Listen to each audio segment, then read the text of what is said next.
Have you got my money? What? Tell me where's my money? I ain't got your money. Need to get my money. Better have my money. Have you got my money? Tell me where's my money? Need to get my money. Better have my money. What you talking about? You ain't.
The player Apex just made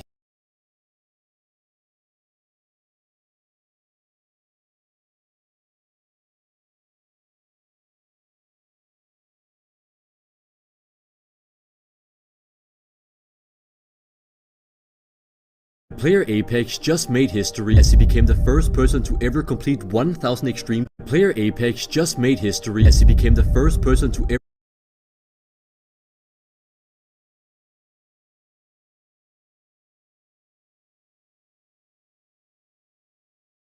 So Redmond just released a new Class of 87 reunion event, and as you guys can see, I'm inside of it early. It features the old 2016 Mech Center, and this is my first impression. Wow, it really is.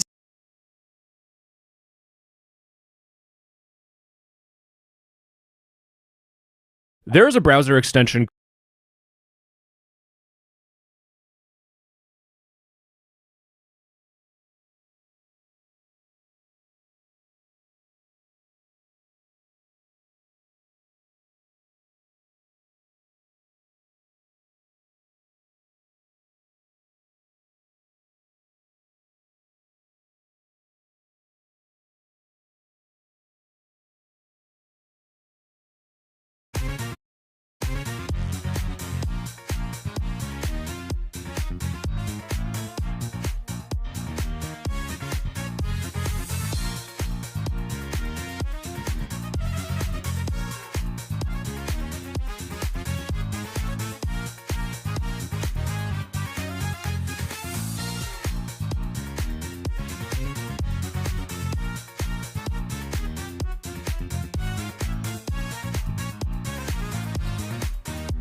No! Bro, I got 60 again, at least. Hello, no one's here. I just started the stream, so, yeah.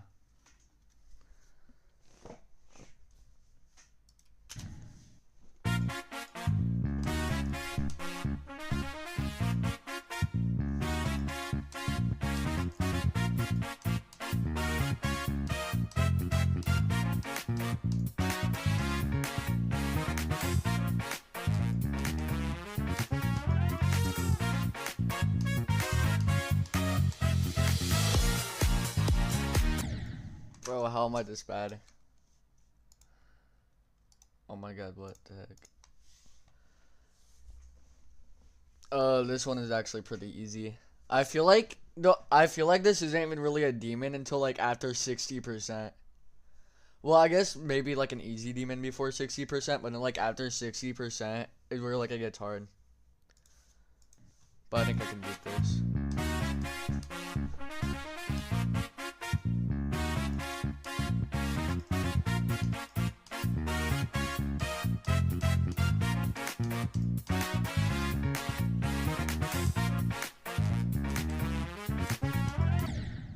Okay, what the heck?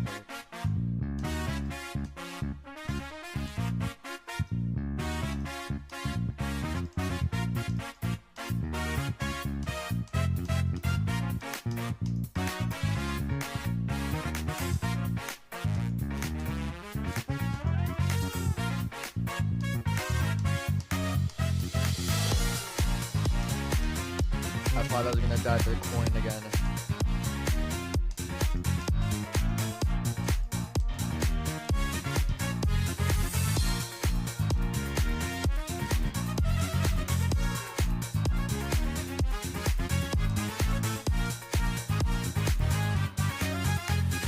No!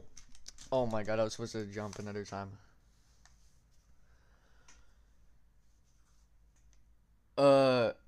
Sure, if you can if you want. Bro, also like before I started this stream, I was at like 60%. I was like stuck at 60%. And then like I just played an attempt and got to 84. I like fluked it like crazy.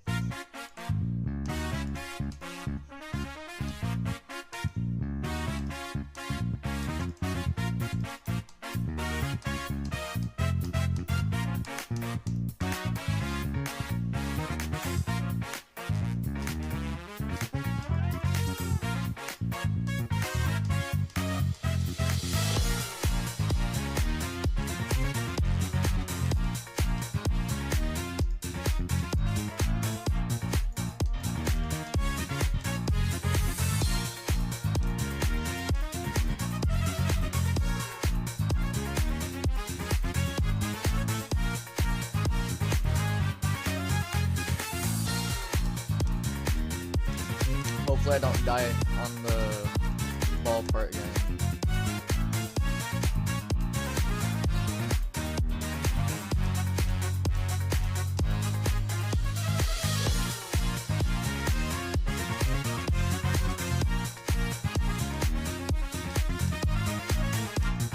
Oh my god. No way. Okay, I'm on this part again. Oh my god.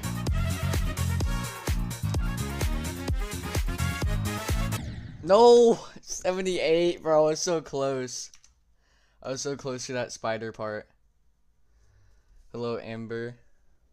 Got only like 2 watching. I know.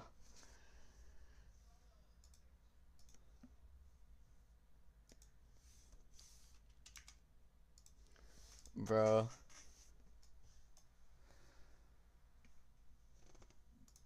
Oh, you're streaming right now?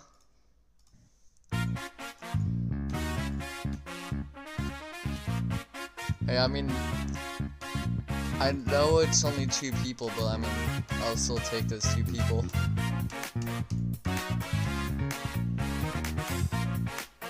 Better than nothing, I guess.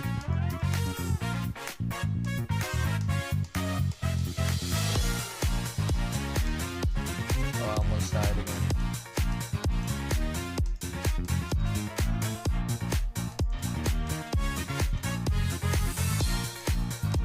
Bro, I think I could beat this like very soon, honestly. Like, I am so close to beating this level. Yeah, I'm on this part again. Let's go.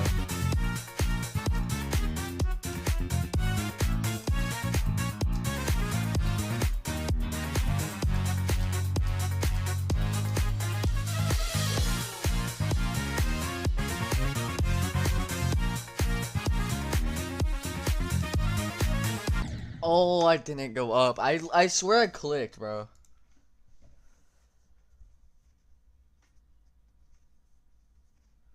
Oh, okay. Bro.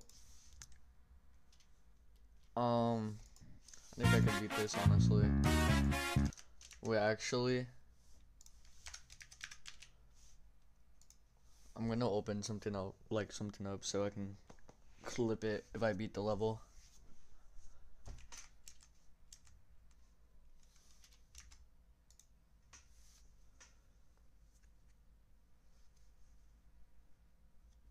You're gonna go because you're okay. See ya.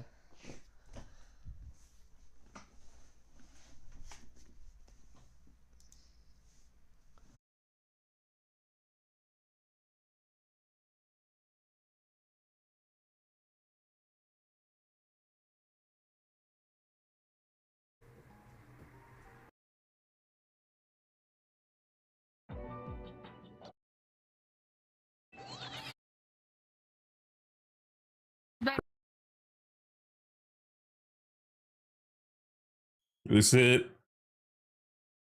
No, sorry, you can't.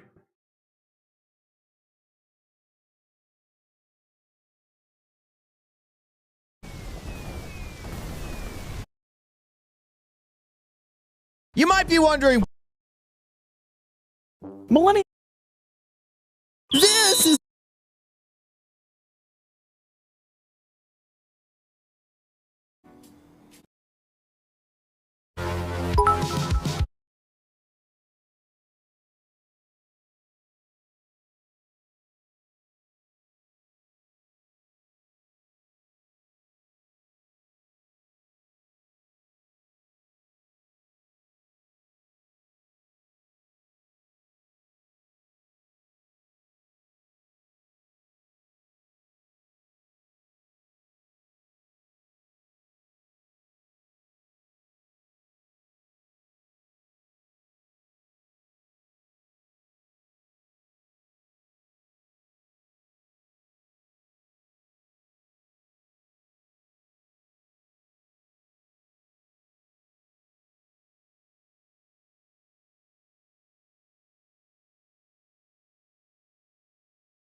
Number 2.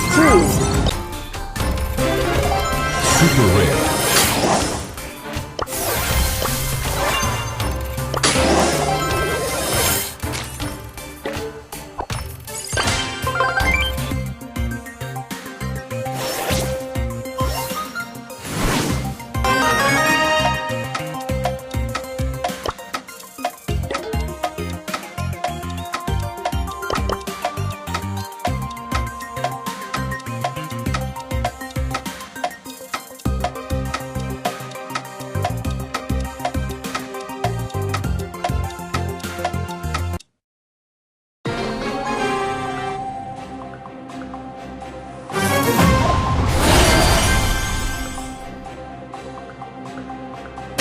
Please, ask me anything.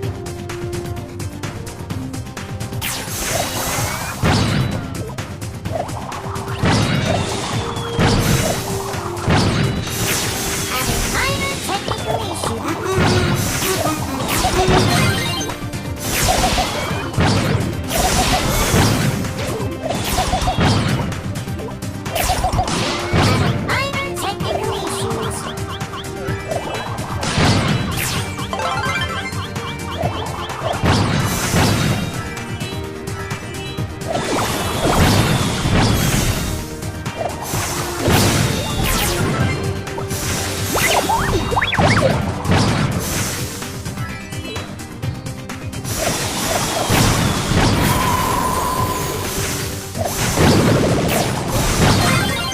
Please be mindful of your surroundings.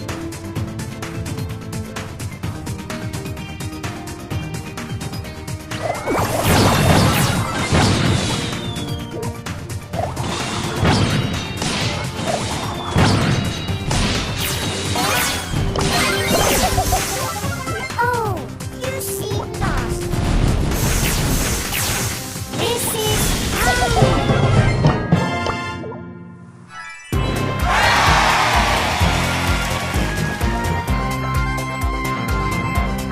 showing myself the way to victory.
This will fix it.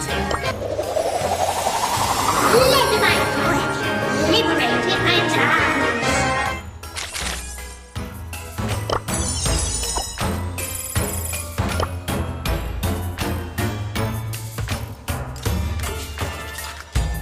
Yes!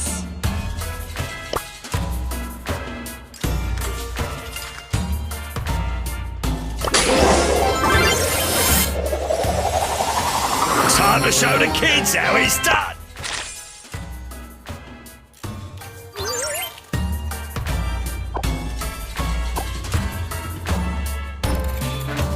Hashtag I'm so gonna win everything.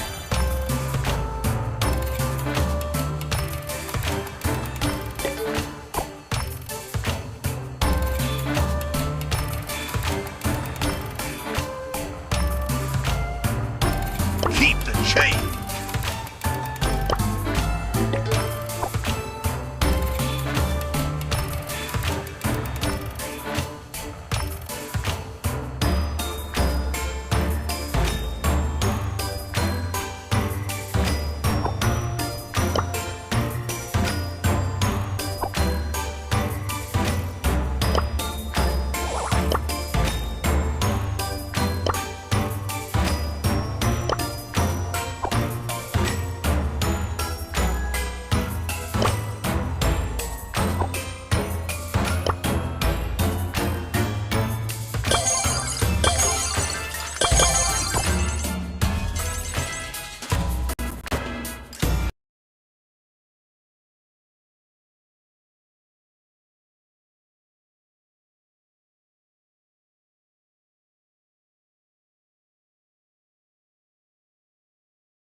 Hey guys, who wants to see something cool?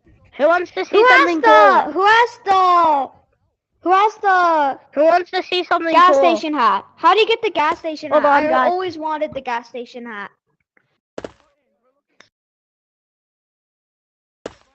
The gas station hat. Who wants to see something Gas cool? station hat. How do you get the gas station Hold hat? on, I guys. always wanted the gas station hat. I'm very sweaty with my The gas station hat. Who wants to see something Gas cool? station hat. How do you get the gas station Hold hat? on, I guys. always wanted the gas station hat. I'm very sweaty with my The gas station hat.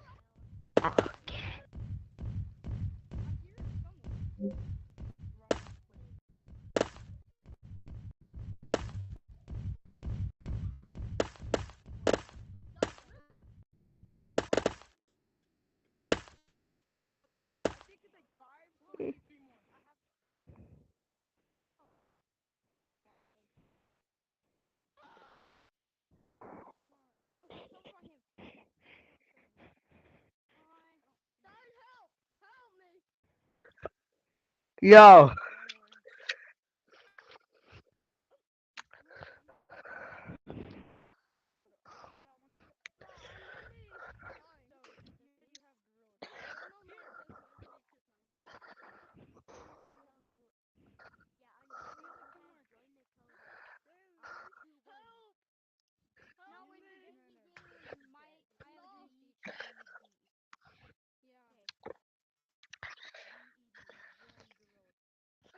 It's been a long time since I ever played this game.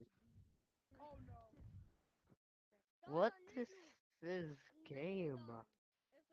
I have never ever played. Got a chainsaw. Ew. Ew.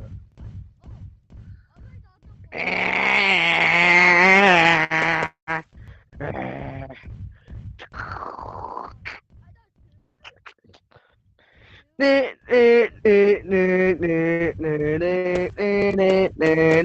you, can you talk? Yo, I just got this.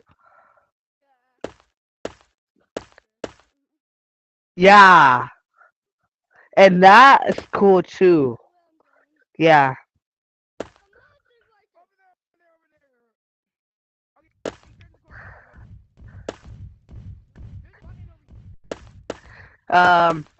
Let's do two.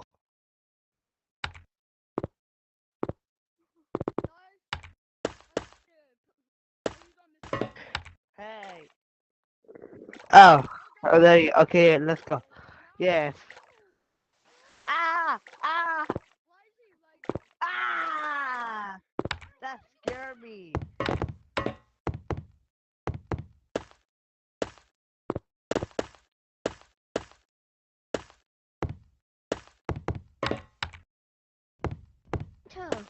Look at his color code. It Turn matches. into a It's bunny rat. Benito. It's Benito. Where are you? Purple.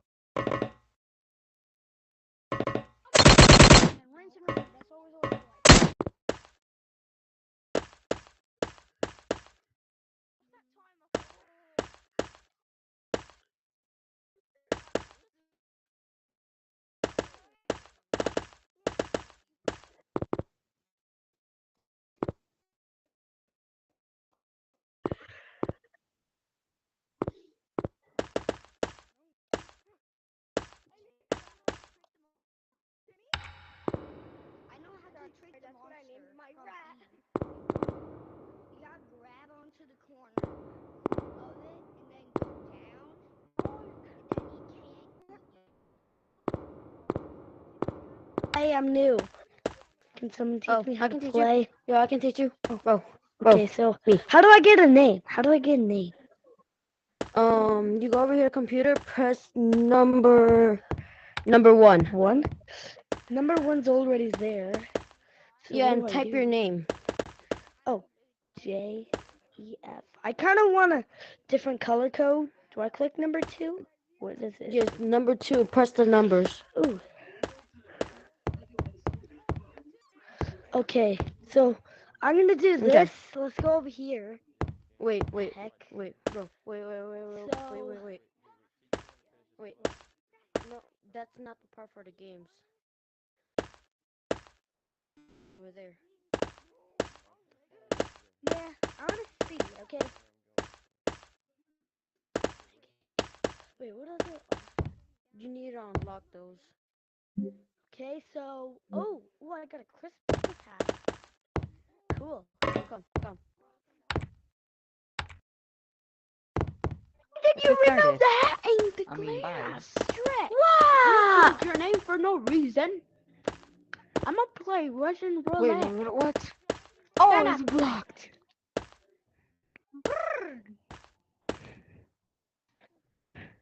Why do I have long arms?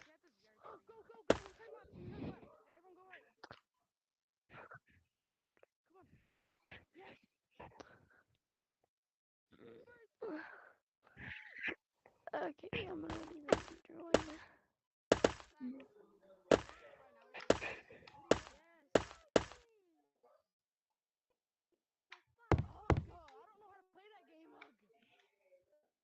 Haha, just kidding. I didn't disconnect.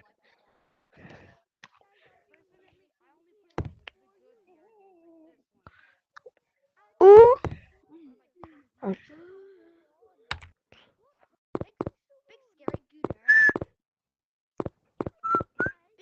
So pick a slide.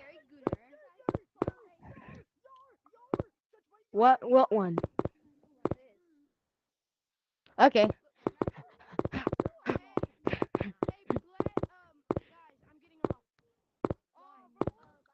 Are you sure? We might get jump scared.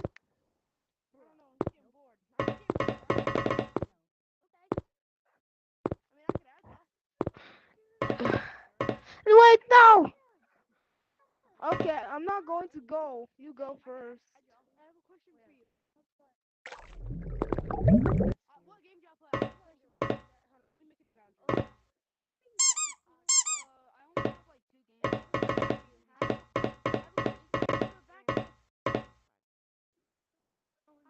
Oh, he didn't get jump scared? Ah, okay, this is the right one.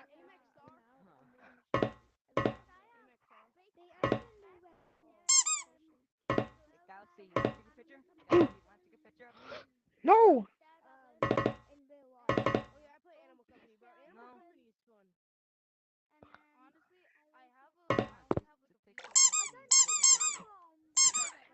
I fucking hate that. Be-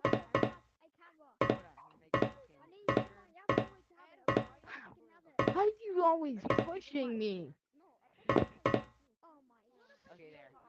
Wee. Freestyle!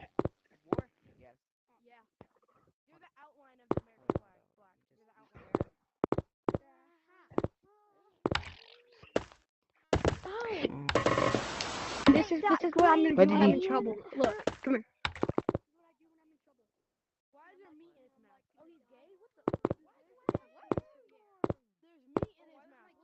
So do this.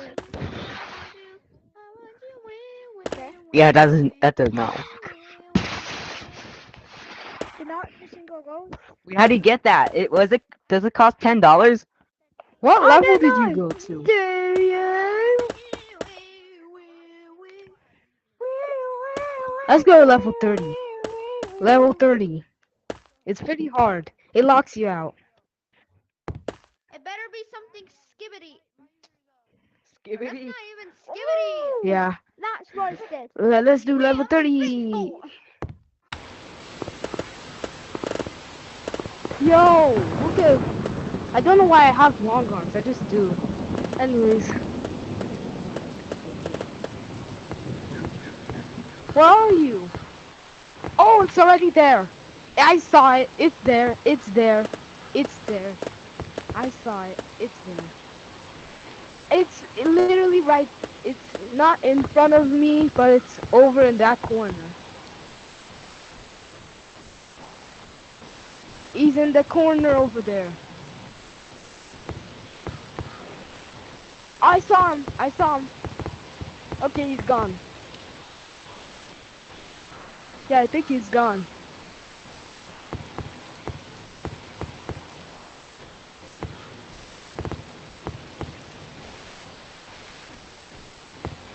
Or we die. Okay.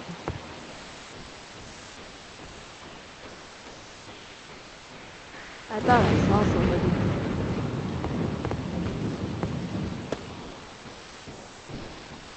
Yeah, maybe. Yo, he was right there. Alright, let's go now. He's going upstairs, so we should go to the bathroom.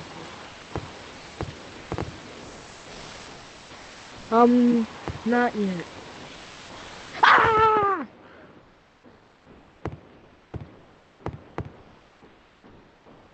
Yes. He's coming! Okay. Whee! Go. Okay. Ooh.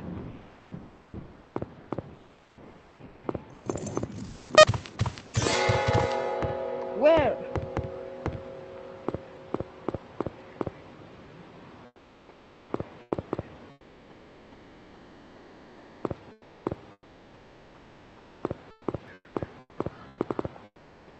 Okay, let me see. It's, purple? And, purple horse? What is that? And a purple...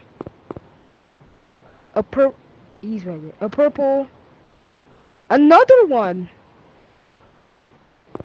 And then... another purple... A purple...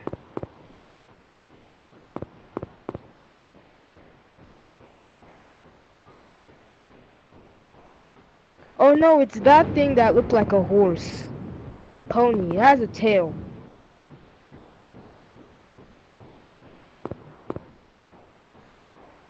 What? Yeah, the shadow thing over there.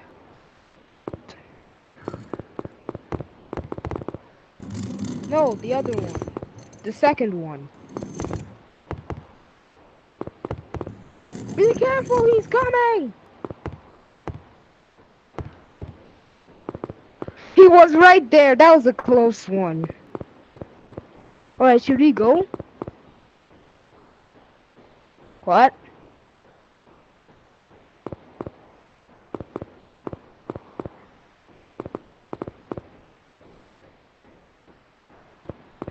Okay, alright, let's do this. Before the monster comes back.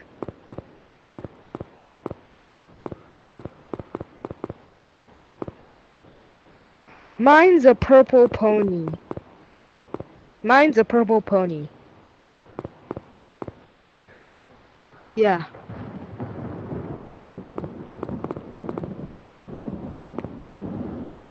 This way. This way. Let's hurry up before he gets back. Oh, it's not the exit.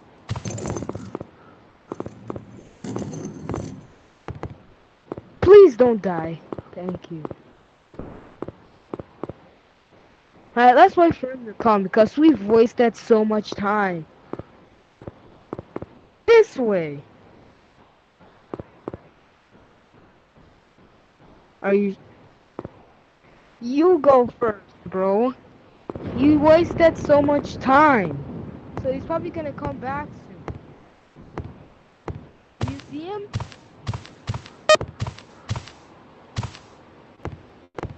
Oh my god, I see him! He did not attack you? What? Okay, let's go this way now. Okay, let's go this way. Let's go!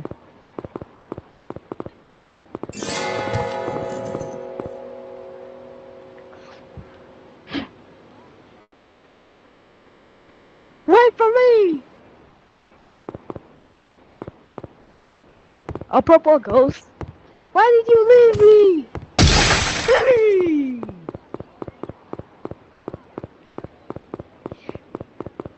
He jump scared me. Badly. Let's go together because... Oh look, someone's here! Hello, dude. He's right there! Where's this guy going? Believe this? I'm sorry, you may go that way.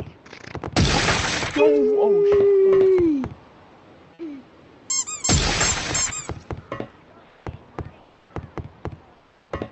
Wait for me! He's right there!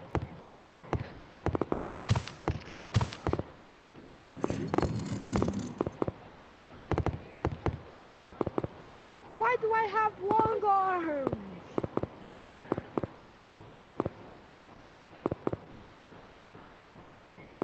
We the right way.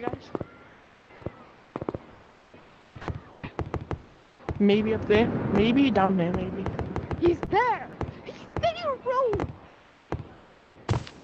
Alright, let's do this before he turns around.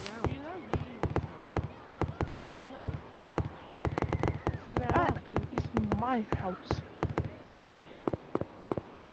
Come on, guys. Oh. He was right down there.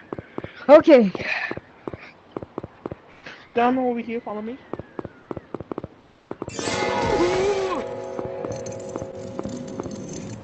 Run! Oh my god. He's coming! He's coming! He's coming!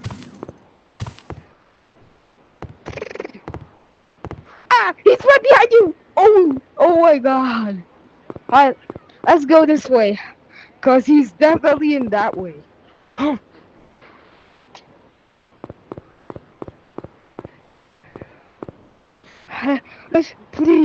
Let's just go this way, please, before he comes back.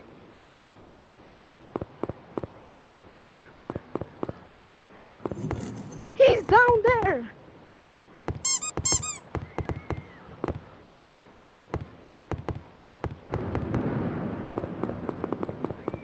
Why can't you make it up here? You're gonna die.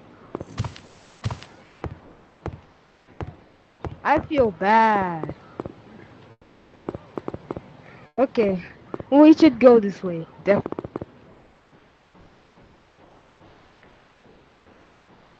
Okay.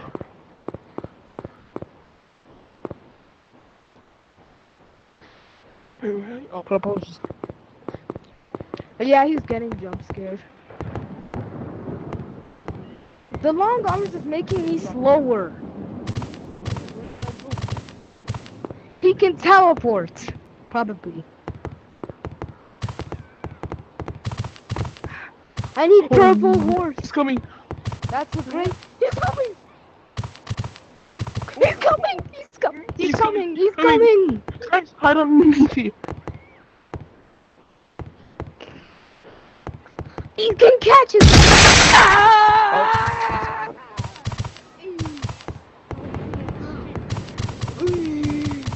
Oh. What did you see there? What did you see there? I thought I saw something. He's right down there. He's right down there. Oh, he was right down there. Okay, we should definitely go this way.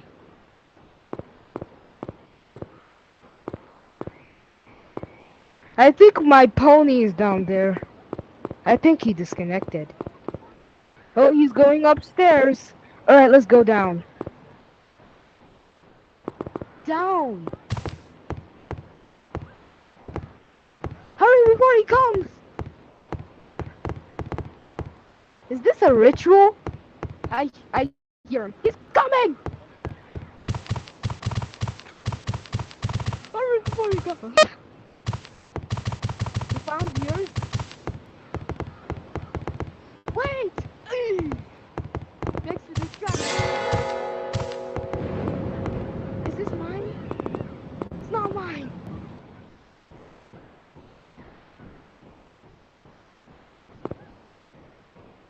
That's not mine. Where is mine? I cannot find mine. I found mine. I found it. Ah! I found mine. It's a purple cat.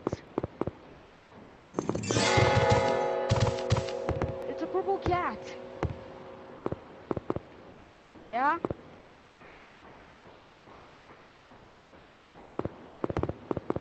I'm sorry. I have to go. Okay.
Close the door. Yellow. Okay, yellow.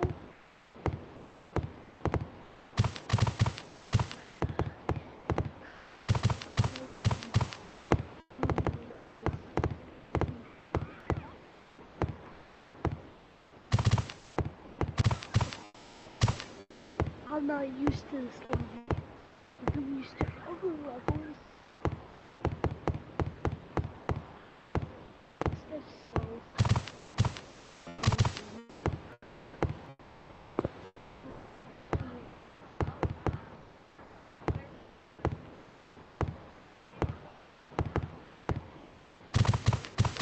I know it's close.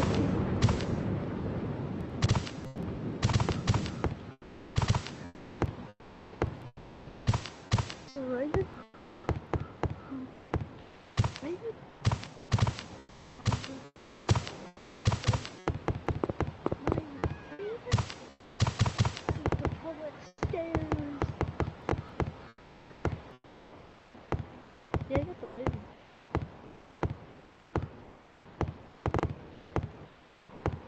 yellow. How did you get down here?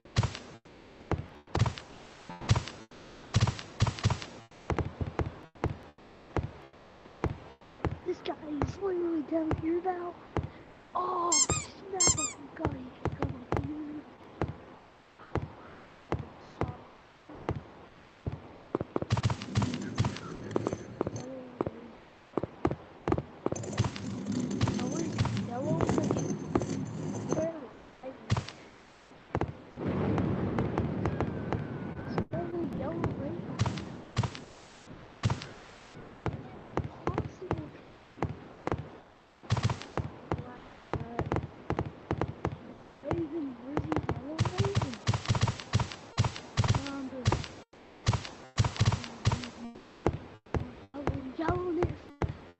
Can't find the yellow raven. Let's go upstairs. Yellow raven?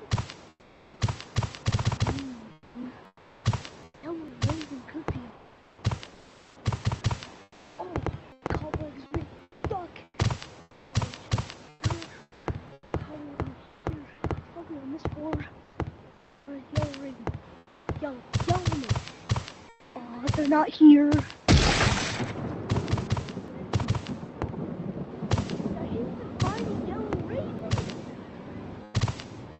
He's up here, though.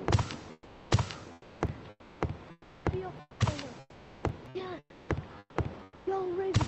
Okay, I got the yellow raven.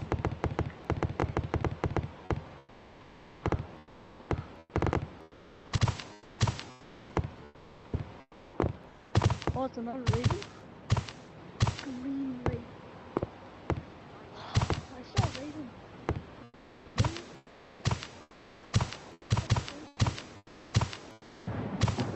It was in this somewhere. I know it's somewhere in yellow raven. Now I need a green. Oh, this could be impossible. Oh, now he's here. Yellow raven. Oh, green raven. I knew it was upstairs. Okay, now I have to get it back. I'll be killed. Okay, stuck. Oh wait, no, now it's gonna be disabled. No! No, that is so stupid. I have to go back up there. Stop. Can't get it. That's so stupid. How do we get past him now? That is stupid.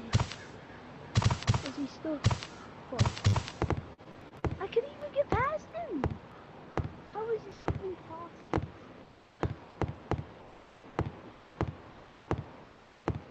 I swear to God, he's still stuck there. Dude, I'm literally gonna crash out. Dude, there's no way. You're kidding.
Bro, you've been on your phone all day. What are you even doing? It's Sunday. Trading on the games. This is the best side hustle of 2025. You can make real money off crazy predictions. Call Sheet is an app where you can predict the outcome of real events like who wins a game or what the weather will be and make money if you're right. So you're telling me I can make picks on stuff like the football championship? Yes, exactly. And it's fully legal too. Dude, I'm about to make so much money, bro. It's definitely the easiest and funnest way to make some extra cash right now. You're not guessing, you're using what you already know. Download Cal Sheet, you'll see what I mean.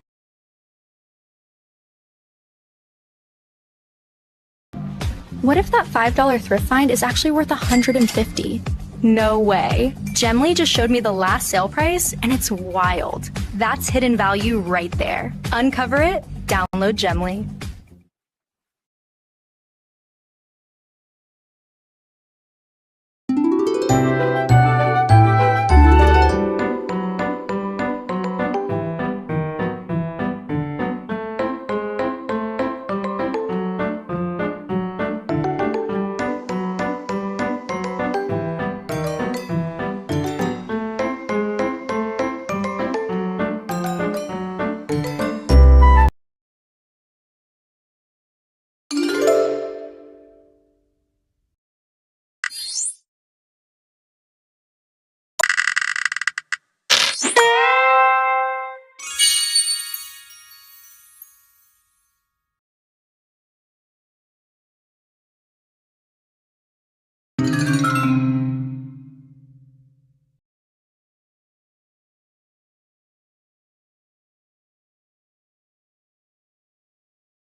I can't really do anything about brightness on your screen or anything, of course. Get the farm down. Nice. What's coming in next? Okay, we're just going to throw this just to get a bit of value. Credilli is a menace Pokemon. I don't have anything too good to deal with that.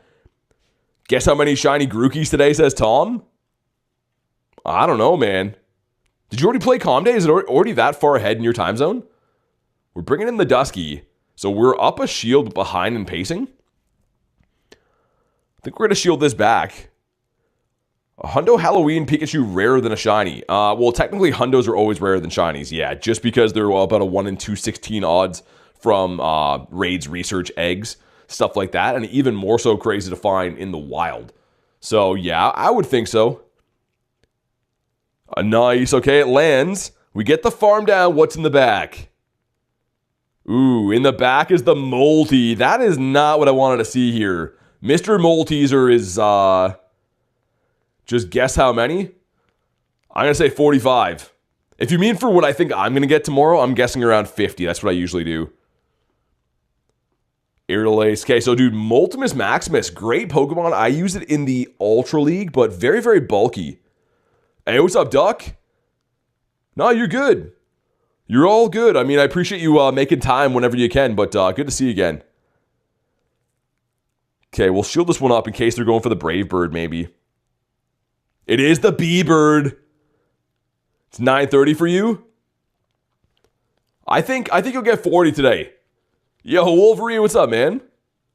B-Dog with 58%. Decent. GG's. There we go. Finally win one in Great League. Man, the Great League is just... I have a feeling everyone's going to pick Great League now.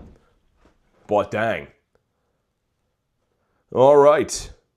If you want to battle me, code going back up on the screen again. All you got to do is scan this. Hey, what's up, Snom? It's 4 a.m. for you in India, says Parva. That's crazy. Thanks for hanging out so late. That's actually nuts. All right, and we got Prajol. Let's go. For the oh man, the Great League. Come on, you guys. All right, let's adjust our team again. Dude, the Great League, I don't know. I understand it though. I know it is probably the most popular league people like to play. But yeah, it's not super kind to me. Made a cool team. But how you doing, B-Dog? Great League is great, says Trumpet Guy. Dude, it's where the best battlers hang out. 100%. But I do prefer heavily the other two leagues. Wolverine wants the battle. I'm going to do like a handful more. Probably won't do too many more just because we've been battling for ages and I have some things to do at some point, but we'll do a handful more. Only league worth playing? So here's the thing. Good battlers prefer the Great League, generally speaking. And the big reason why is there's a low point to entry, right? You don't have to have raiding Pokemon. You can catch them in the wild with wild IVs and stuff and do quite well. So I do understand that the best player is going to hang out mainly in Great League. Most of the big tournaments are Great League. You talk about like ranked worldwide tournaments. So I by no means would classify myself as a top tier battler or anything like that. I think I do fairly well in Master League usually. But yeah, not the Great League. 4 a.m. in India. That's crazy, man. I appreciate you guys hanging out so late. Pacing wise, we're going to be in trouble against this. We're going to be in a little bit of trouble. I'm going to shield one back here. All right, sounds good, Duck. Thanks for popping in for a minute. I appreciate it. Megan says Mr. BT. That's my formal name. I haven't used Claude for a while. I think Claude's probably still good. Yeah, dude, Paradox. Exactly. I don't think Master League is for rich people. I think it's for people that raid a lot.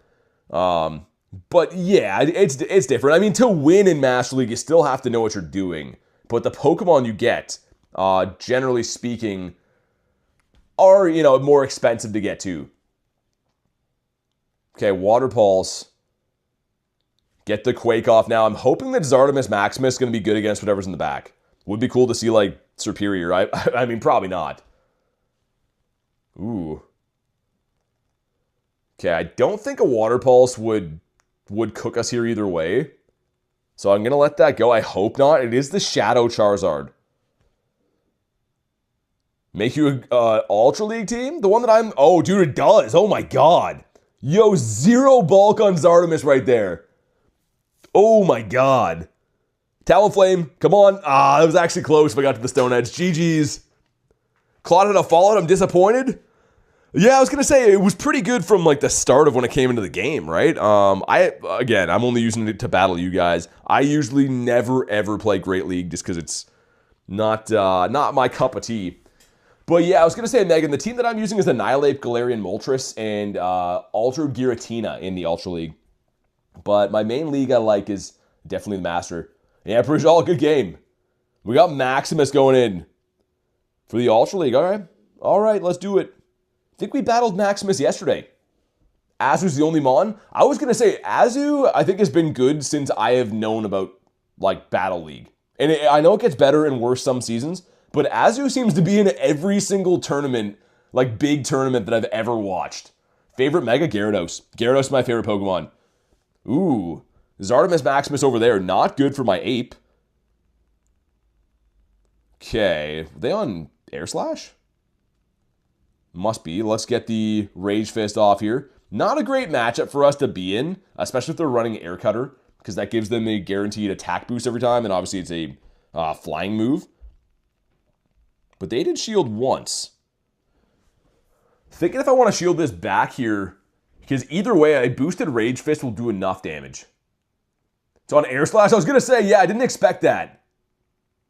Oh, okay. Slow King, what? Yo, this is a spicy team.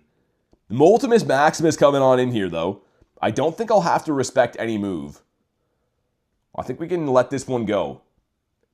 Do you think that you'll have a Shundo before 2027? If you play a lot, for sure. You're half tempted to try Master League against me? I'm scared of getting, I mean, dude, lots of people beat me in Master League. I don't know. I like open Master League a lot more. The limited leagues like we have now have been a little bit rough for me, but you never know. Maybe it'll cook me in Master League. I don't know. Char cannot be double moved? Maybe it is. We got the back-to-back on the Ancient Powers here. A Shiny Zard makes me happy to see. I mean, whether it's the best Pokemon for this league or not, I don't know, but I think that it just looks great. And in the back is the Weezer. Let's see if I can get to a bird. Did we get to the bird? We do make it to the bird. Is this enough to KO? Brave Bird hits very hard. It's a nuke of a move. And it doesn't quite KO. That's fine. Though this should be a win. Can't scan some on my phone. All good. Yeah, I mean the only reason I do that is because like it's I can't like go in and be adding a ton of people and stuff. But let's just get the move off here. No, I'm gonna think about his Weezer when I see Galarian wheezing.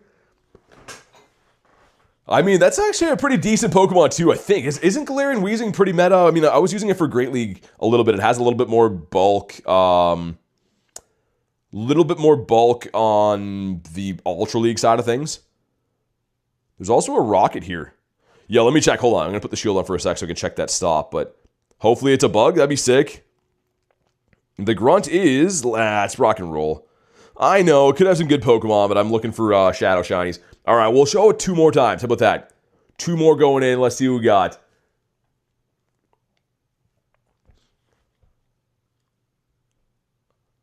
Let's see what we got. I'm low-key hyped for Caleb Hat and Serena Hat Pikachu. So coming back for Kalos? We got Leo in the house. All right, Leo wants to do Master League. Here we go. Let me get the shield on my team. I still have the Master League Premier team set up right there, which is obviously not one that I want to bring. And let's go with... yeah, let's go with that. All right, Leo, let's do it, man. Let's see. Leo brought the Spice last time. I think he brought a shiny Rayquaza or something. I got a 14, 13 shiny Annihilate one day before it came out. Nice. Shadow Greninja is going to be cool. It should be pretty good, too. Like, Greninja is a very frail Pokemon as it is. And it's going to get more frail being a Shadow. But it relies on its very heavy attack. And being a Shadow, it's going to get even better at that. Palkia going into the E-turn. Nice. All right. That's a big boy E-turn, too. That's going to be powered up a decent amount. We're going to go for the full send on the Rend. We're going for the Rend right away. No baiting. And I think that last time he might have brought this in maybe Rayquaza? I think I remember that. So I think that should be enough for the Dynamax Cannon too. I am going to respect it. It is Dynamax Cannon, okay, which of course would one-shot, no problem there. He's making the swap. In comes Kyogre. The Kyogre Bear, but it's a non-powered up one, I don't think. It's a Shadow Kyogre. That's a cool pick. Dude, I forget all about Shadow Kyogre. I have a bunch of them that I rated for, but I forget about them all the time. What else we got? It's the E-turn coming back. I think we're going to farm down and commit a shield here and then end with a ton of energy. That's the play. Okay, sweet. We'll probably do like 2 more Harvey. So just be ready to scan them. I have showed it, I think, like 6-ish times now, maybe more than that. Necrozma. The shiny Necrozma. Well, I was going to say all shiny team. I guess E-turn can't be shiny yet, but it's a sick looking team, man. Fusion Bolt gets shielded. Shields are down. And we go for the free shock. Think Shadow Greninja will be a glass cannon. Oh, yeah, dude. So, Greninja already is. It's already a glass cannon as it is. It's going to get a better attack stat like all Shadow Pokemon do by 20%. And it's going to get far worse on defense. So, it could still be a secret weapon. But GG's, Leo. Good game, man. All right, let's put it up again. Ooh, what's that for? Ah, Thunderous. All right. I was hoping that would be a Shadow 3-star, but it's not. It'll be closer to Morpeko than it already is. Morpeko is a Pokemon I forget about all the time. How do you get Freeze Shock? You have to fuse a Black Kyurem, and the Kyurem has to know the move Glaciate ahead of time. From what I know, E-turn isn't ever going to get a shiny in Pogo, according to the devs. Maybe way down the line. I mean, it's obviously brand new now, so I don't think we'll see that. All right. We got another Master League battle going in. Pokeboy, what's up, man? I don't blame you. Even in Great League, it's not too common right now. Okay, so the Black Kyurem, which is not a great start for me. How do you forget about Baby Cakes Morpeko? I didn't forget about him. I don't use him too much. I'm going to shield this one up for the Fusion Bolt. Hate Morpeko? Dude, Morpeko's kind of fun, though, that, like, you can, if you really wanted to, you could solo a lot of, like, Giovanni and Grunts and stuff with that. Ooh, okay, nice. Gonna bring in Birdimus Maximus here against the Doggo. There's only one move that knocks the bird out of the sky, and that is Giga Impact, which is a normal type move. I think it does 230 damage, but it's very uncommon to see. You transfer a Shundo Necrozma for a shiny... Wait, transfer a Shundo for a shiny Necrozma any day. I don't think I'd do that. I don't think so. Back comes... Ooh, didn't want to go with that. It's fine. It's actually okay. Either way, we can throw them back to back, but my other Ho has Sacred Fire on the right. This Shundo has it on the left. So, it's fine. It's actually okay to get the shields here anyways. Does Fuse Zacian have Wild Charge? No, I don't think so. I don't think that Crown Zacian can get Wild Charge. I don't believe so. Alright, let's get the Rend off. We'll see what the third Pokemon is here in the back. I think I still have a shield, right? Dude, Belly Bolt is a complete monster. It is a very annoying Pokemon to deal with. You can pretty much just spam Parabolic Charges, and if you run into something like a Giratina, the fast move of Bite, or was it Sucker Punch? Whatever its Dark-type fast move is such a pain, man. We'll shield this one up. Master League, but under 4,000 CP? That's not Master League, though, is it? Or you mean the Pokemon being used? Palisand says, not that good anymore. Belly Bolt? I feel like Belly Bolt's pretty good. I don't know. It's always good against me. It was at least good in the last limited Ultra League. What was that? What was that cup? GG's in the battle, by the way. That was a good one right there. All right, let's do it one more time. It's Sucker Punch? Who's the best Pikachu clone? I don't know. Do you like Mewtwo in Master League? It's not as good as it once was. But it's pretty good if it's running Psystrike, Shadow Ball, which you will need a double Legacy Mewtwo to get. So it's not going to be for everyone. Also getting a level 50 of Mewtwo, and the candy hasn't been available for ages. So it is a viable pick, but it's not like it's number one anymore. We'll do that as the last one, Wolverine. How about that? I'll send you one for the last one. All right, who do we got in this one? It's the Great League again. No. We'll do this, then I'll send Wolverine one. Man, the Great League is killing me. You guys seem to know it too. Everyone's like, yo, I'm going to send the Great League battles. Or usually that's a telltale sign I'm going to go against someone that just has a very good lineup. Let's go with this team. There we go. I do have some Great League mods built, but it's not something that I usually play too often. Hey, what's up, Ermac? Love Ditto and GBL. What do you have to have for that? A hundo? I thought Mewtwo was better with Confusion and Psystrike. Maybe. I mean, Shadow Ball, it doesn't get stabbed, but I think it's probably a better move to have. And Psystrike, of course. I took the shield off, yeah? Yeah, nice. Why do they stop giving background legendary mons in the Go Pass? Parvia, I don't know. It doesn't make any sense. Like, that was the whole point. I don't like that either. I hope they bring it back because that's kind of what made that special. Me getting a Dialga out of the Go Pass? Yeah, it's cool, but it's no different than any other one. So, I don't know. Yo, B-Dog with 4 months. That seems like just yesterday. Been a great ride thus far, though. Dude, thank you so much for supporting the channel. Let's see some love for B-Dog. Really appreciate you, man. The members are the reason that the channel can survive and do what it does. So a big, big, big thank you to you and all the other awesome members we have here. Hey, Firestorm, what's up, man? Do you think the Silver Cup will return? Silver Cap, you mean? Likely, but not for a while. So here's the thing. Bottle caps give us essentially shundos. So they're not going to be handing out like 10 of those a year. They're probably going to be like maybe 2 a year like we got last, maybe 3. Hey, Wolverine with 7 months says, I'm pretty sure I've been a supporter longer. I was going to say, unofficially has probably been up closer to a year, but thank you for everything you do, man. For those that don't know, Wolverine helped me so much in my first in-person events, and he's just an awesome guy. I think this game glitched out, man. I'll give it another 10 seconds, but it hasn't loaded in yet. But thank you to Wolverine and, of course, Wiferine for being an awesome couple and all they've done for me, man. All right, well, let's show it again. I don't know what happened there. The challenge was canceled, it says. Okay, we'll do this one more time, then Wolverine. I mean, you can catch the Dialga with a regular Pokeball. Yeah, that's what I did, too. I caught it with a regular Pokeball. Just for fun.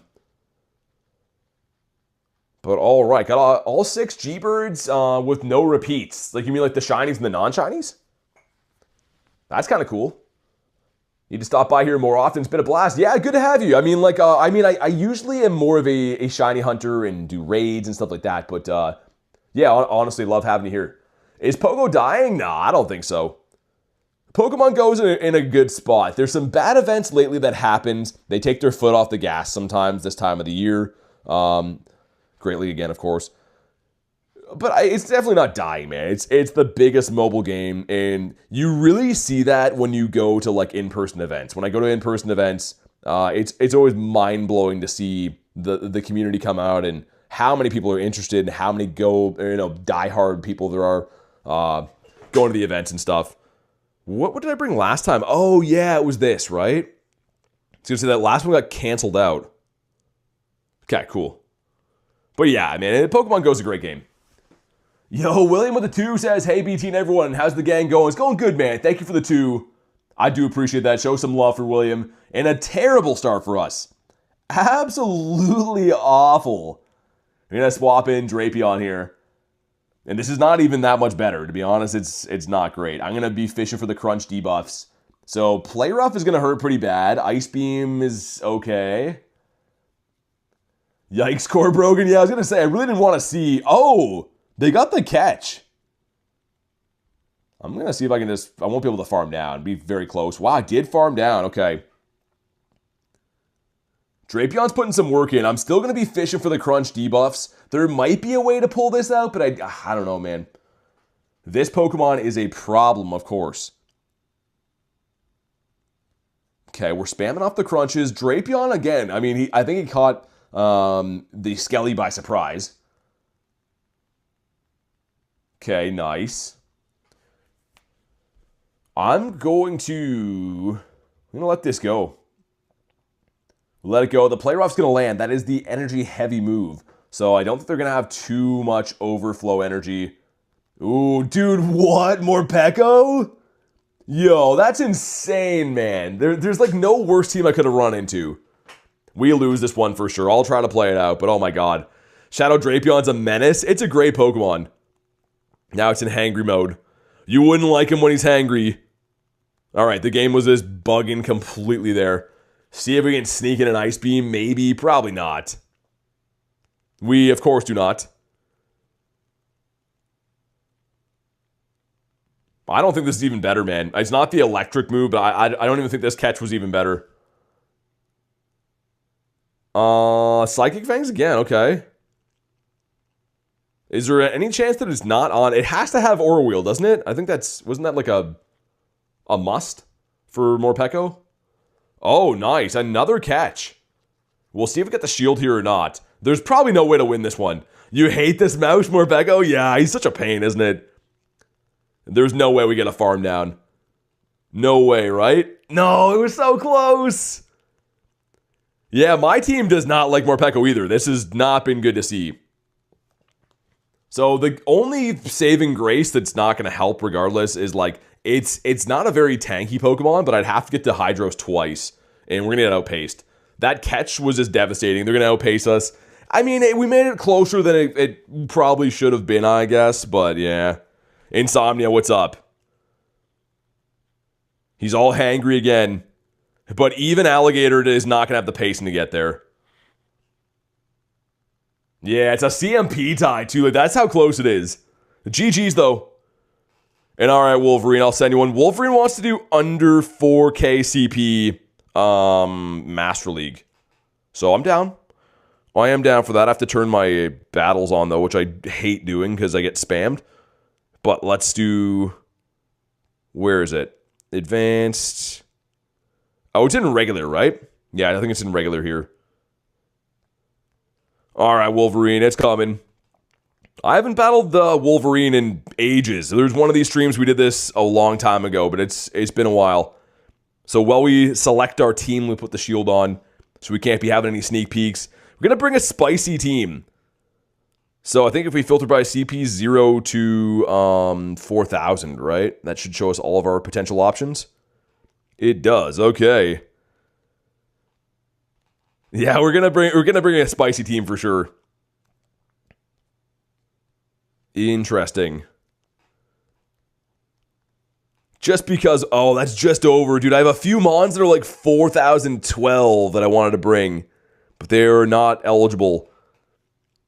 Dang, yo, there's a lot of good ones that are just over 4,000 CP. It's gonna make it tough. Yeah, I think we'll go with this. That is, it's a very shiny team, and it's very spicy. Very, very spicy of a team. And Fade, I've been good. How about you? Yo, William, thanks for the 2, man. Yeah, we're on the tail end of today. I mean, I probably will do some battles again another day, but we're pretty much wrapping with Wolverine. Thank you for the 2, man. We got the Caesar going in. This is already, I'm pretty sure that's a Shundo he has, too. This is a very spicy start to the game. Show some love, though, for William with the 2 bombs. Okay, sweet. Remember you as merciful, but even your mercy isn't enough for me? The fish is a monster? Good and bad? What did I miss? What's the fish? Let's do Trailblaze. Okay. Maybe I shouldn't have shielded that. What's up, Shane? Cheyenne, rather. Got the attack raise. Night Slash would KO. I'm gonna let it go, though. Trailblaze again. Just boosting the damage. We're gonna go for the Shadow Ball. This is already a funny looking battle. Look at the cheese string against the Caesar. Wasn't expecting that crunch on Skeletor's. That was a close battle, man. That was a good one for sure. Okay, we're gonna finally get rid of this Caesar. I do have a Shundo Entei in my team. And dude, Entei is not good for Master League. I just brought him because he never gets to play. He's always cooped up in the Pokeball too long. Whoa, Ceruledge. That's cool. And Entei might finally find some play here. We're going to shield this one up, go with the Scorching Sands. Okay, sweet. As a stream, it's been fun, man. It's been a good day. We did our ranked battles, and then we're doing a couple. Oh, dude, the nice catch. Marshadow. Yo, that's a spicy team. I think Wolverine's got us pegged here. But the Marshadow. Yeah, I think we're Dunzel Washington for sure. Have to get to the Gleam. I'm using the Zerkatry that he traded me, by the way. I'm just kind of hoping he noticed that, but this is the Zerkatry that he gave me already double moved. And it's going to come back to bite him in the butt. Can I potentially get to... I don't think we do. That's so rude. A low blow? Nah, he's still going to win. This thing's got pretty good pacing. The Cerulege has actually been... Yeah, it's definitely going to... I think we're, as the kids say, cooked. Did we get there? No, we'd have to survive this. There's no way. It was his best buddy. It was, I know. But he has the last laugh. Oh, wait, never mind. We barely survive. Is the Scorching Sands enough? I think it is. It has 3-2 pacing on Cerulege. I've never seen it in Battle League ever. Let's go. GG's, Wolverine. Hopefully you got a good laugh about the Zerkatry that was in there.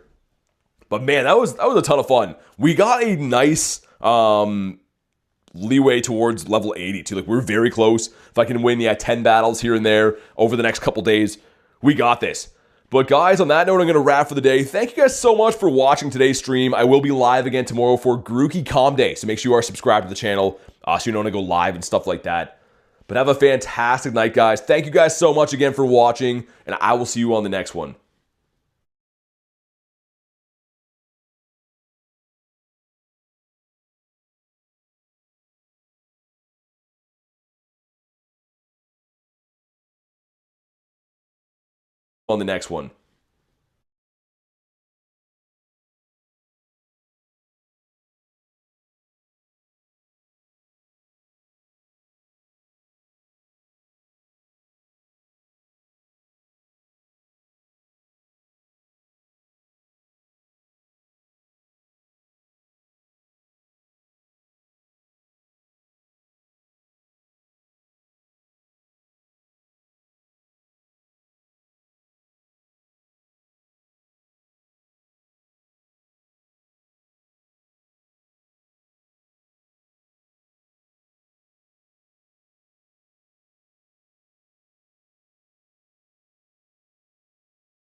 On the next one.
Let's check out the new update. Yahoo! No, let me turn.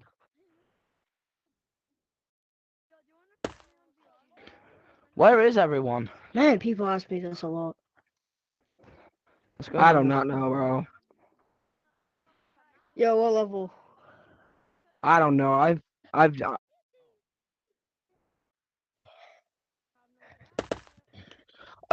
got a blue What- ball. And I What can't level drop it. should we? Yo, you wanna play level? Hi.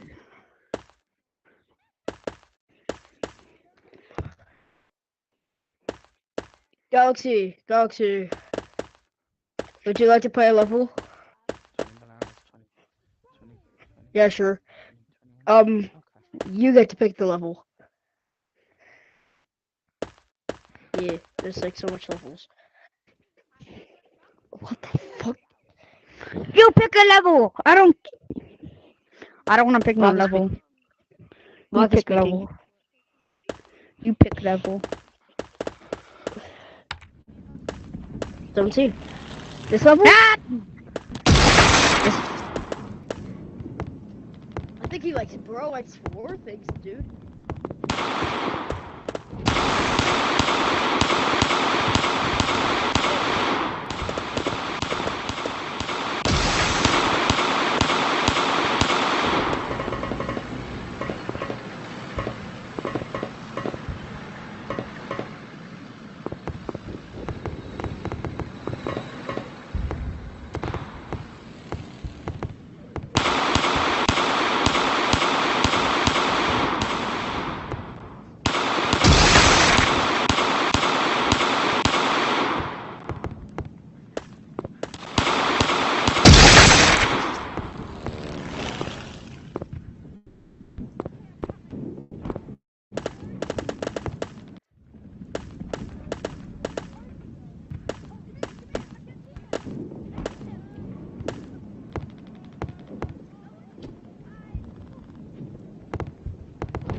Hello.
Guys, I changed my mind. I'm sorry.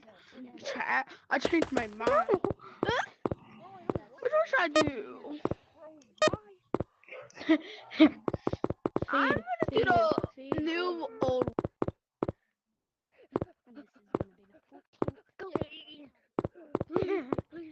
Are you expecting money from an egg? Yeah, anybody want a speed run? Yeah, you guys want a speed run? Bro, stop following me.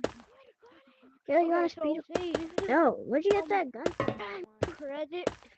Okay. That everyone. How'd you get that gun? About. Yes. Ugh, I finally made it. I finally made it out of my secret basement. So, guys. 15? Wait. Second person. Yeah. This is what it looks like from here. So, 40. Oh, wait. yo, we got. So what level you guys? Oh, Bez. What level you guys want to go in? I got you. Alright, Mario, you ready? I know which level. Alright, I know con which este level. muevas con tus manos. I know ¿ok? which level. Like, We should go to level. Wait, what level? What level? Okay. Wait, everybody go level 11. Everybody go level 11. Bro, what is this guy doing? Oh shit. Do not go. This is a deep end. Yeah, That leads you to the level, bro. bed. I'm not doing this level. Okay, we're back. Okay, guys. Man, fuck this bitch. Man, fuck this bitch. Where's this bitch at? Hell.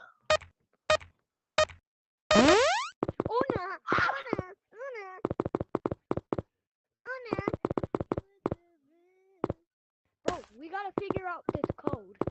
Type 8. Oh, your ass in here. I see. Bro, there could be a baby. A baby. Make Turnip a baby. Is it 9? If it's 9, I'm right. Bro, it's 3, bro. I'm wrong. I can. I am a galaxy. Alright.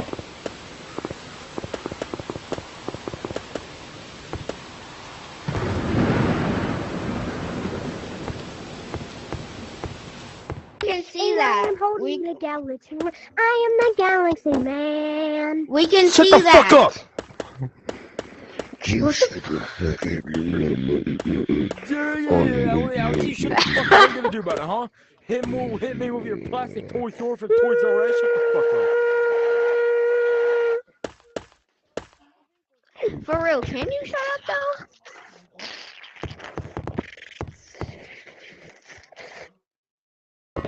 Hello.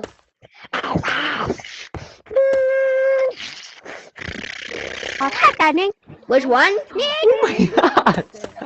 Do you wanna go 20? Oh my god! Hey monkey nigger, come here, Packy. Oh my god! Wait a second. You wanna go on 23? Nigger. There are little kids in here. Someone was saying the N-word. Hard R. Shut up, Jacqueline. I know you're trying to help, but okay, what? Over, like, there were. If you press this button, I'm paying 20.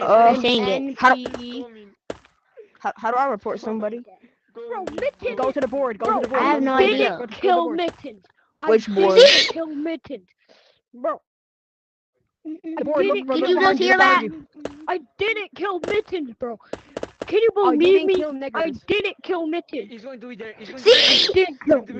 I'm going to pause this. Bro. This little kid. Were you the one Brother saying Noah? the N-word? How do you get those glasses, Brother Noah? You guys look ugly. You look ugly. No, those glasses. You have like candy corn glasses. God damn. I swear, do you keep on hearing them saying the N-word? Where do you come Okay, so it's basically just frozen. Great. Good. That's just That's amazing. that's so scary. Your parents aren't home. Here, that's that's not a nice word, man. Yo, what's your favorite word? What's your favorite word? Oh. Bro, don't you hear ugly, that? bro. You look ugly. Someone just asked them what their favorite word was, and they said the N word. Which level is the military map? Or the game mode. 16. Um, Free roll. Watch this. Watch this. I'm about to get a legendary. Look. No. Look. Yazzie. Legendary. Oh wait. Hold on. Tell me what I get. Tell me what I got. Oh my god! Which one is it? Like 31? Oh, I didn't even see Yeah? what I got. Bro, I got this stupid uncommon, bro. I got the freaking Yes? bunny ears. That's Wait. ugly. Wait, I can roll this for free? Hey, yo, this is gambling. Yeah? Hold on. I can't. Hold on. Christmas. I got an uncommon. Okay, bro, you gotta tell me what to do. Bro, I didn't kill him, bro. Why are you guys saying I killed him? He's still alive. Brother Noah. Brother Noah. Bro,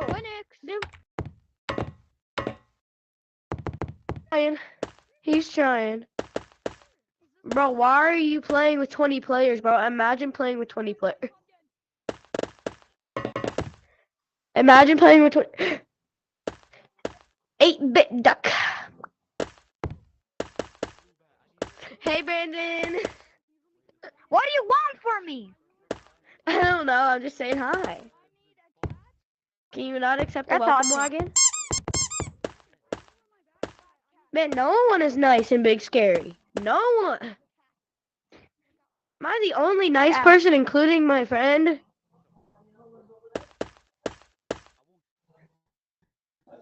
Ow.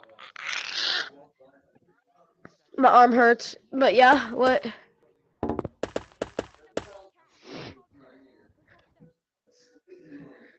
Hello. I don't agree with that. Wrong color, bud. Wrong color. Wrong color. What do you mean, bro? It's 222. Wait, no, it's not 222. It's 333, bro. Nah, bro, hold on. Hold on. Bam. Guys, if y'all are wondering how I got my hat, which no one does except for little kids, if you're someone who wonders how to get this hat, go to zombies and then try to get boxes from Nah, they're the zombies, same color. and then Nah, that's open the a same box color. until you get this green gut. I wish it was actually squeaky whenever someone touched your head, so because you know he's squeaky. It is squeaky. It's not. Yes, it is. For me, it's working. Can Let's we just do level speedrun. 32, but be silly billies, and then we do level 12 for real? Okay.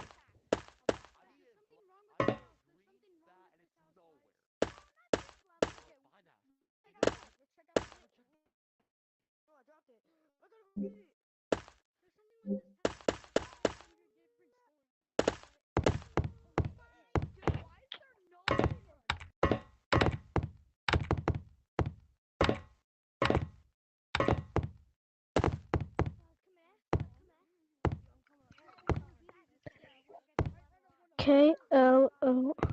Chloe?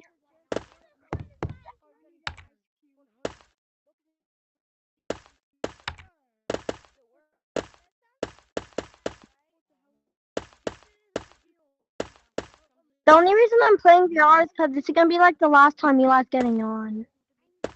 What the?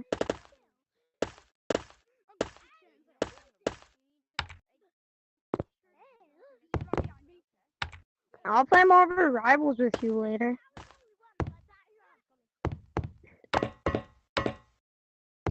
Discount free. Wait.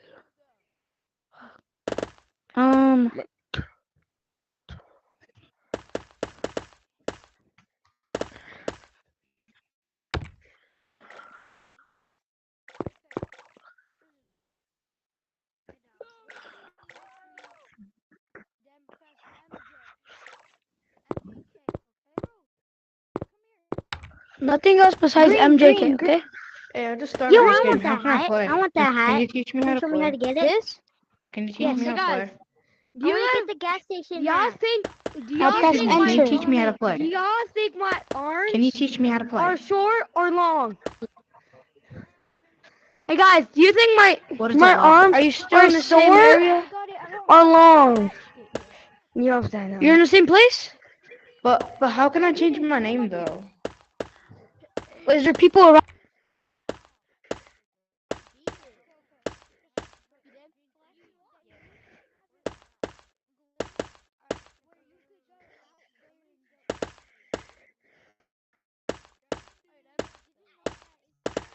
This game today. But I started this game today. Who wants to do speedrun thing? You want to?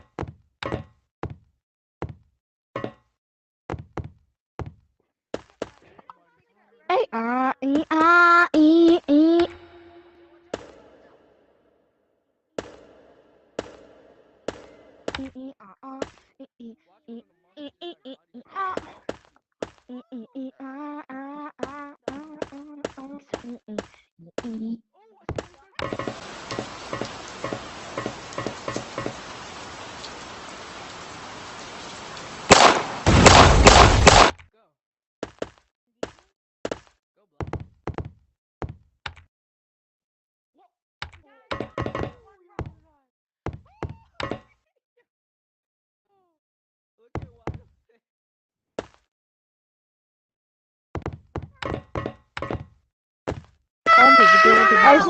I gotta spell my name. Here, wait. Wait. 2-7. Go to level 20. Go to level. Gonna tell. Yeah.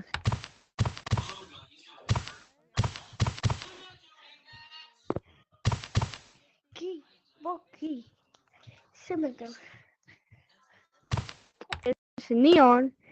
Neon. Yeah. Okay, neon. Wait. Okay. Wait. Okay. I gotta say. Okay.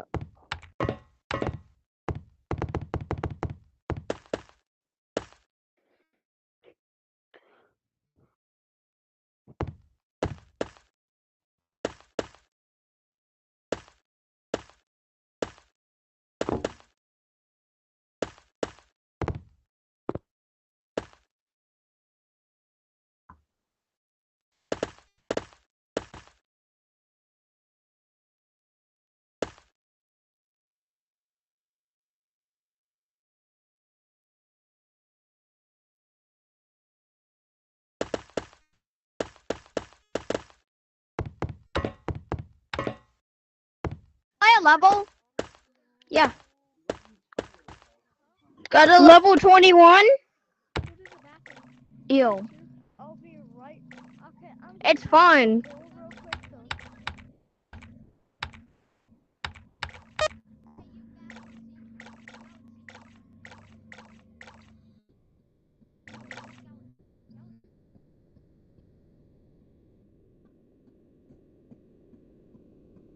So, like, if you're saying that if I beat this level right now, I'll become invisible. No, never mind. Not this level. Wait, someone is in here.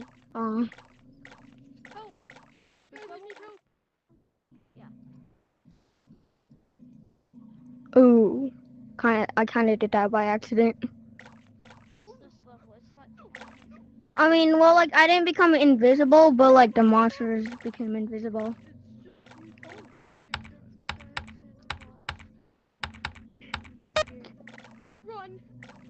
For level 28, what even is level 28? Guys,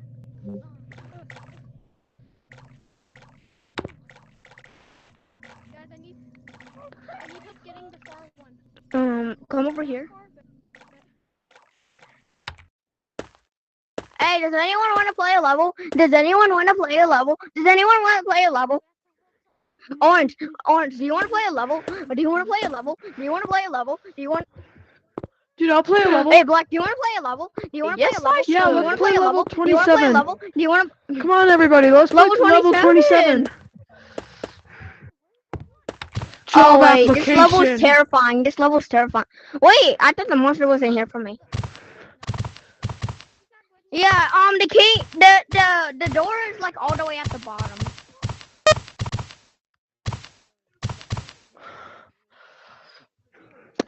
I don't know.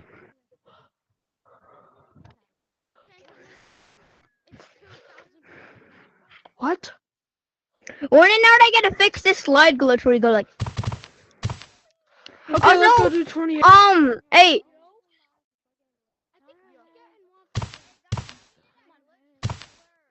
You go into minecarts and then you end up going out of the map. That's sliding glitch. Just search it up. Sliding glitch.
feline frenzy.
silver. Super rare.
Open for business.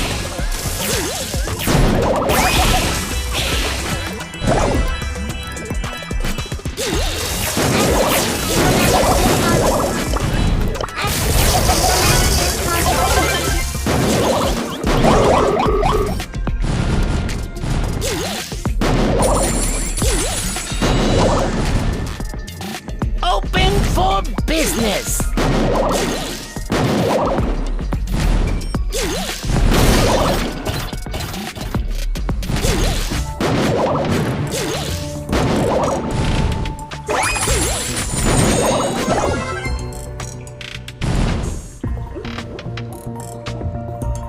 You will pay for that, dear.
Open for business.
Super rare.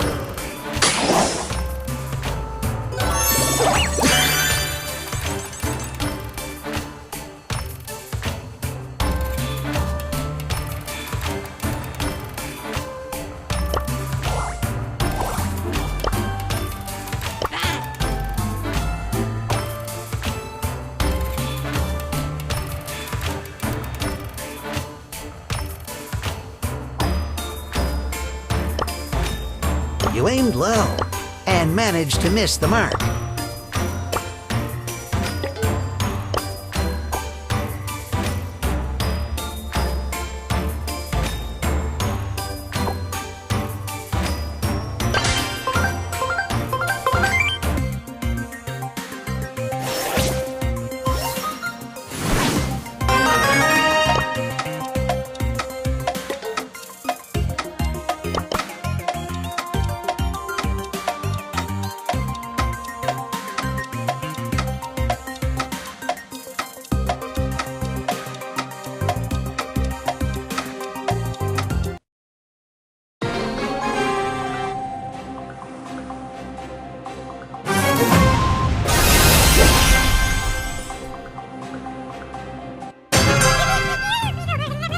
I might be dusty.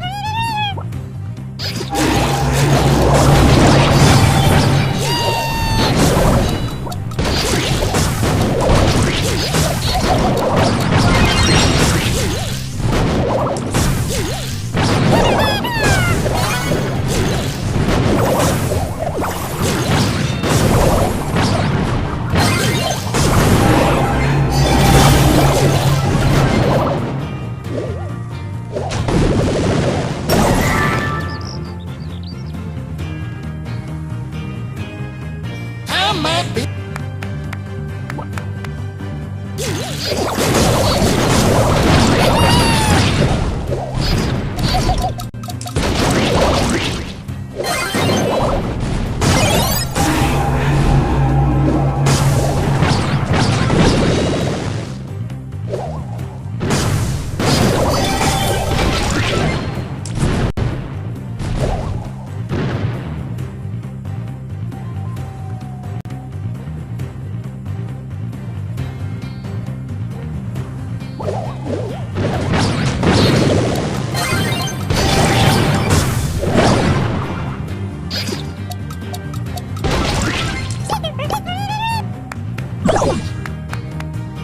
I might be dusty, but my fame ain't rusty.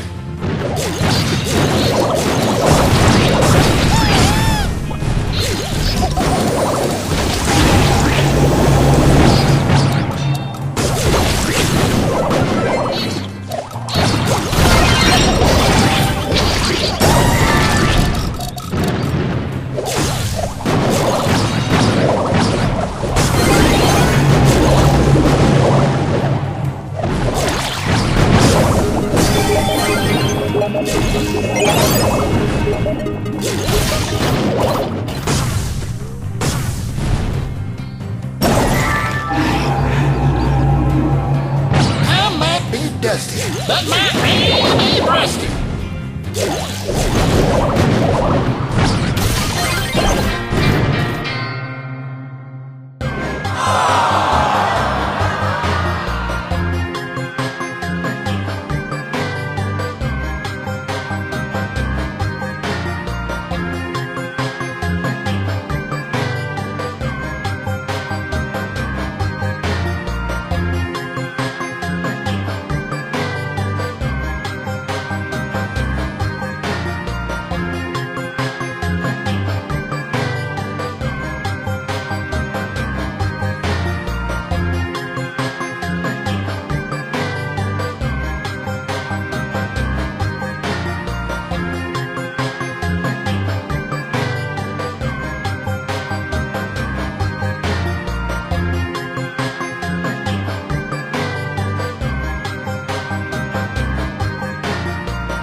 High score!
Off I go.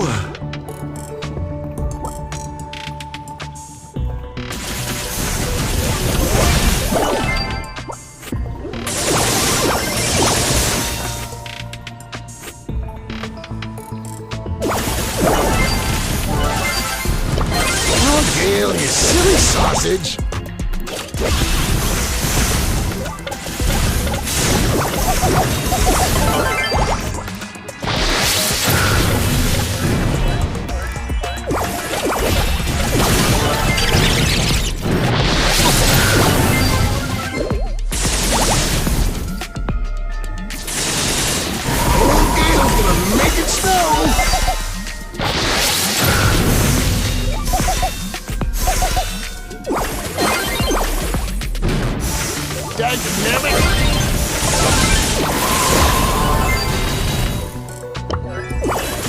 No rest for the wicked.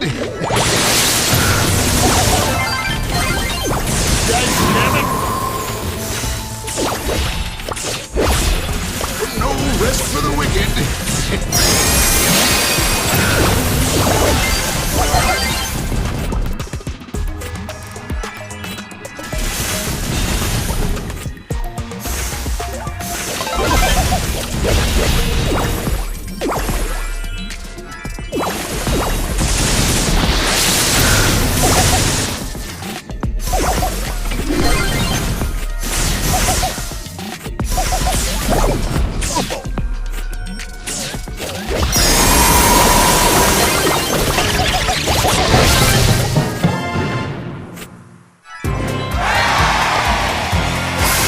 Gold 1.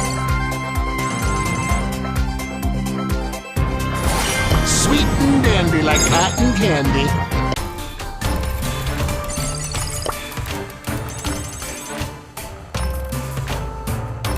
Wowza! Don't blame me. I just work for Mr. P.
Let's get physical. Physical.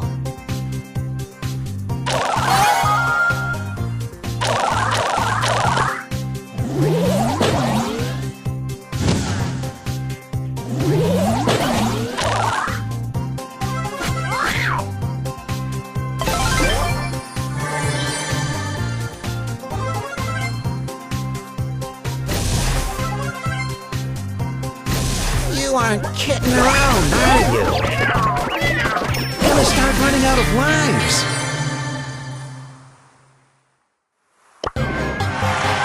Live, love, laugh, and lick.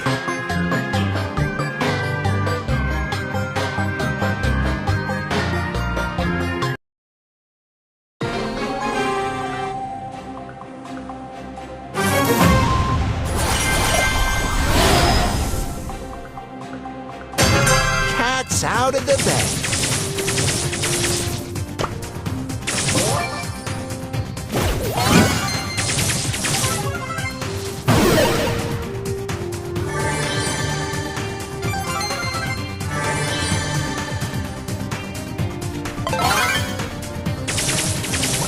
You are stuck with me. Gotta go lick myself.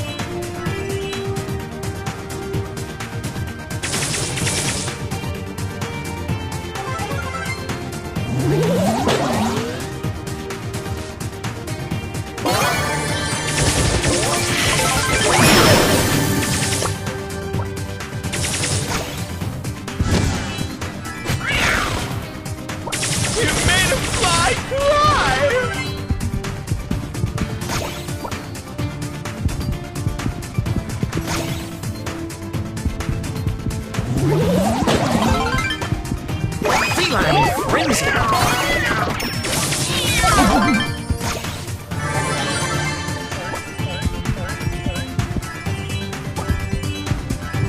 You aren't kidding around, are you? What a catastrophe.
Technology rocks!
the carnage begin!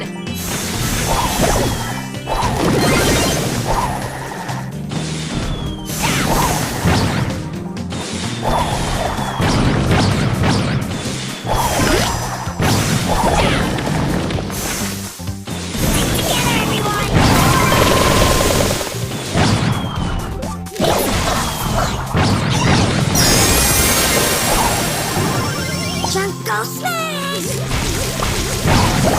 We are drunk! Together, everyone!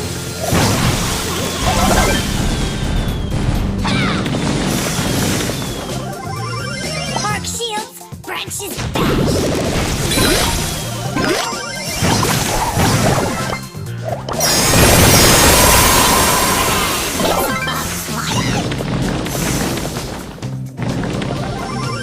Arc shields!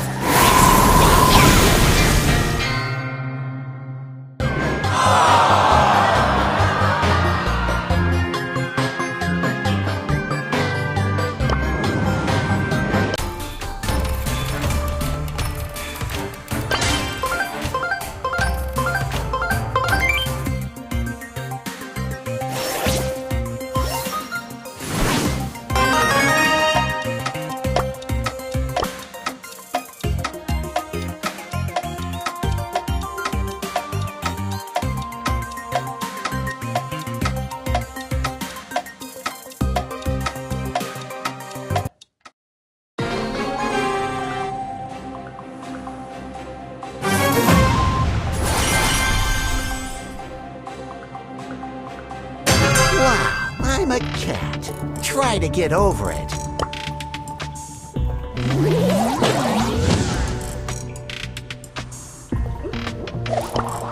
Smartphones, stupid people.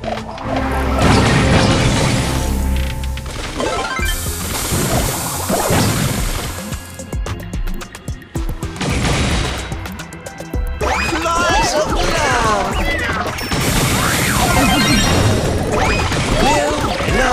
Love, and lick.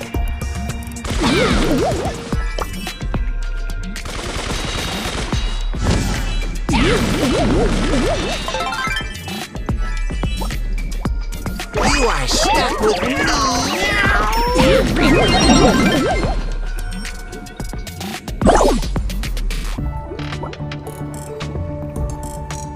Have waited all my 9 lives for this moment.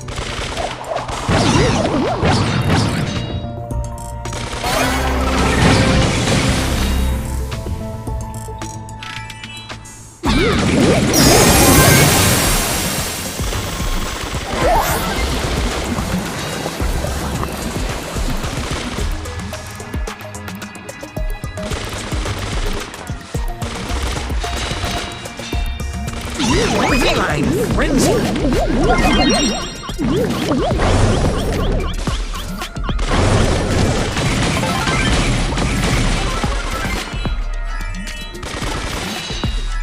Bounce, bounce, and bounce.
way her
hours into a stream and I still smell unstoppable.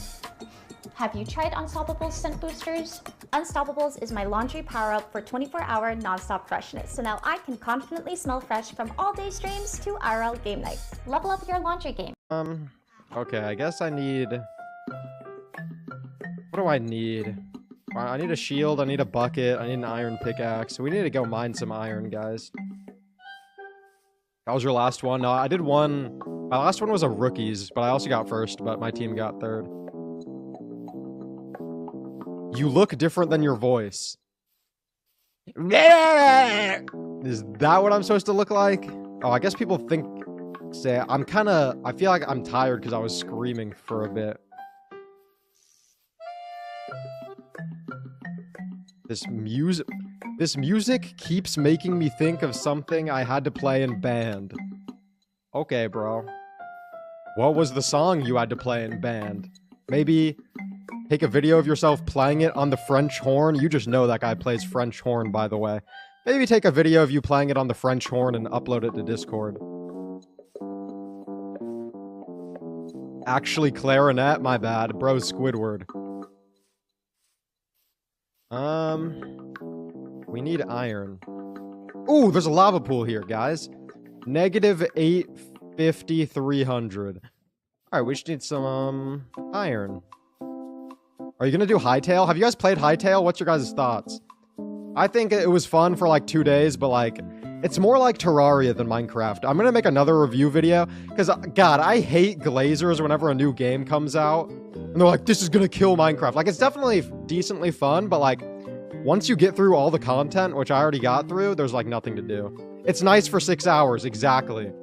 And like, technically they could, like, it has so much work to do though. Like, they need like, because the thing about Terraria, which is why I say it's more like it, is like, once you're done with Terraria and you do everything there is to do, like, there's no more you're not playing Terraria after you, like, beat the Moon Lord and get all the items, you know?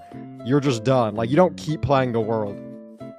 Like, so it's like that. So if they had like 50 hours of content, then it'd be good, but they have like 10 hours of content, or like maybe even less. Because like it took me like 15 hours, but like I didn't look up a single thing the whole time. So I kept looking for mithril and storm leather. How do I get mithril and storm leather? And then it turns out I just can't. Okay, I'm really scared of going in caves and getting shot by a skeleton. I don't know. I'm just waiting for them to add redstone. Thing is, like, you need a reason to play it over Minecraft. Like, cause, like, the building is cool. Like, they have a lot of cool building stuff, but it's like, why would you play it over Minecraft? Like, it's like the same thing with, like, a couple more little things. Dude, there's a zombie. Wait, I need to lock in. I need to turn on subtitles. What is music toast? No music toast is shown. Okay, I guess that's good.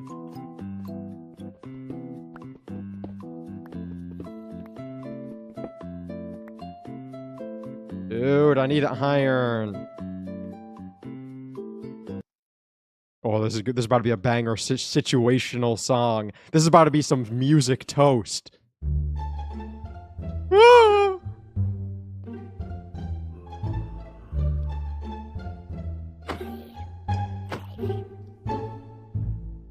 Bad joke, that was a banger. Music toast was a banger.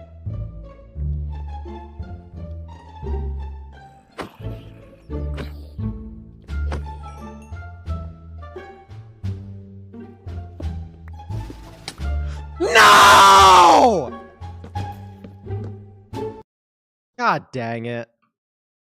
Dude, that came out of nowhere. Okay, by the way, I forgot to say this at the beginning. For all these damage streams, it's like instances of damage.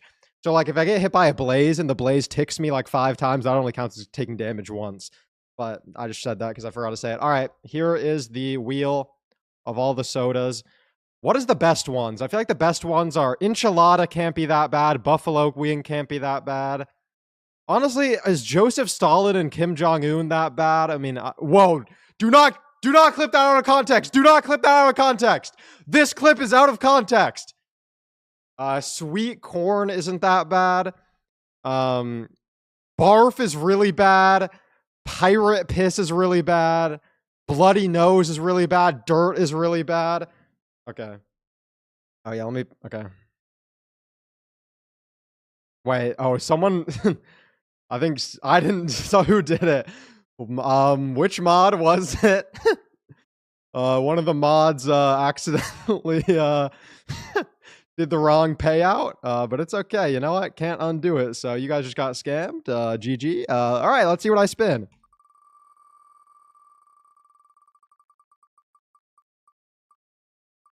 Ghost Pepper? Oh god, I'm scared of Ghost Pepper. Kim Jong-un, please, Kim Jong-un. No! Kim Jong-un, are you kidding me? Okay, I hope this isn't actually spicy. I hope this isn't actually spicy. Oh god, okay, it's in the fridge. I need to go get it. If it's like not spicy, I'm fine. But what if it's actually like as spicy as a Ghost Pepper? Like then I'm actually cooked. So we'll see. I'll be right back.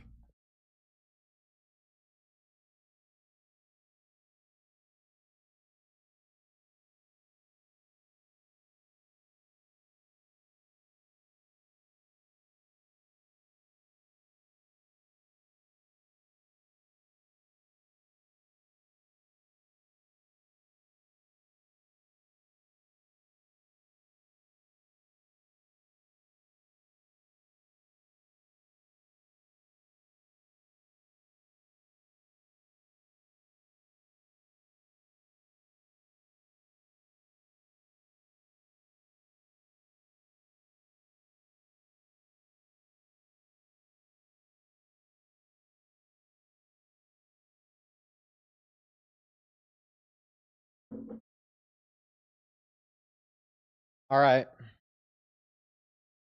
We have the Ghost Pepper soda. Warning, this soda is very hot. Your mouth may catch fire. Drink at your own risk. Okay, that makes it sound not that bad because it's like a meme.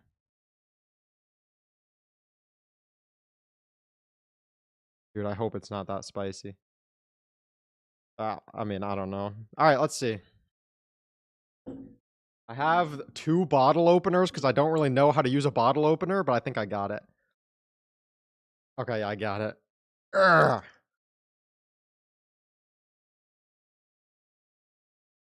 Okay, I'll try to drink to at least this line.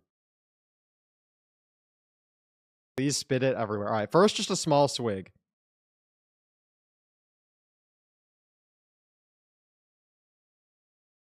It smells weird, but it doesn't smell spicy, but I don't know how it smells. Okay, okay.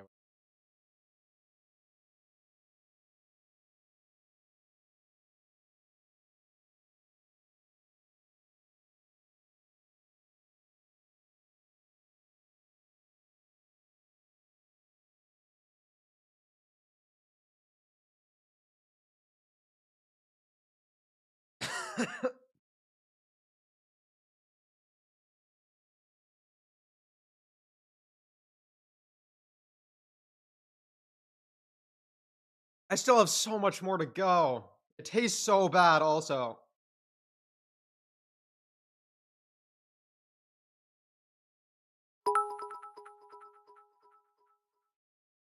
Hey Cam, and you know what's gonna come now.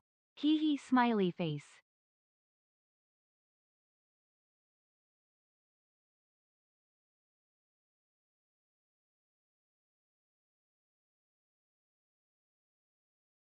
Ah.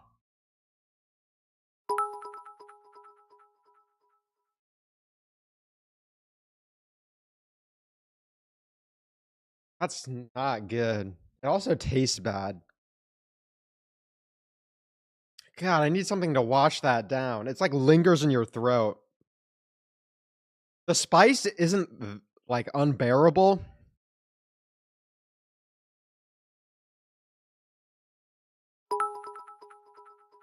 Ugh. I had a little bit of tea left. Okay Cam, and you know we should low-key host an event together. Father, last time in chat you said no one wanted to play court. Okay, anyways. Okay.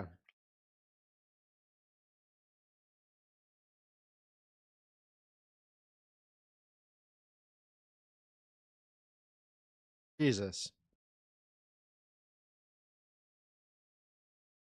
My lips burn from that.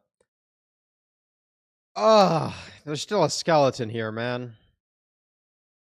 Alright, Same thing. Will I take damage before 18 minutes on the timer? Hopefully this time it doesn't get resolved wrong. Jesus.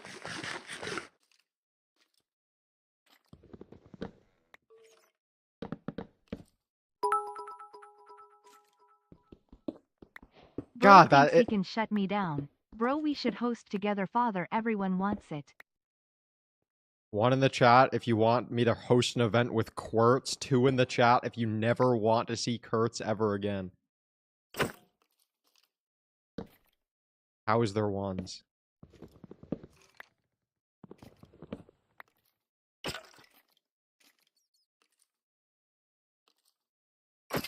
Oh my god, okay.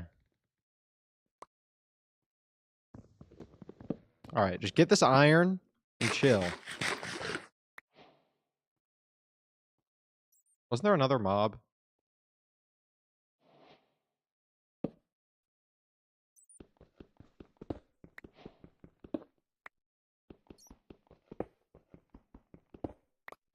God, that spice, like, it's weird. Like, I guess because you drink it.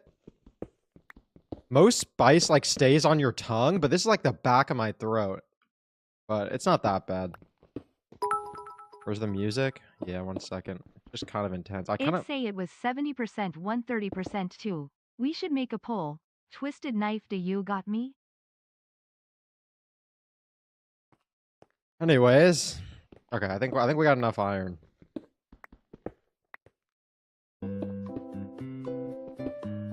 Jesus, that was not good. I feel like that was one of the worst ones. Ghost pepper. I don't know though. Pirate piss. I feel like what if I actually throw up drinking barf? I thought this was like a little. I said I'd drink down to the sticker. I thought that'd just be like a little bit. That was like so much. That was like literally like 10 like mouthfuls. I don't know how that was so much. Pirate piss, barf, and dirt are the worst, I feel like. Oh my god, there's iron right here.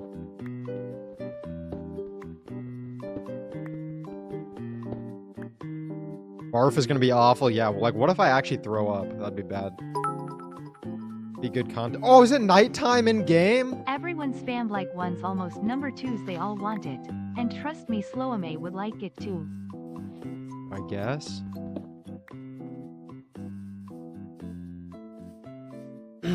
It's like my throat feels weird. Alright, whatever. Read the ingredients first, please. The ingredients were carbonated artisan spring water, pure cane sugar, citric acid, red pepper extract, natural flavors, red 40. Yo, no, red 40. Am I cooked? Can you say hey to Izzy? No. Okay, we just need come on.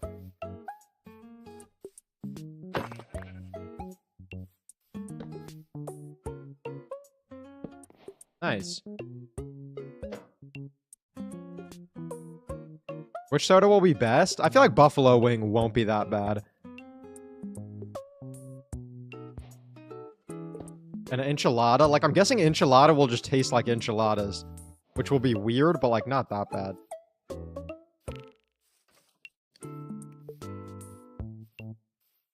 Dirt? I think dirt's gonna be bad. Does RFK approve of this? Shoot, dude. I need to ask. Use shield? Yeah, that would probably be a good idea. Let me go to that tree, right, guys? Zoinks! That's a skeleton! Like, I've watched you drink weird sodas before? Yeah, I drank ranch soda on stream like 4 years ago. Stand up. Keep the Bo Nix throwback jersey. Yeah, I have the same ranch soda again. I remember it being really bad. Like, weirdly bad. Like, I didn't think it was gonna be bad, and then it was. But honestly, I'd rather drink ranch soda than barf and... Oh, Bloody Nose is gonna be bad. At first, Bloody Nose, I was thinking, like... Because you know Tiger's Blood? You guys know about Kona Ice? Tell me you guys know about Kona Ice. Don't tell me that's only a Texas thing.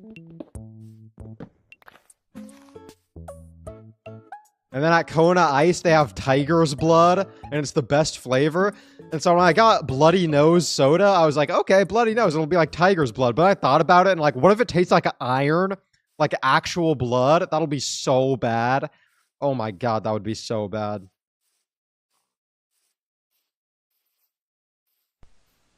Alright, oh, we just got to... What was the chords of the lava pool? Does anyone remember? Wasn't tiger's blood like coconut? No, tiger's blood was just some like, I don't even know, some like raspberry, cherry, strawberry, all the red colors. Negative 850, 300. Wait, it should be just right this way. Huh! What are the chances? Bro lives in Texas? Yes. Dude, oh my god. Okay, story time. You guys know how I get my iced tea every day? I mean, you guys gotta know about the iced tea at this point. You're honestly not even a real viewer if you don't know about my daily iced tea. I get my iced tea every day. One of the girls there started calling... Because, like, my name on the app, I always just put it in the app. My name in the app is Cam. And there's this one girl there calls me Cammy Poo. She goes, here you go, Cammy Poo. And she does that every time. And then today... She's like, oh, you're a Broncos fan? And she was like trying to have a conversation with me. And I was not trying to have a conversation. I had to like talk to a stranger. And it's like, I do not know how to talk to people, guys. Stop it. So, yeah, not good. Calls me Cammy Poo. Every time I see her in the drive-thru, I'm like, no. I need water, guys. Low-key rude? I'm literally the least rude person because I'm so non-confrontational. Well, like, that's not one of those situations, but I mean, like, even if I get screwed over, I just won't say anything. Like, if I'm at a restaurant and it's been, like, 40 minutes, I'll just be like, nah, surely they're about to come out with my food. Or, like, what's another example? Like, oh, if they get my order wrong at a restaurant, I just won't say anything. If, Dude! I went to a grocery store the other day. It was like a local grocery store, but it was still a grocery store. On everything, they flipped the iPad and asked for a tip at a grocery store. But I still always tip. But just because it's too awkward to click like custom or whatever, like I'm not doing that. But the person I was with was like, bro, no way you're tipping at the grocery store. But it's like, that's crazy. Grocery store tipping is actually insane. Is it over for America?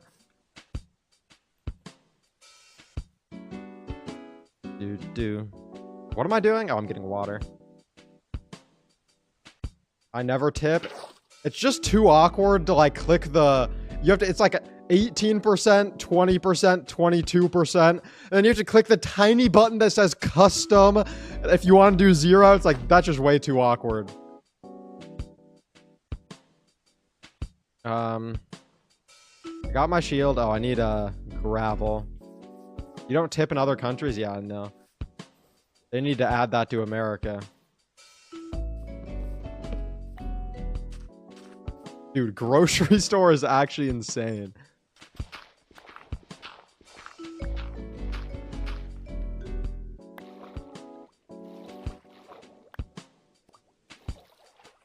My mom asked me how much money does that guy make. Hello, Kenny Gamer's mom. $1 billion. Depending on how many bits Quartz gives me. W Riz. Kenny Gamer's mom, are you single? Kenny Gamer's mom, are you single? Sorry, Kenny Gamer, you know, just have to ask.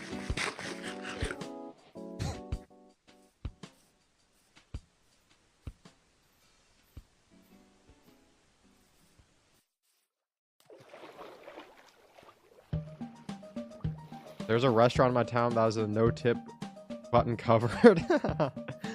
I feel like restaurants, it's like normal to tip, but grocery store is crazy.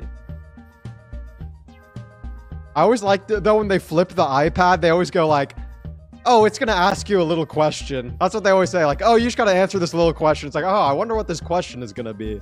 What's my favorite color? When's my birthday? Alright, guys, I lost it. That's this way. Oh, there's just a little question. Flips the iPad. Oh, brother.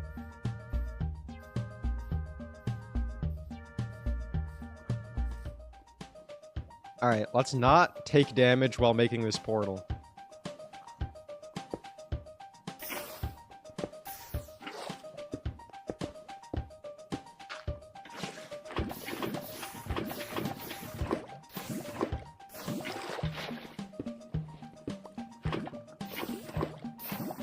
Bazinga!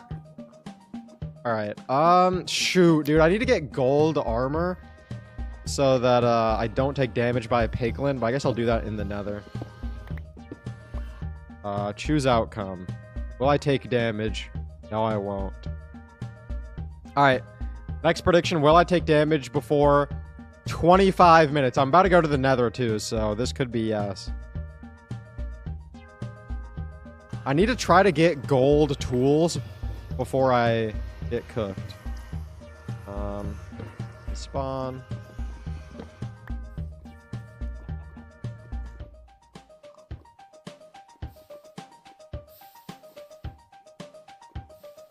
Alright. Let's go!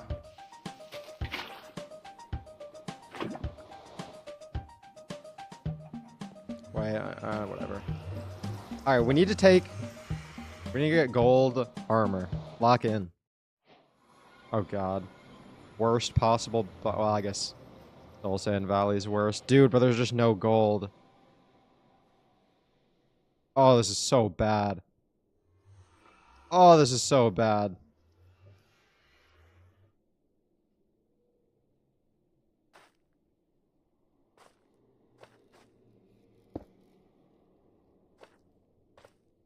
Negative 150. Negative 150. Nice. We got a fortress. Dude, we need gold, though. No gold is so cooked.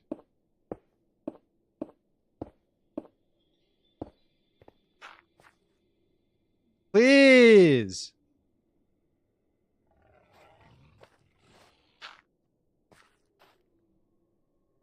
Some gold over there. I don't know if we have enough blocks, though. No skeleton, no piglin with a crossbow.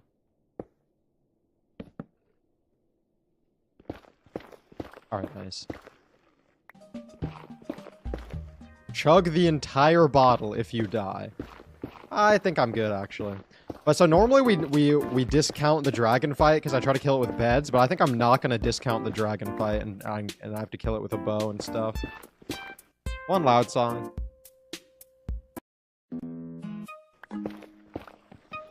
Please give me enough. Ooh, almost fell.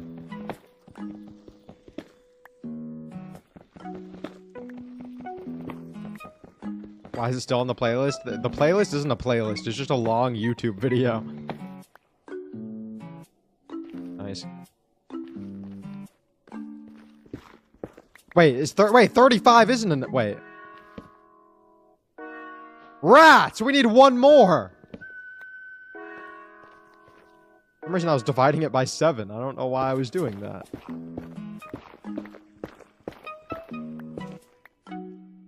Dude. I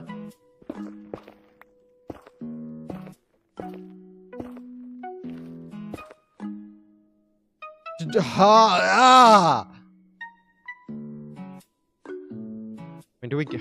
Screw it. What's your Clash deck? Guys, guess what Clash deck I ran in 2017 or whatever. It wasn't that. Well, it might have been that. I ran the same Clash deck for like 8 years. Guess what the win condition was? No, it was my own custom deck.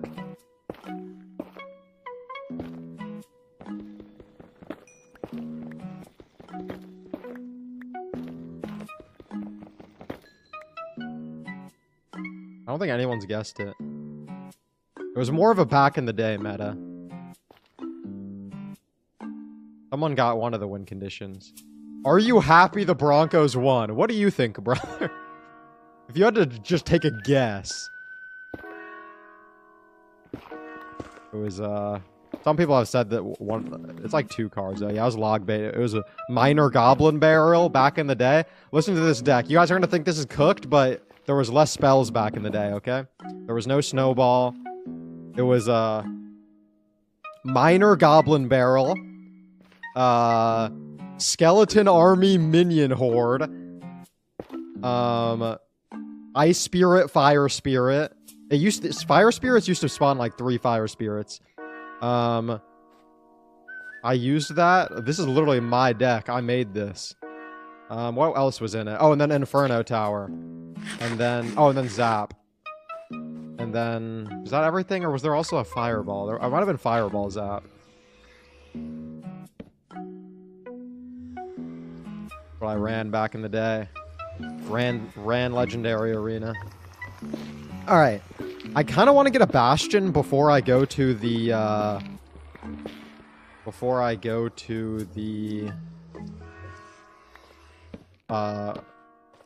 Fortress, because I want to get Fire Res. But do I need Fire Res? Can I kill all the blazes without taking damage with just a shield? I don't know. Back in my day, like he's old. I am old. It's over.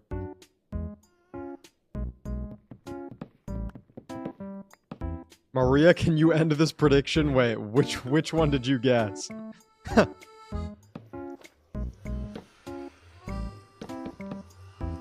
I'll end it, don't worry. Will I take damage? No, I won't. Alright, next prediction. 33 on timer. Will I take damage? Prediction's up. We're looking for a Bastion. I need to not get hit by these, by these little goobers. No getting hit by goobers.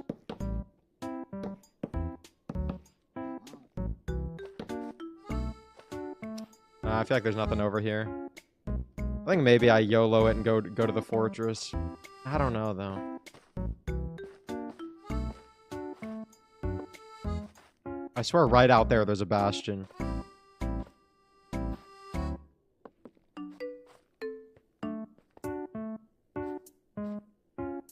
Lost my 200-day hardcore. Honestly, how do you even die in hardcore these days? Hardcore, like, Minecraft is just so easy to not die. There's literal items that make it impossible to die. Like, no way that's real.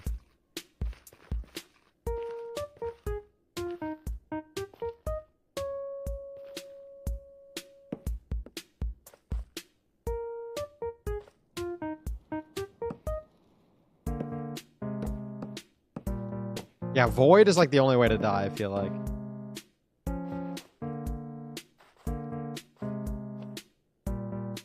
Like, Philza lost his world because he had gold armor on for a meme.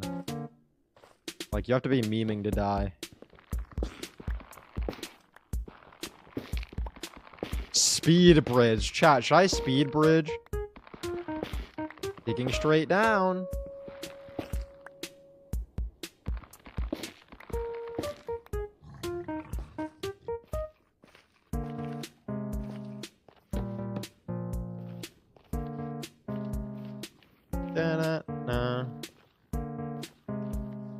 I don't think I'm gonna loot this yet.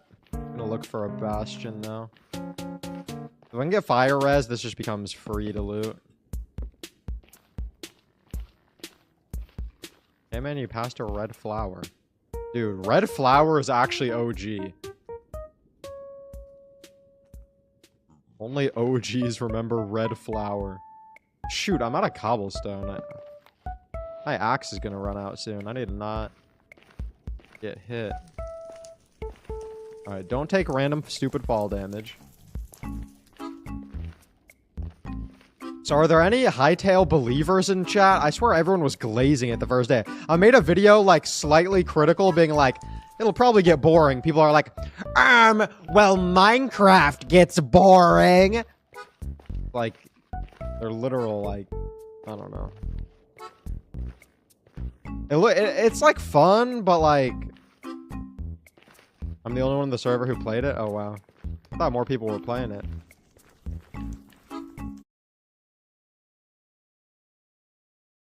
I think Supercell doesn't even know their own game. Firstly, they remove assassins from the game the same day they release the most anticipated skin of the season, which you can't even playtest. Then in the video, they show DJ Poco, but we ended up getting a different variant, and apparently these brawlers are assassins? They did a small mistake here, because these brawlers were actually intended to stay active during the Only Assassins Day, but where's the Big Head Day? I think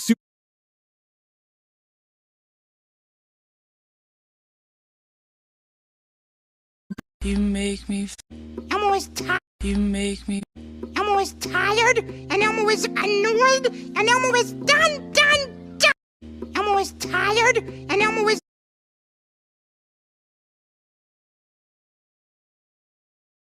I don't like snapped. I don't know how, and it had the battery pack built into it.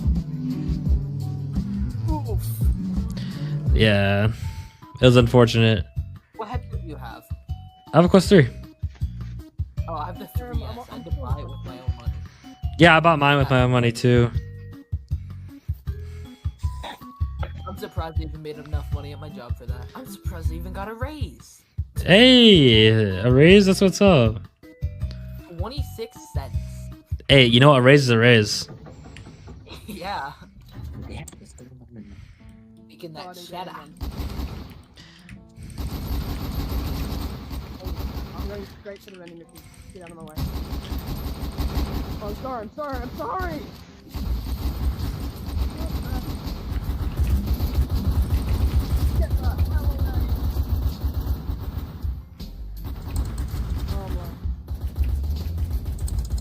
What would you do if I made a game that's Scary Baboon, but it's also based off another Roblox game? I don't know. I don't know what I could do.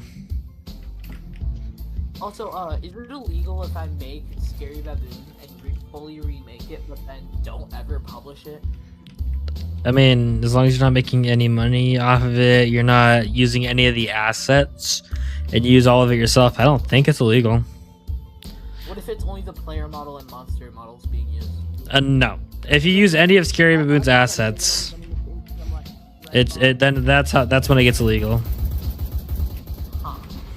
I need to get up on the vending machine, so I'm literally on red. I bet.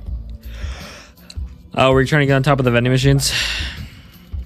What if it's just a super good, very realistic model that I remade of Scary Baboon player model? If you made it, then that's your asset. I'll protect you. I'll protect you. I'll protect you. I'm only gonna waste my bullets. I'm only gonna waste my bullets on real people like this one.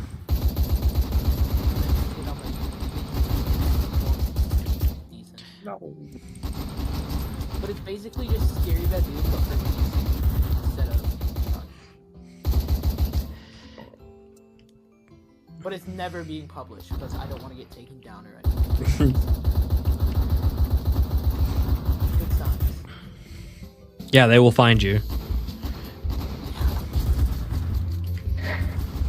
I'm gonna get a Quest 3 because like my Quest 2 is my Quest 3. How are you gonna build Scary Baboon in Minecraft? Should I try? Ah!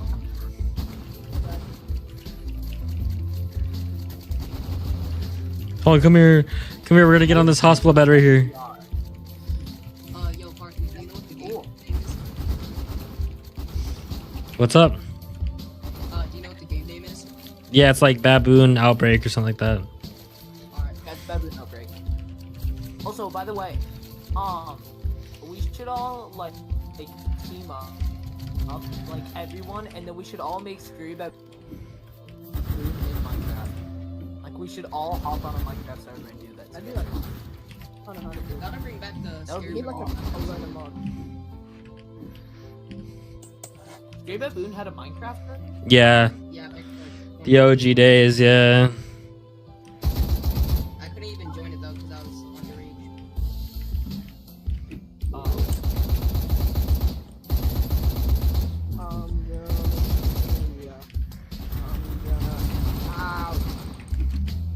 Scary Baby Baboon in Minecraft with game mode, but you lost all your maps. Real. Coolio. Take a bear. Oh my gosh. Oh, ah. Please, I'm a huge fan.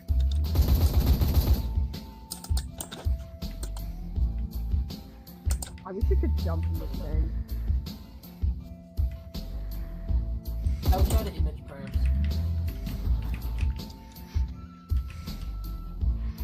That'd be so Yeah, the awesome. song is a vibe. I'm gonna break my PC if I don't find you. Hey, don't do that, because then you'll never be able to find me.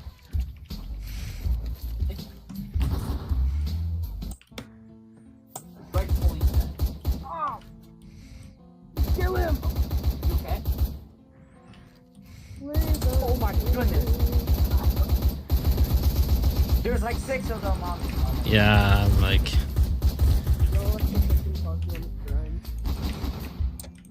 Why is there so many? Oh my goodness. Oh my goodness, I'm so cooked. Oh, I'm getting sandwiched. They made like a wall. What the heck? I'm gonna sleep at 2 o'clock. Guys, once it hits 2 a.m. my time, I would have been up for 24 hours, but I gotta stream for another 6. Oh. I died. Oh, Royal Blue with the $5 dono. Who do I think GT404 is? Who do I think it is? Who?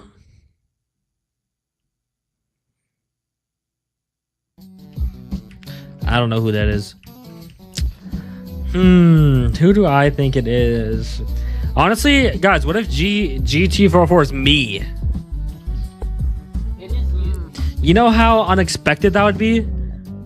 Like, I'm not gonna say it is, but it might be me, guys.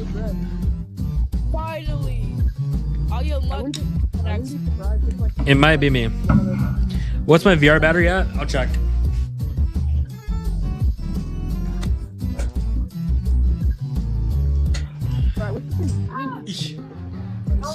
It's at 52, guys. My VR is at 52. Alright, cool. I got your pussy from the shop. Yo, that means you'll did you actually order it? Yes. Yo, that means you're gonna get it early February or mid-February. It's gonna be awesome. I can't wait to get mine too. Donate. Dang. I could never do a 24-hour live stream. Poor Parker. Thank you so. Hold on, I'm gonna get it for you. No.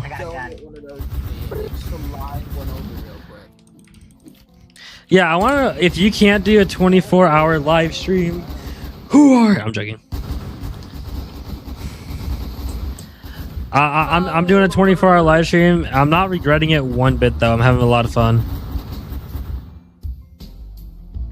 You like opening doors and then shutting them super loudly? No. I like doing that to annoy my parents. Not me. I would annoy my neighbors. Parker, do you play Scare Baboon? No, I play Baboon Scary actually. No, he plays Scary Babylon. Scary Babylon. What's your favorite game mode? Mine is also Be the Monster. I enjoy Be the Monster so much. Have you? You have to admit you're tired. I am tired.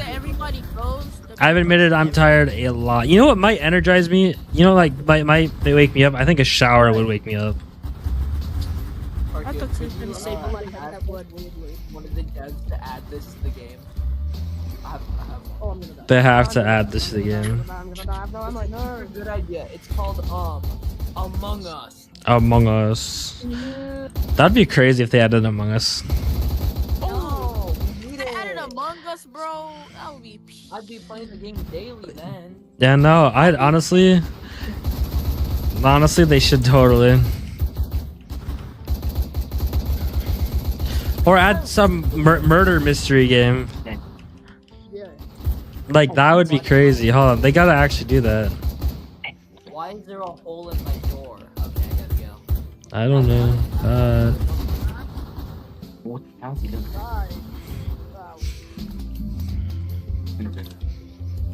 LeBron James. LeBron James. How long have you been deving Turnip? How long have I been deving?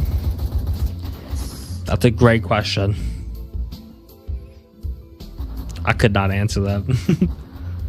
A lot of people ask me stuff like that, but I just don't know the answer. What's your favorite Scary Battery monster? What's my what? What's your favorite Scary Battery monster? Big Larry. This is a dumb question to ask, but how old do you have to be a Scary Battery developer?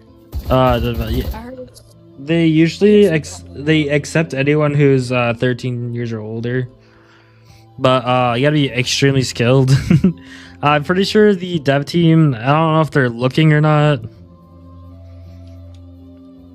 Yeah, guys, my headset is dead. Well, it's not dead, it's charging. It's probably, it's like 50 something right now. Probably at 57. wait a minute. How did you get it like 10 more?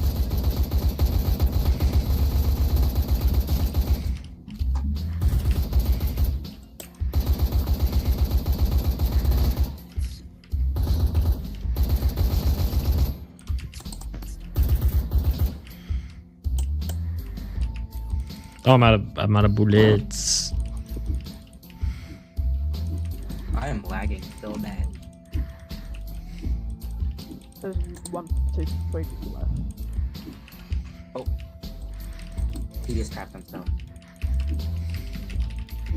Oh, I hit the boogie and I almost dead. I mean, rest in peace, mate.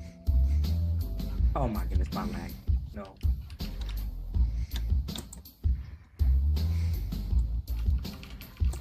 Oh, I found parkour.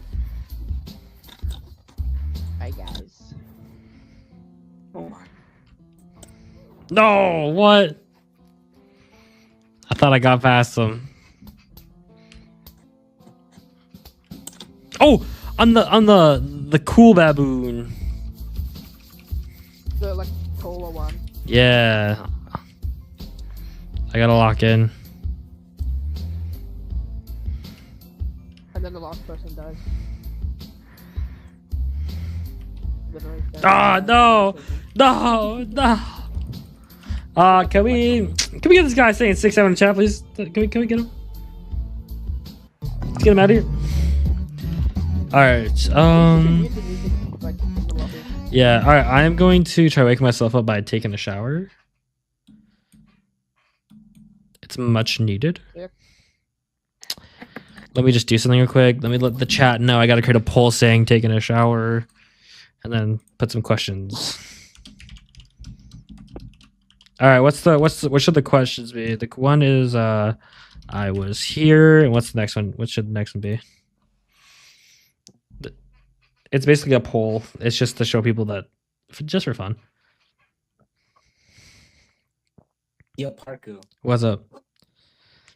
So, every time I join Beat a Monster and I like become the monster or anybody else becomes the monster like in a public, every single time they always like say that we're bad and whatever. So maybe like one day you should do like a video where like you go undercover. Yeah. And, like you should see what people do. Yeah, maybe. Like, All I right, heard some horrible stuff. guys, I'm gonna go take a shower and I'll be back.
hours into a stream and I still smell unstoppable.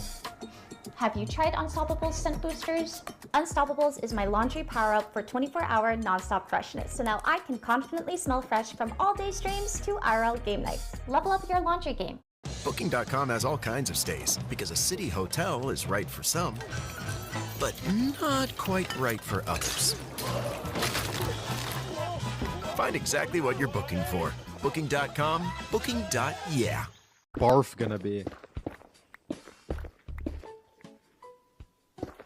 Oh wait, whoops.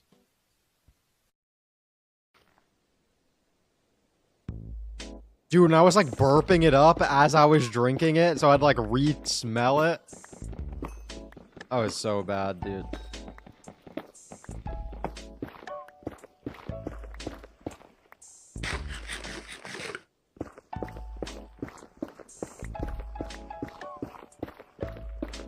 Oh, I just burped more up.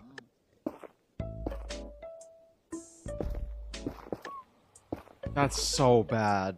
That is so bad. That was way worse than the ghost pepper wasn't good, but it wasn't like, I don't know. Did they win?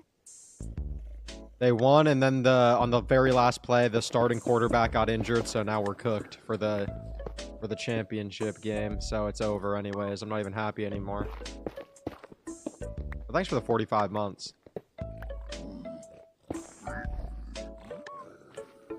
It was a bruh moment. No way that was real, too. That's crazy. Like, I saw a couple people saying that. I'm like, oh, that's definitely a troll.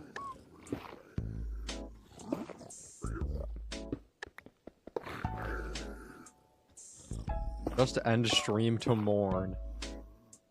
Alright, I got 10 gold blocks. Will that be enough?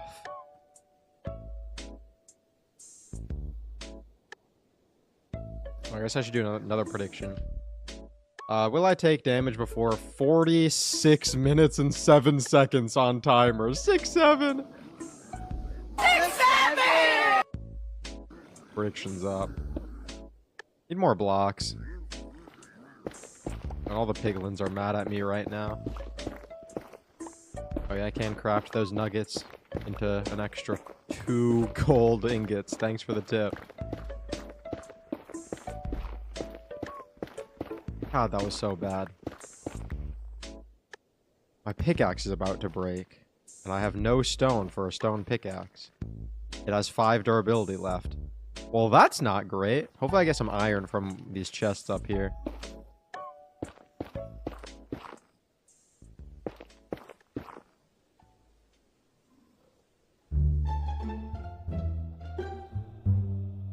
Dude, I'm gonna take damage again.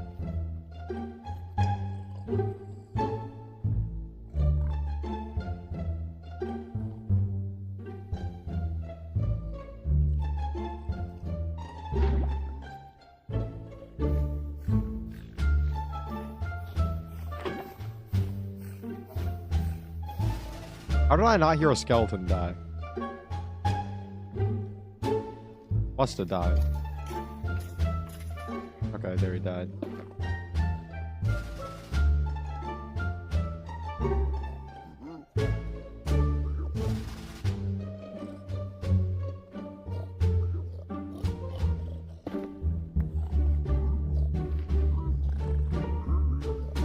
Nice.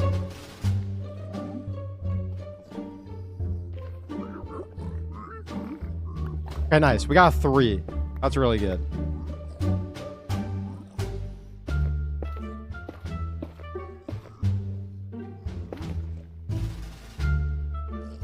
Need to knock his...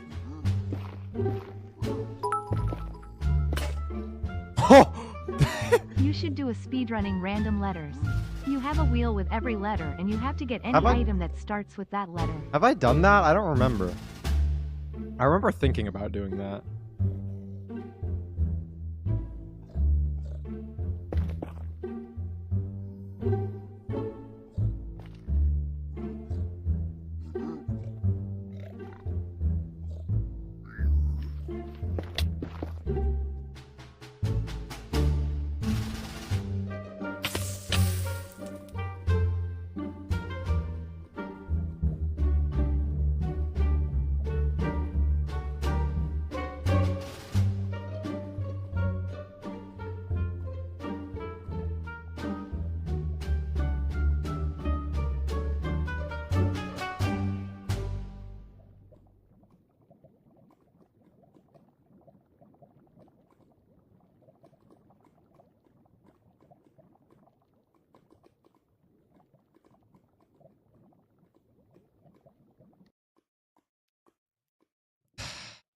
Well, Handman is about to show us if it's possible. GG. I went live to celebrate the Broncos winning. Quarterback gets injured and out for the season 30 minutes in. Just awesome, man. All right. I'm drinking 3 sodas and then ending. Please just give me 3 easy ones, man. Please give me 3 easy ones. Just please. Kim Jong-un? Okay, does Kim Jong-un taste bad? Does anyone know? Alright, Kim Jong-un is the first one. Alright, second one. Dirt! Please, Stalin! Please, Stalin! Ah. Alright, we got dirt, Kim Jong-un. Okay, not barf. Not barf. Not barf.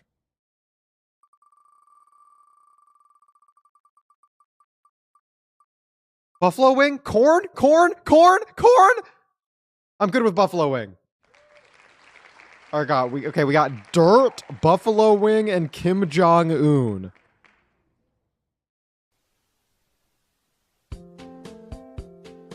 Alright, I'll be right back.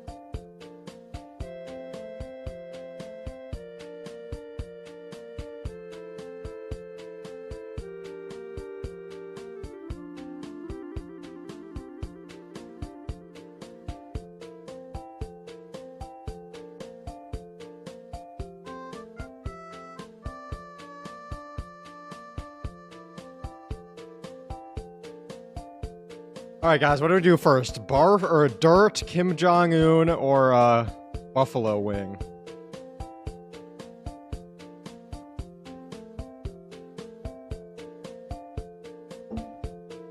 Him last.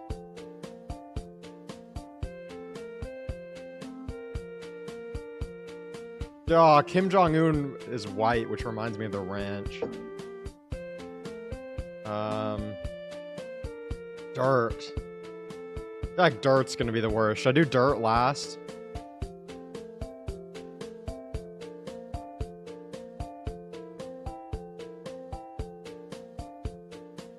I'll do buffalo wing, then dirt. Or no, I'll do buffalo wing, then Kim Jong-un, then dirt. I feel like dirt's gonna be the worst. No way dirt is good. Someone said you think dirt is good?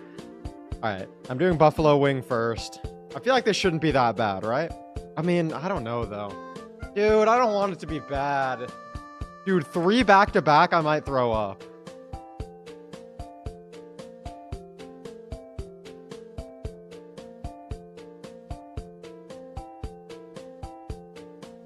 Dude, ranch was so incredibly bad, like, you can't even comprehend how bad. Alright, buffalo wing. Doesn't really smell like buffalo wing. Okay, I don't think this will be that bad. Alright. Buffalo wing. First one. Have to drink to the sticker.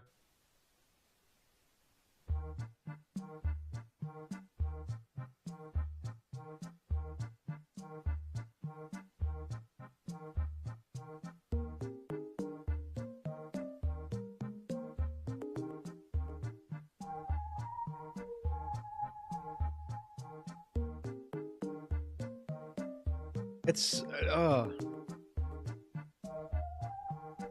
aftertaste is really bad, but it's not that bad.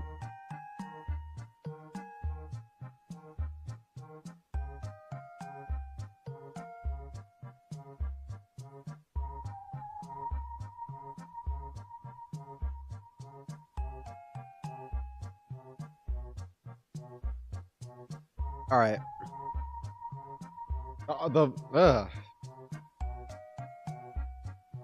It's like, Jesus. The aftertaste is bad, but whatever. It's not that bad. Nothing compared to ranch. All right, Kim Jong-un is next. I'm a bit scared. What color is that? Like, it gets darker down here than it is up here. Dude, you guys can't tell, but like, wait, can you? Down here, oh wait, it's because the sticker's on the other side. I'm stupid, it's blocking the light. Wait, I think it's just because of the sticker. Right? That must be it. But does that happen to normal soda? I swear that it wasn't happening to the ranch. I don't know. Ugh, the buffalo one wasn't bad until the aftertaste. So like, it was kind of good to chug, but like, now it tastes bad. All right, Kim Jong-un. Kim Jong-un, what do you have for me? It's like super lemony. I mean, it doesn't taste, it just smells like lemon, so it's not bad, but I haven't tasted it yet.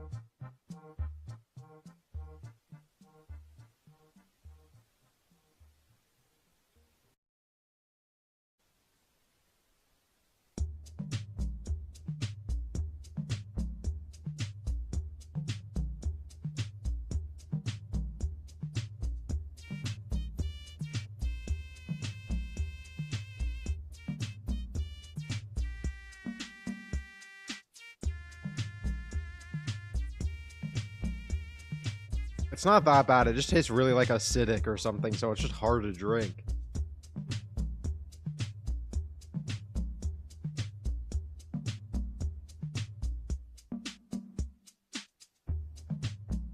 God, oh, I still have so much.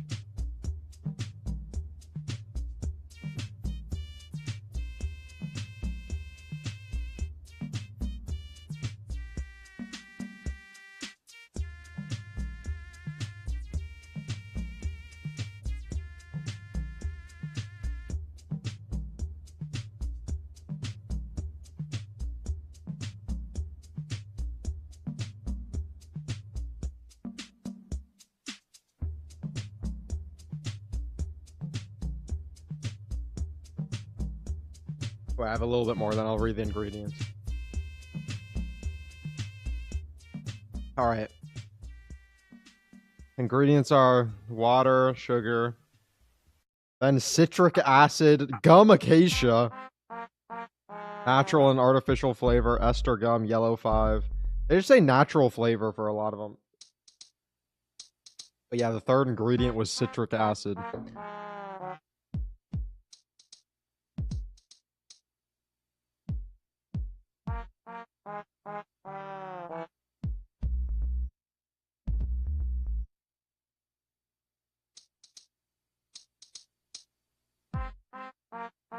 Same thing, doesn't say anything, just artificial flavor besides the normal stuff.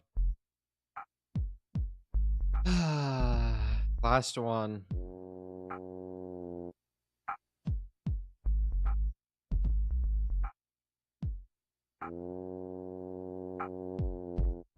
All right. Rate them all after you try this. Ranch is by far the worst, not even close. I feel like dirt could be really bad.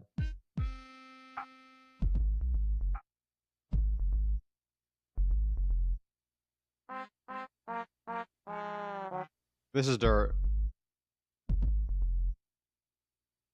If you throw up and lose, you have to drink another. Dude, why is it so hard to open? Like, I always like open it, but it's like not open.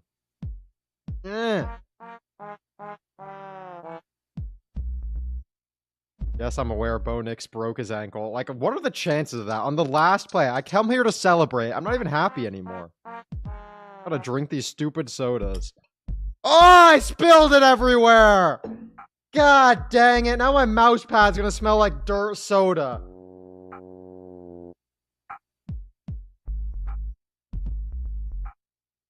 God, I got it on my pants. No, the Bo Nix jersey!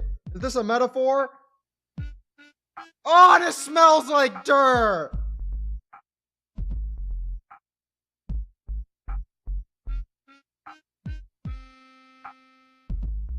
Yeah, I got a blanket to...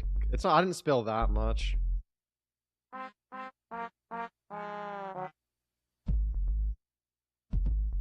God dang it, dude. It's all over my pants, dude. Now people are gonna think I peed my pants, guys. I did not pee my pants. Dude, it smells like dirt.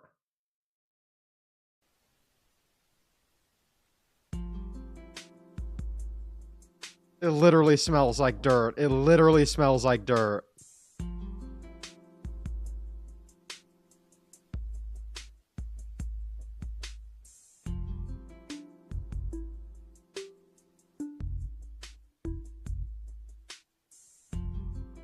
It literally smells like dirt.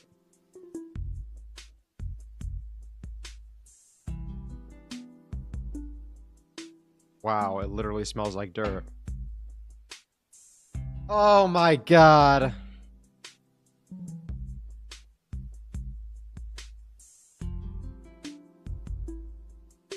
I shouldn't smell it again. I shouldn't. Oh, thanks for redeeming stand up. You are not seeing my pants. I did not pee my pants.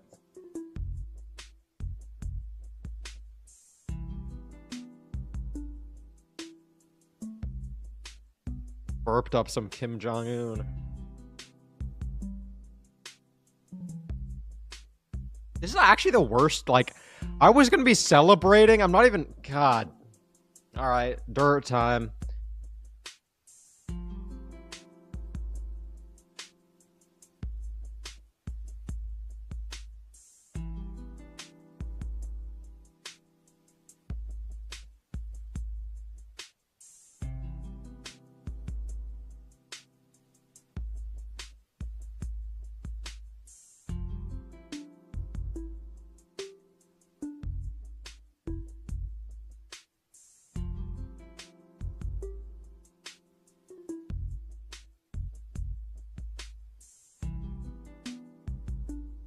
It's actually so bad.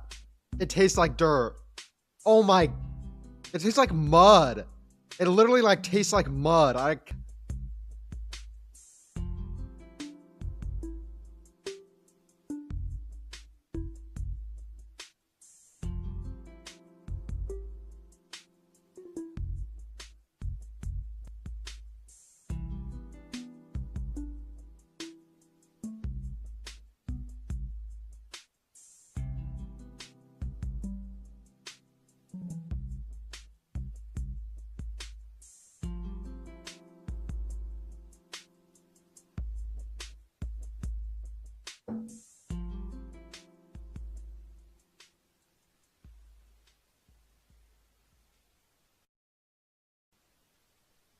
I was so close to throwing up.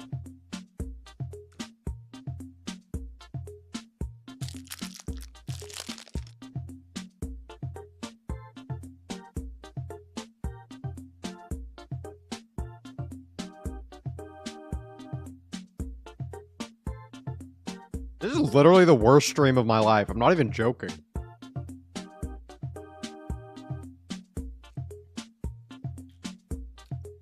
Wow.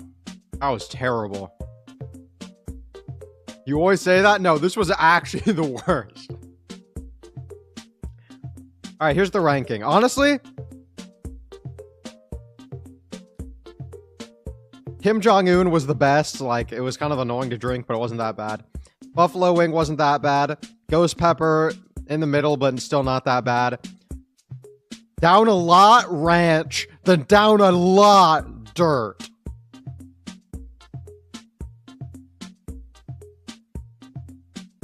Jesus. Alright. Well, how was the stream, chat? I'm disgusted. Broncos won. Bo Nix injured and out for season. It's over. We're losing the next game by 50. It's over. My life is so hard.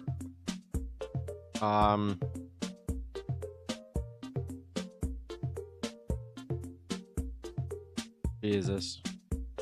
And I don't have a short idea or have started my short. Bye! That was so bad.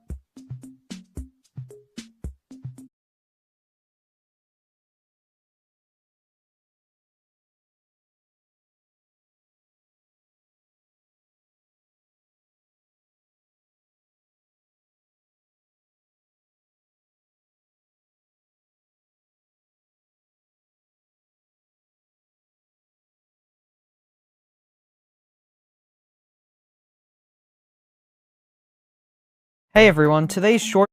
There is a coin here, and I need a red key. There is also dual portal. It spawns a twin of your icon. However, is it possible to only make one player go reverse to grab the coin? After player 2 gets the key, well, the camera follows both of them. So what would happen if we make the bottom player go in reverse direction? It must be possible since Geometry Dash 2.2 added 2 triggers that allow this to happen. So let's try it. If we set up the level like this with the reverse trigger put on touch trigger so that it gets triggered on touch and we play the level, we can see that both icons went back, even though only one of them touched it. The same happens if we use the second trigger. Now comes the secret that many people forget. You can actually place any jump orb, go to edit object, then extra and check reverse. This should cause a reverse effect on the player, and doing that indeed works and the camera follows player 1. Goodbye player 2, he probably didn't subscribe. There is a coin here, and I need a red key. There is also Catch the longest fish.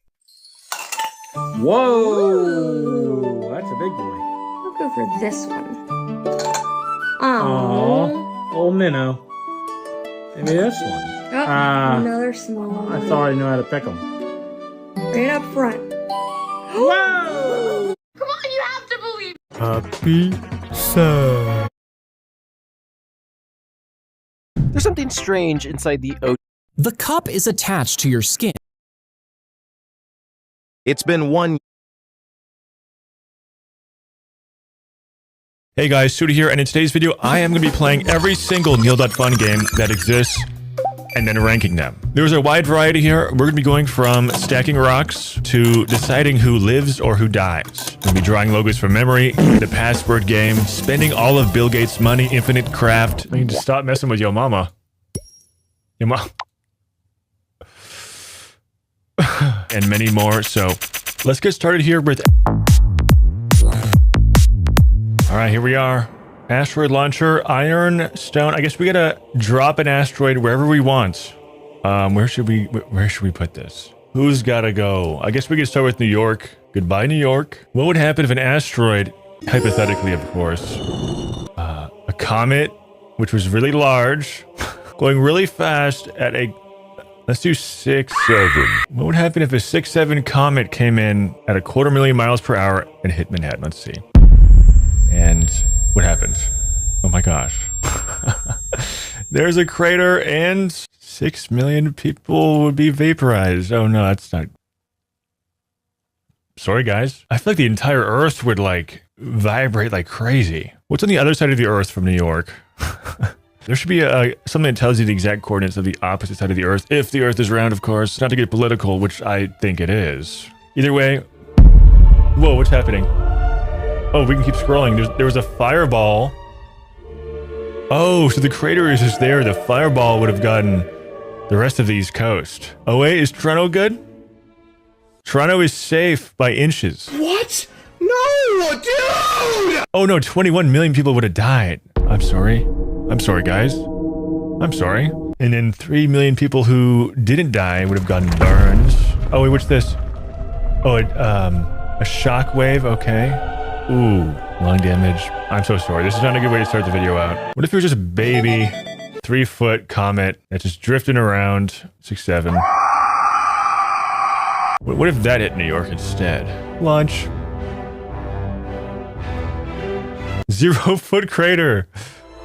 Nobody dies. Let me make it a little bit wider. Let's do 20 feet. That's still very large. 1,000 miles an hour on East and 14th Street. Ooh, okay. That's pretty big. Is it? An impact this size happens about every day. What? Are comets landing in New York every day? Okay, I'm gonna stop torturing New York. We're gonna go ahead and rank this game. I'm gonna give it an A because it serves its purpose. Why am I ranking these? I don't know. Next up, we have baby map. It flashes every time a baby is born in that country. Okay. China.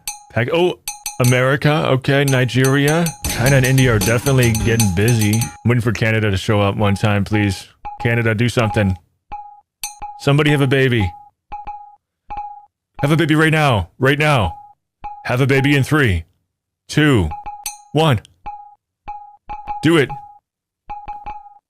Do it. Someone have a baby, please.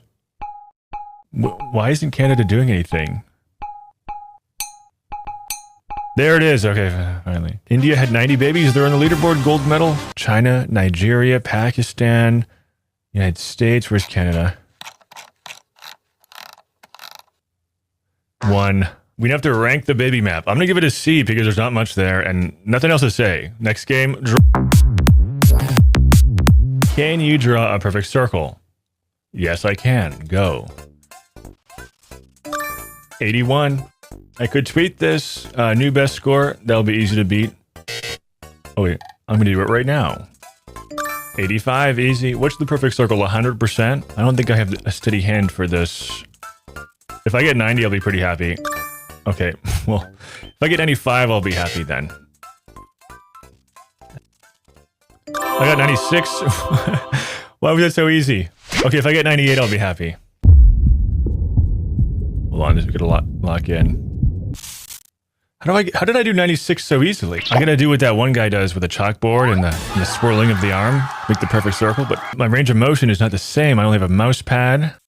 Yeah, I'm not getting 98. Now, yeah, it's tough to say what the criteria is for these rankings, but I'm gonna give that a B, just because there's more to do. I mean, I don't know how to explain myself on these, but I think it's better than Baby Map, and not as great as Asteroid Launcher. I mean, I guess Draw a Circle could be an A, compared to what, honestly, Asteroid Launcher might be a B. Next, we're playing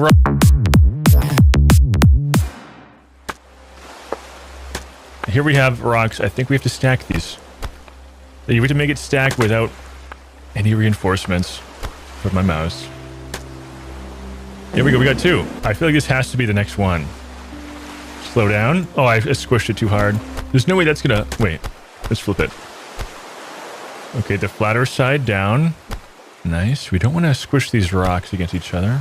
So much to make a daily game where it's like this, but every day the objects change and you have to stack whatever the objects are. Like there's 4 objects you have to stack every day. But every day they change. Is that a bad idea? Let me help it up. I think we're going to do it. We're almost there on... Not the most ideal way to stack them. Oh wait, I think we can flip this around. Where are you going? I feel like somebody could do this in 10 seconds if they get lucky. I feel like I gotta turn this rock around or something. Yeah, that was probably it. I think that was the problem. Flip this again. I don't know if I'm gonna be able to get this. Like, how would you even go about doing this? Unless this rock, you think the small one has to go on top. I can't even get 3 to stack, and if I do, it's a miracle because they're all angled at the tops. There's no way to stack these 2 sides. It's rounded, it's rounded. Like, there's no way. I think it's stacked. It's stacked. Okay, we got 1 more, though. Get it perfectly. Still don't move. Slowly lower. Nope. I'm gonna slowly lower this rock. What are you doing? Stop. Don't touch it yet. Okay, drop. Oh, we did it. Did we do it? Need some assistance from me? What are you doing, rock? No, we had it! This is so stupid. Stay up. Stay up. Stay up. Wait. No. This is definitely the stack, though, right here. Does it count if I manually keep them up? Too much movement now. Stay up. It'll eventually work.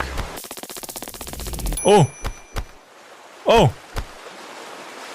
Oh! No. Stop moving! What's going on? Oh, no. I'm not leaving until they're stacked. Oh, that's good. That's good. Yes! We did it! The timer's on screen and much how long that took. Definitely a few minutes. Rocks, honestly, that might have been the best game so far. For now, the stacking game is an A, but it might come down to a B. We'll see. Next, we have... Okay, next minute is in 42 seconds. Next hour is in 57 minutes. 13 hours till tomorrow. Halley's Comet returns. The one that we sent to New York? 35 years? New York better be ready for that 50-foot comet. In 170 years, we're able to re-inhabit in Chernobyl. That's good. 300 years until we reach the Oort cloud. Didn't know what that meant. Still don't. Means nothing to me. The sun will die? Oh no. You can't live knowing the sun is gonna die. Heat death of the universe. 10, 100. Okay, that was a fast game. I'm gonna give that a C because it's kind of the same as Baby Map in a way, like just statistics. Next up, we have the...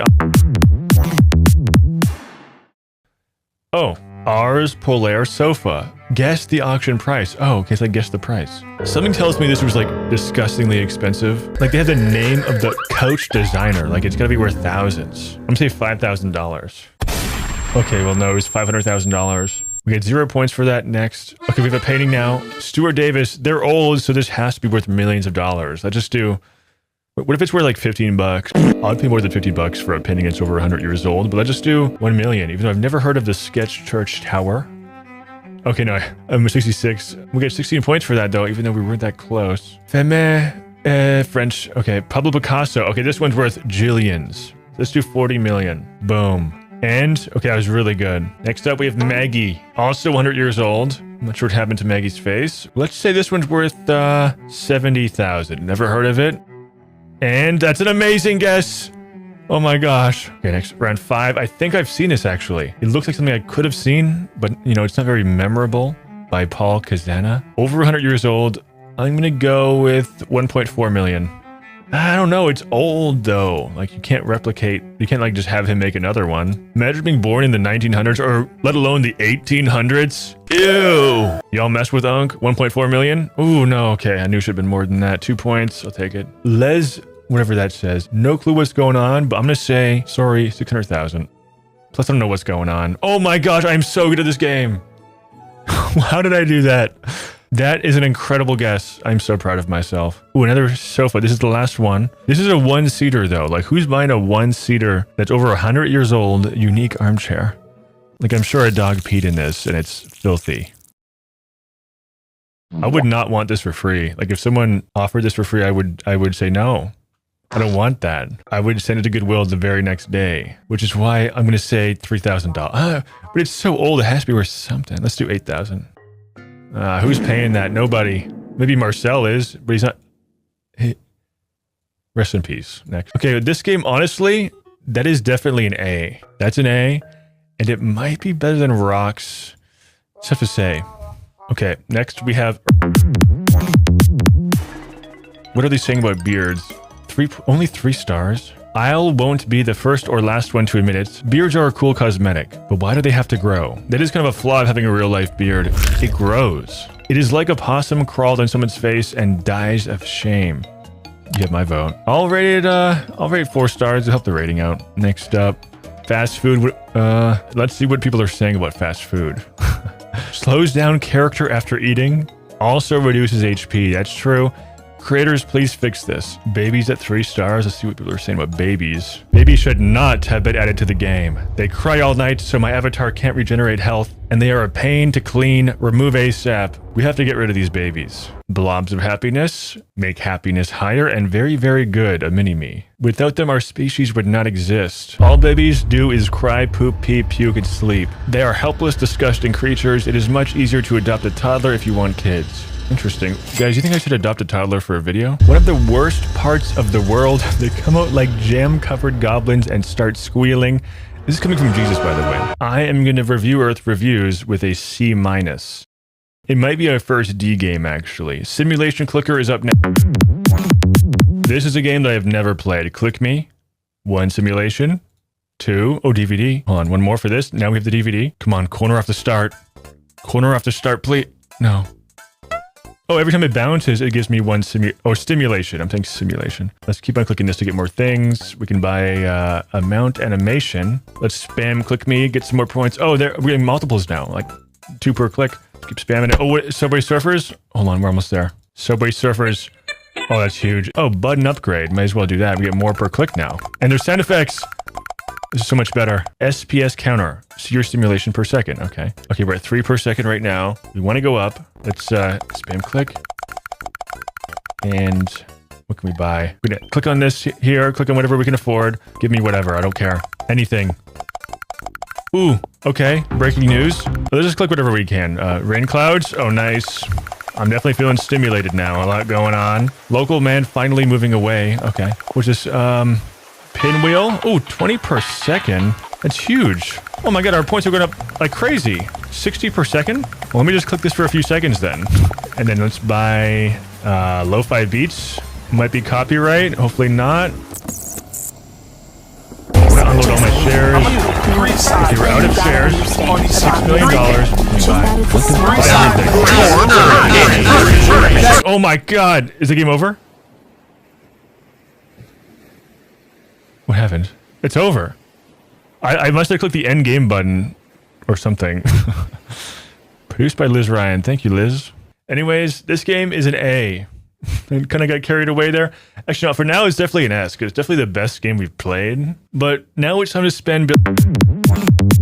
Bill Gates has $100 billion. What should we do with this money? I'm hungry. Actually, I don't want a Big Mac. I want a lobster dinner on Bill Gates. And now we have $99,999,995. I'm gonna get 2 12-packs of Coke. Flip-flops for my feet. I'm barefooted right now. Movie tickets. A book, one of each thing, I guess. Okay, we get one video game, Netflix subscription, drone. I don't even want a drone, to be honest. Like, what's the point? Like, let's get all the necessities first. I want a dog. I don't want an auto rickshaw. A horse? That'll work. I might as well take the farmland, though. Handbag. I'll buy a few of those. 10. Luxury wine. I'll make a cellar. I'll get 20 of these. Make a nice little wine cellar. Diamond ring, I guess. I'll get 10 of those. Ooh, 4 different 50s, only 30,000. I thought those were expensive. I'm with the Raptor kind, but whatever. I'll get 1 of these. I'll buy 3 Rolexes. Test skis, I'll buy 4. That's a good number for a group. Tesla, I already have an F-150. I'll get the Ferrari with the truck. I'm gonna have a lot of farmland. I'll buy 2 of these so we can put these in the farm.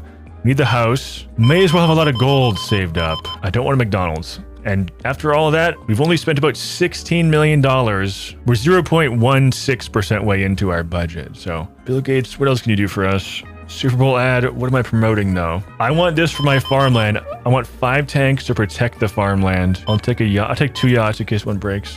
We're nearly at 1%, guys, of our budget. We're nearly at 0.1%. I think I got the math wrong. Oh, let's upgrade to a mansion. Tech helicopter, buy 2 of those in case one breaks. Formula 1, I have a lot of farmland. May as well build an entire track on there. I think 8 cars will do. Yeah, I did the math wrong earlier. We're at like 0.3% right now spent. And we've accomplished a lot. More than I'll ever be able to do, obviously. Let's buy a plane. Let's buy 2 of these in case one breaks, of course. Need to build a runway, like a whole airport on the acres I bought. Wait, do I even have enough acres? I only have 1 acre. Hold on. That's nowhere near enough.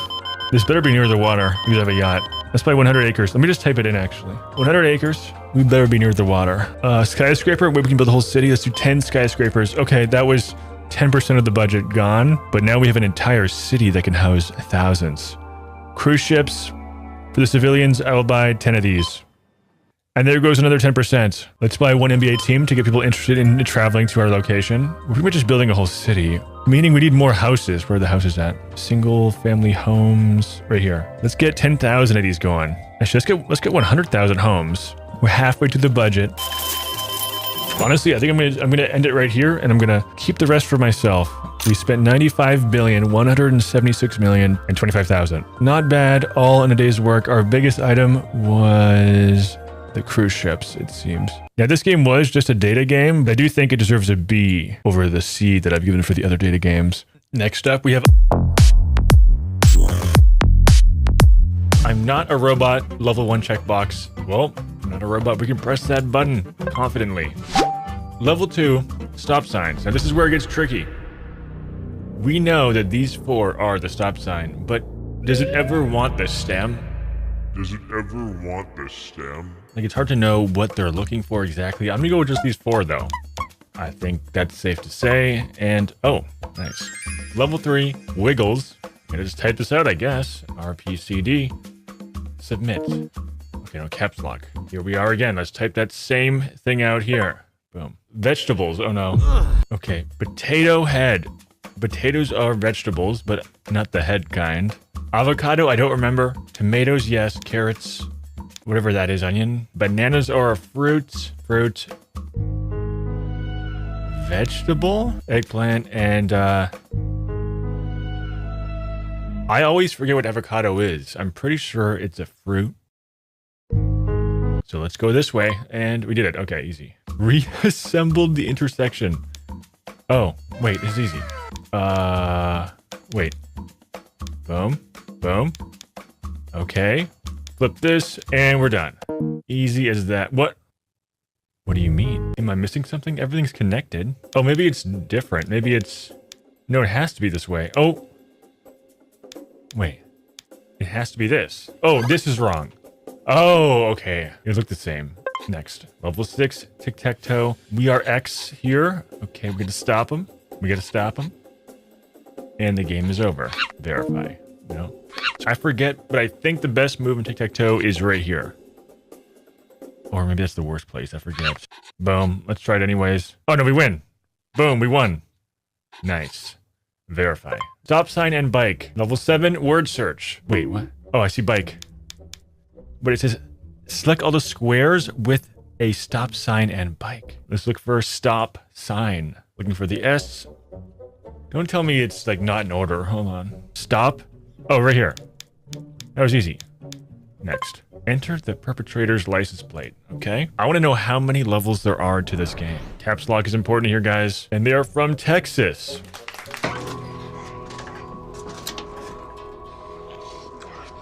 Okay.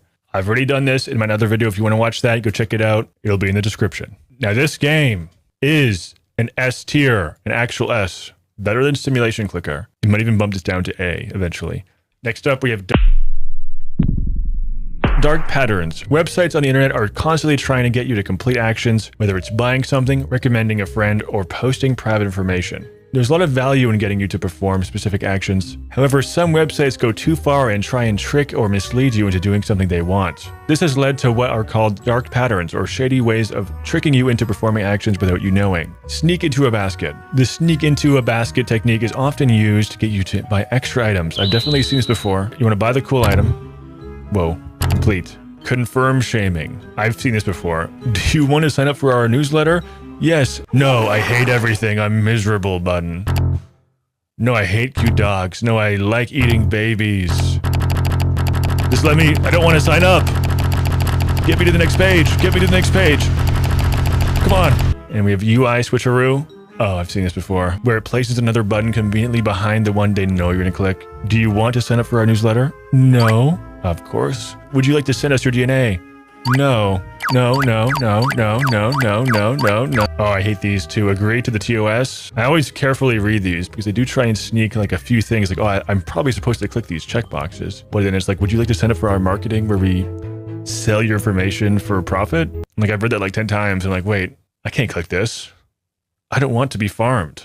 Create account. Thank you for selling your soul.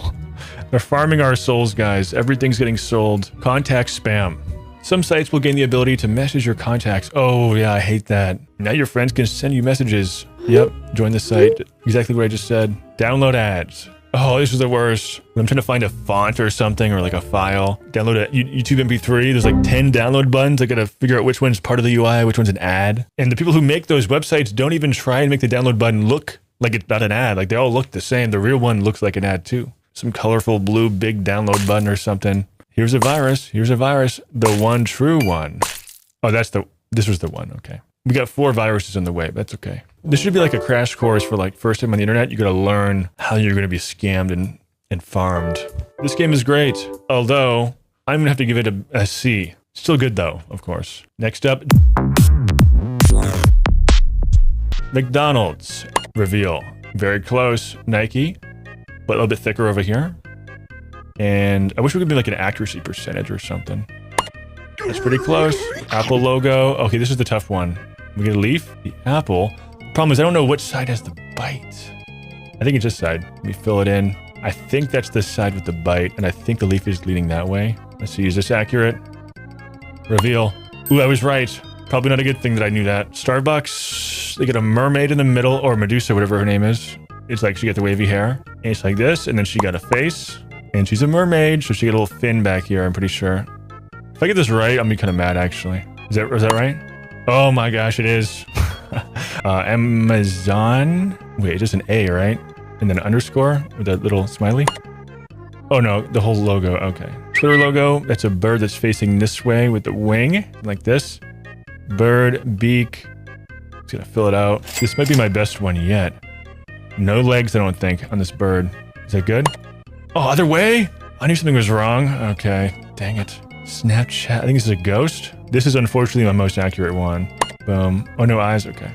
NASA logo. I think it's a globe with like a ring. Oops. I can't even undo. And okay, the ring was inside. I knew there was something red, but I don't have that color, unfortunately. Spotify. I know what this is. It's 3 lines leaning to the left. Let's try and get this right. Pretty close. And, oh, to the right. It's slightly tilted to the right. I thought it was left. That's it. Okay, well, this game is really cool. Very creative. I think I will give it a mid B. We haven't got any D's yet. Next up, we have days since an earthquake. 0. Wait, what? There was an earthquake 30 minutes ago in California. Did I cause that? No, that was New York, actually. A 0.7. Okay. Days since solar flare has been 1. Nice. Geomagnetic storm also yesterday, it seems. Interplanetary shock 2. Not sure what that means.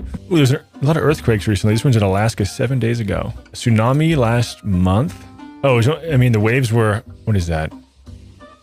Not even a foot?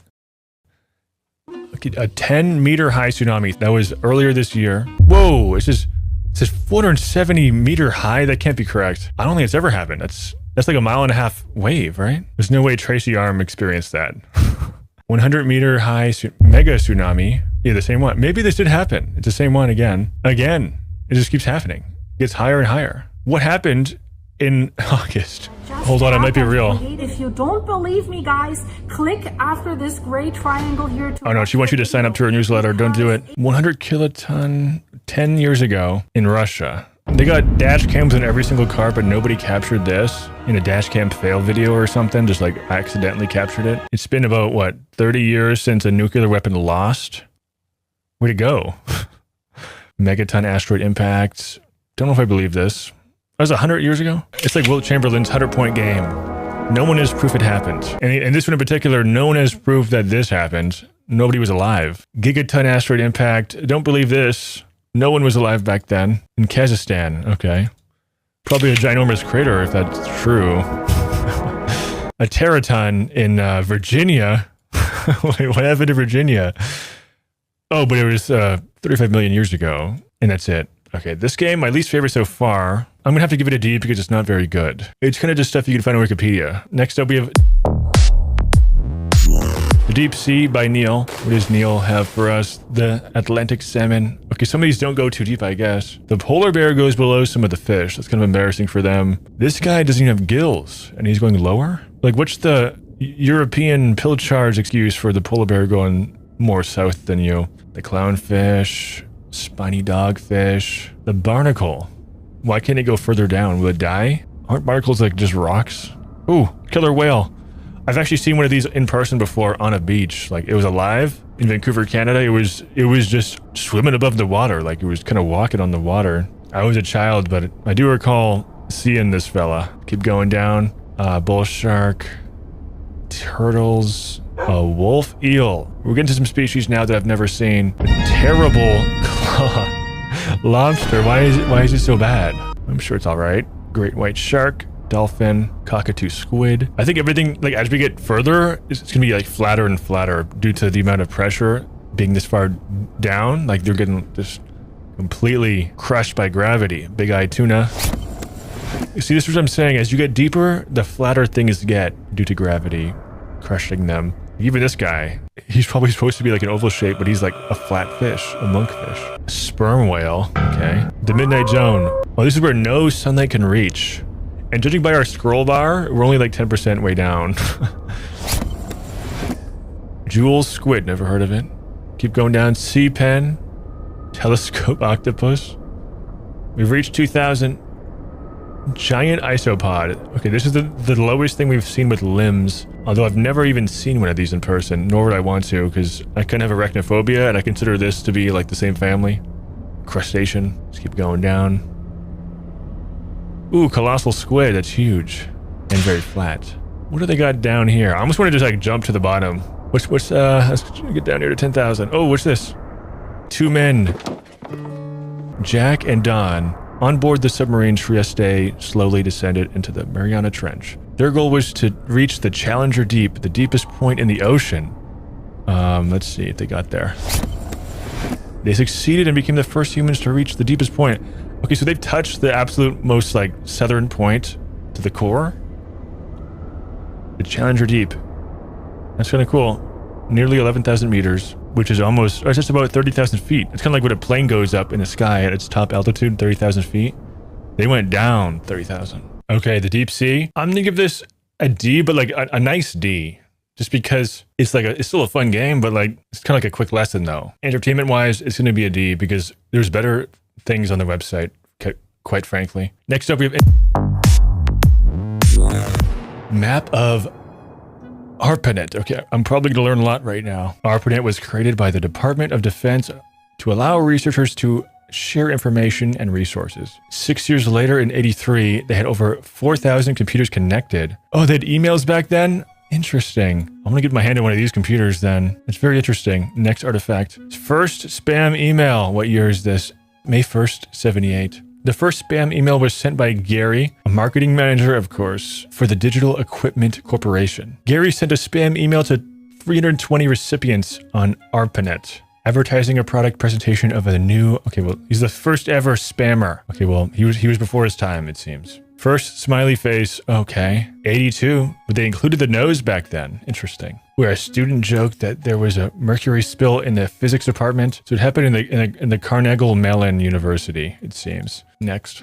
Ooh, the Hacker's Dictionary. It was a collection of hacker terminology jokes and folklore from the internet. Argument. Usenet news groups are the first newsletter. I've never signed up for a newsletter and I'm never going to, quite frankly. Next. First MP3. Let's hear it. Sitting in the morning at the diner No way. on the corner. That's crazy. That's copyright though. Sorry. The first ever MP3 was a cappella version, I think a cappella, of Tom's Diner by Suzanne Vega. Carl Haynes used the song as a benchmark to see how the compression and algorithm would handle the human voice. Shout out to Suzanne. For the man to pour the coffee. That sounds pretty good. At least we have MP3s now. Okay, we're slowly going forward in history. Let me skip a few of these. 92. Les Horrible's Cornets. Oh, that was the first photo? Early web photo. And then in 92, they uploaded a photo. It's crazy. We had a song 10 years before this, but now we get the first photo. Next, the first band to live stream a concert. They were doing it before Fortnite. I wonder where they're at now. What is internet anyway? The first show. In 94, on the Today Show, they were debating the meaning of the @ symbol and asking, what is internet anyway? A different time. Can we watch it? 56 pass. I wasn't prepared to translate that as I was doing that little tease. Oh, that's that little right. mark with the A and then the ring around it. At. See, that's what I said. Mm-hmm. Oh, they're pretty with the times. She thought it was a... Friendster. I wonder if Friendster.com is still available. Let me check it out. Oh my gosh. Friendster.com. We're here. Bringing it back to the people. Get early access. It's too late. They're still in beta mode somehow. To be fair, it said Friendster beta. Maybe they just haven't fully released yet, which would be kind of sad. Like, what's taking them so long? It's been decades. And we're done. This game is honestly, it has some better fun facts for you, at least. So for that reason, it's going to go in a C, maybe C right here. Oh, right, no, right here. Actually, no, it's better than the baby map. Yeah. Next up, we have Internet road trip. You are driving a car on Google Maps, 25,000 miles, and there's a coffee cup. Okay, there seems to be a voting option. Forwards, this or this. I'm not sure what that means. Let's go forward is the only option. Voted. Vote again. Every vote counts, guys. Right now, we're in James Bay, Canada. Wait a minute. I know where that is. They went all over Canada, a little bit of the US. I wonder where the end goal is and why are they going this direction? It seems like it is a lot of loops. Like it went through Montreal, kind of scattered around the whole city. Oh, there's a radio here at least. Oh, copyright. Well, that's cool if it gives you radio for the area because this is French. We're in a French part of Canada, I think. Pretty cool. What's this? An eagle? Okay. Something to do at least while we're on this road trip. This concept's really cool, but like, I won't spend more than a minute on this game. There's nothing to do. Internet road trip. The concept would be an A. You just said it is kind of boring, so it's gonna be a B minus. Next up, we have 17 of them so far, or probably more. Let's make number 18. Camera. Boom. Dual camera. That was the programmer. Now we get the dual camera. So 5 of them. It looks like they're randomly scattered, but put the port on the back this time. Nothing in the bottom. We don't need a notch in the back. We need Apple logo in the back. Usual spot.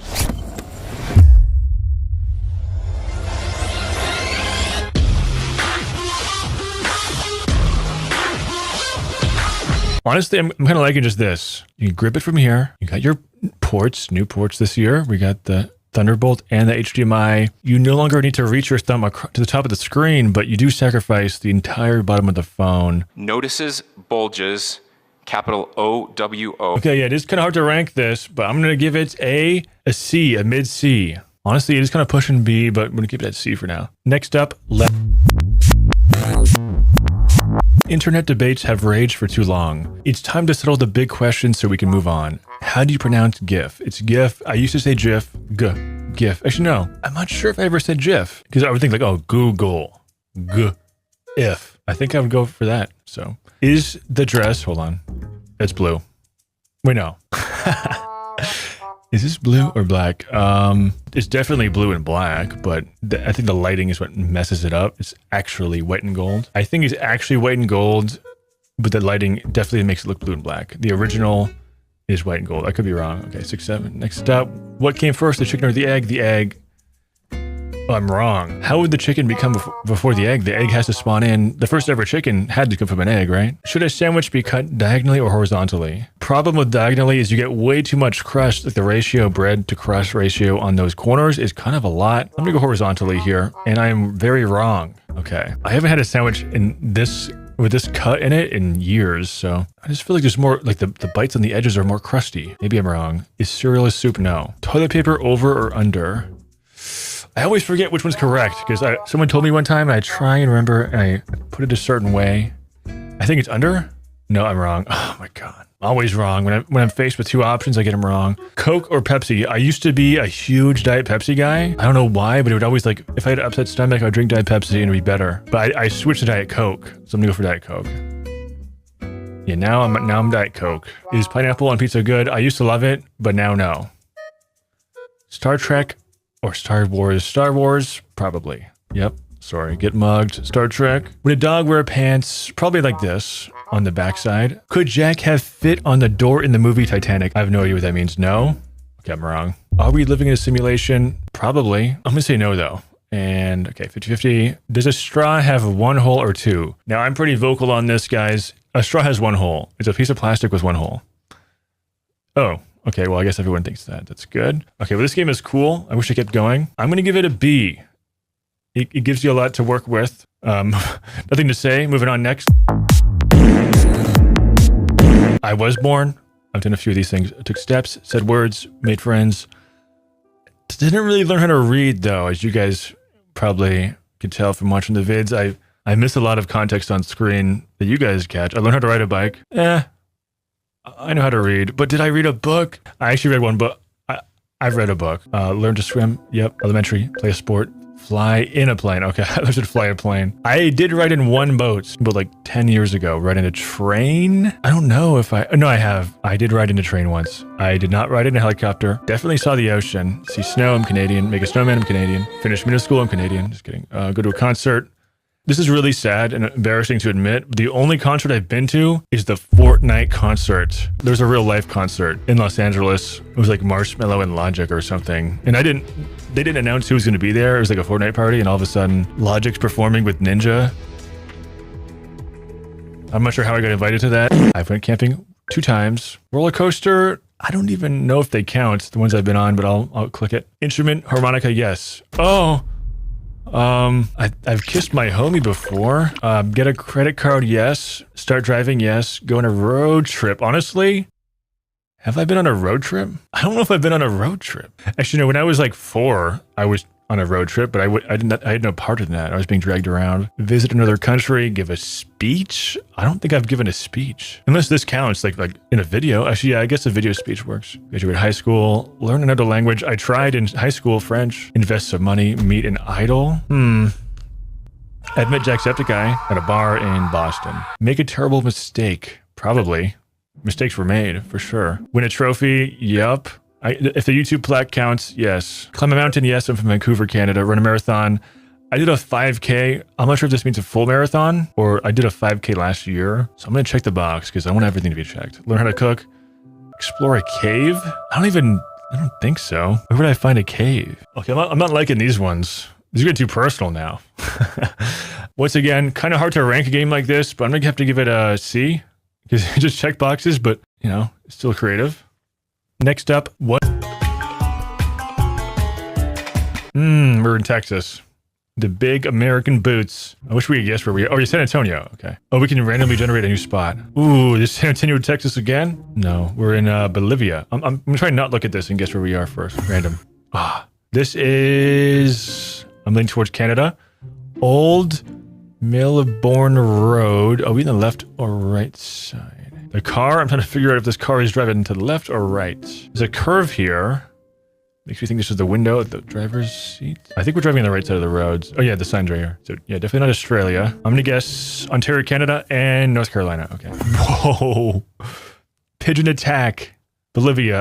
I read it too fast. I shouldn't be looking. Oh, we're in Norway and Lapland. I'm not sure where that is. Next, we're in an airplane, and this airplane is probably in Dubai. And yep, Dubai. Okay, what is this? Looks like they have some fur here. I don't know what that is. Like wolf skin? This is insane. What's the rent on this thing? Everything is the exact same color of brown. Oh, there's a red door. Oh, I know where this is. Is this Alcatraz? Never been there personally, but I recognize this from Call of Duty Warzone. They made a map out of this. Double-decker cells. We're probably going to be in Egypt by the pyramids.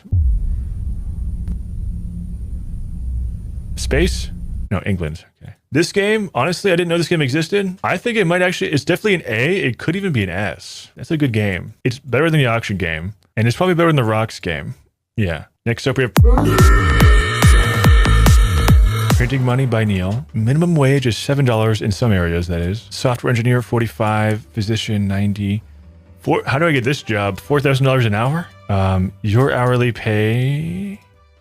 I'm unemployed right now, to be honest. NASA spending. What are they buying? Are they playing the Bill Gates game too or something? Like 2.5 million an hour? What are they buying?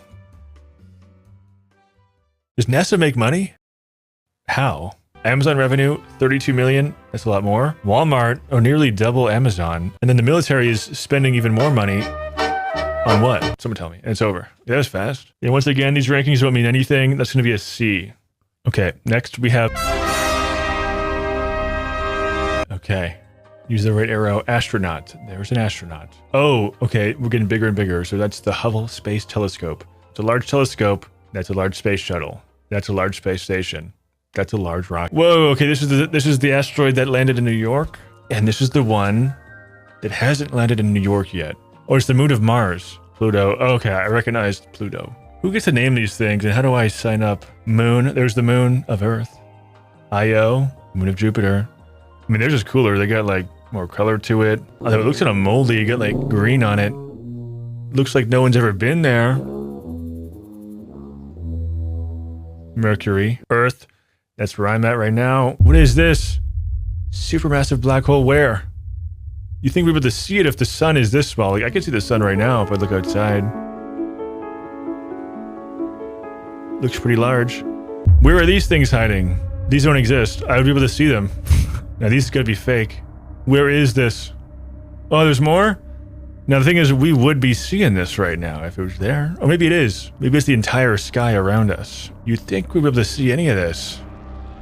Or more of it. Maybe we can. Maybe that's what space is. It's a bunch of these things combined. Like, maybe we're looking at, you know, these waves when we look outside the window. Who knows? We're kind of tiny after all. Oh, here's the local group. This is the map, I guess. The mini map. Okay, cool little lesson we just learned. With that being said, that game is going to be a D just because it's the same as the deep sea, but we're going upwards. Next up,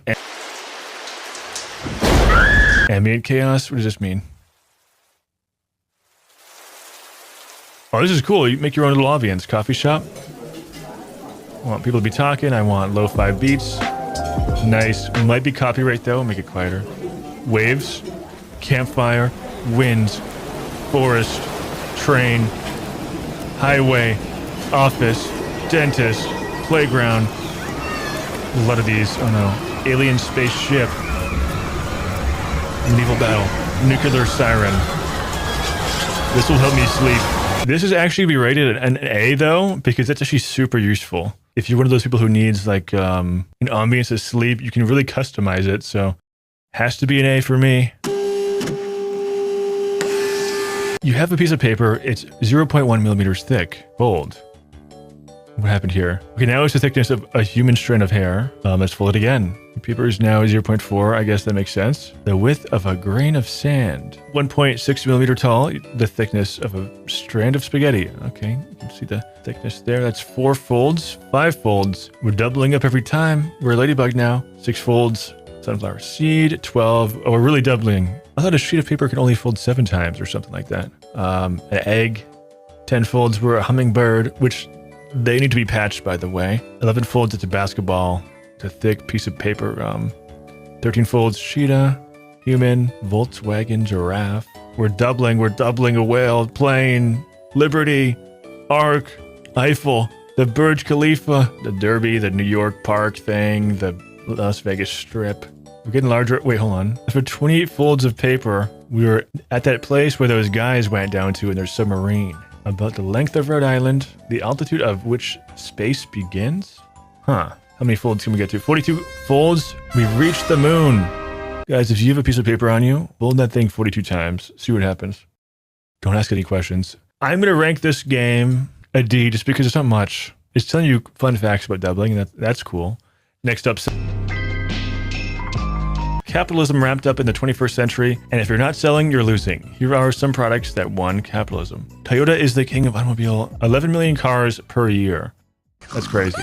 We have Minecraft, nearly 1 a second. But are we talking about the Xbox version? No one's buying that. Advil, 2 per second. Cheerios, people are really eating 4 boxes per second. The graphic makes it look like it's way more than the Advil, but it's really just double. 400 million shoes a year? Is everybody on Earth buying Adidas? It would take like 15 years or something like that for everyone on Earth to be wearing Adidas shoes. Maybe that makes sense actually. I don't know. Domino's Pizza is not doing better than Adidas. 34 per second. Then what takes them so long to make it? I've ordered Domino's before. It takes me like an hour and a half to receive it. Oh, we have Jeff Bezos here with a lot of packages. Oh my gosh. 222 packages per second. Jeff Bezos, how does he do it? It's too many packages, Jeff. Sell, that's going to be a... Is it a D or a C? And yeah, not bad, just not that useful. I'm going to put it a D as well. Now, I've already made an entire video on this, so go check that out if you haven't already. I mean, same with Infinite Craft, the Password game. They all have their own videos of me playing for the first time, so check those out. Let's do a few levels here and see what we get. I might make different decisions in the video. I honestly forget what I did. Oh no, a trolley is heading towards 5 people. So my argument in the video was that if you do nothing, you're not involved at all. You just showed up to the scene. You had no part in this train running these guys over. That was my argument in the video. So we're gonna pull the lever, kill that guy. Sorry. Although we are murderers now, so 4 to 5. Here, I'm gonna do nothing, just because in this case, I don't wanna be involved. I'm not here. Goodbye. Okay, I'm gonna end this here, because if you wanna watch more, watch the whole video. I spent like 2 hours playing this game. Although I would say this game is probably a B+ or an A-. I'm gonna do A-, I think. Next up, we have the game that started it all, for me at least.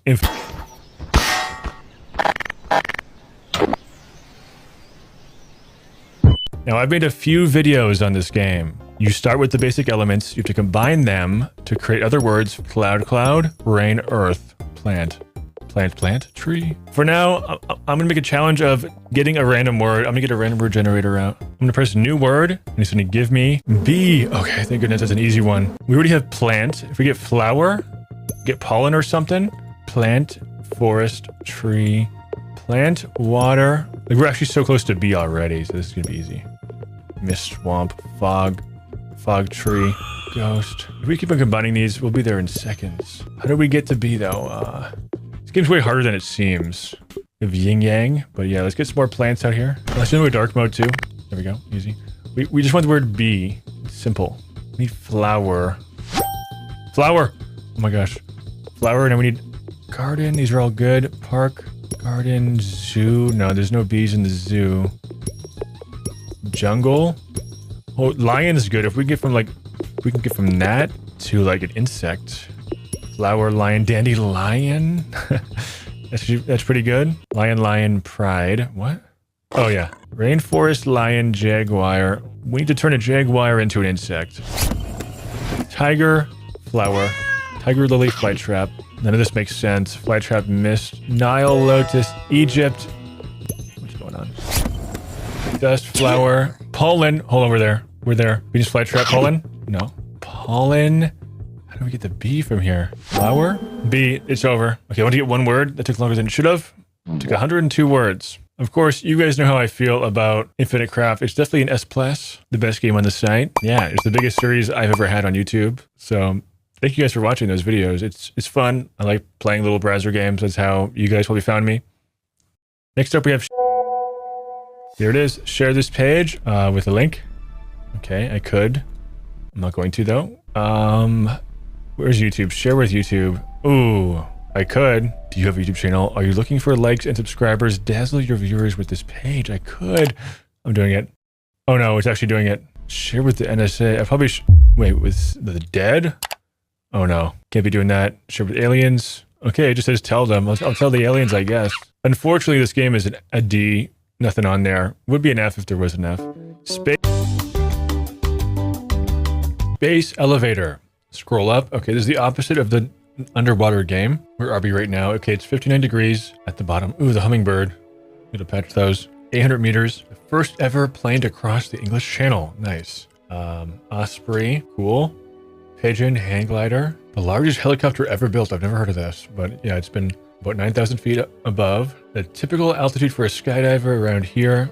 Eagle goes a little bit higher. Butterflies go higher than the skydiver. That's crazy. Oh yeah, as we climb, the temperature drops. It was at 59 Fahrenheit. Now it's at 18. It's a bit chilly. Pick a scarf. Okay.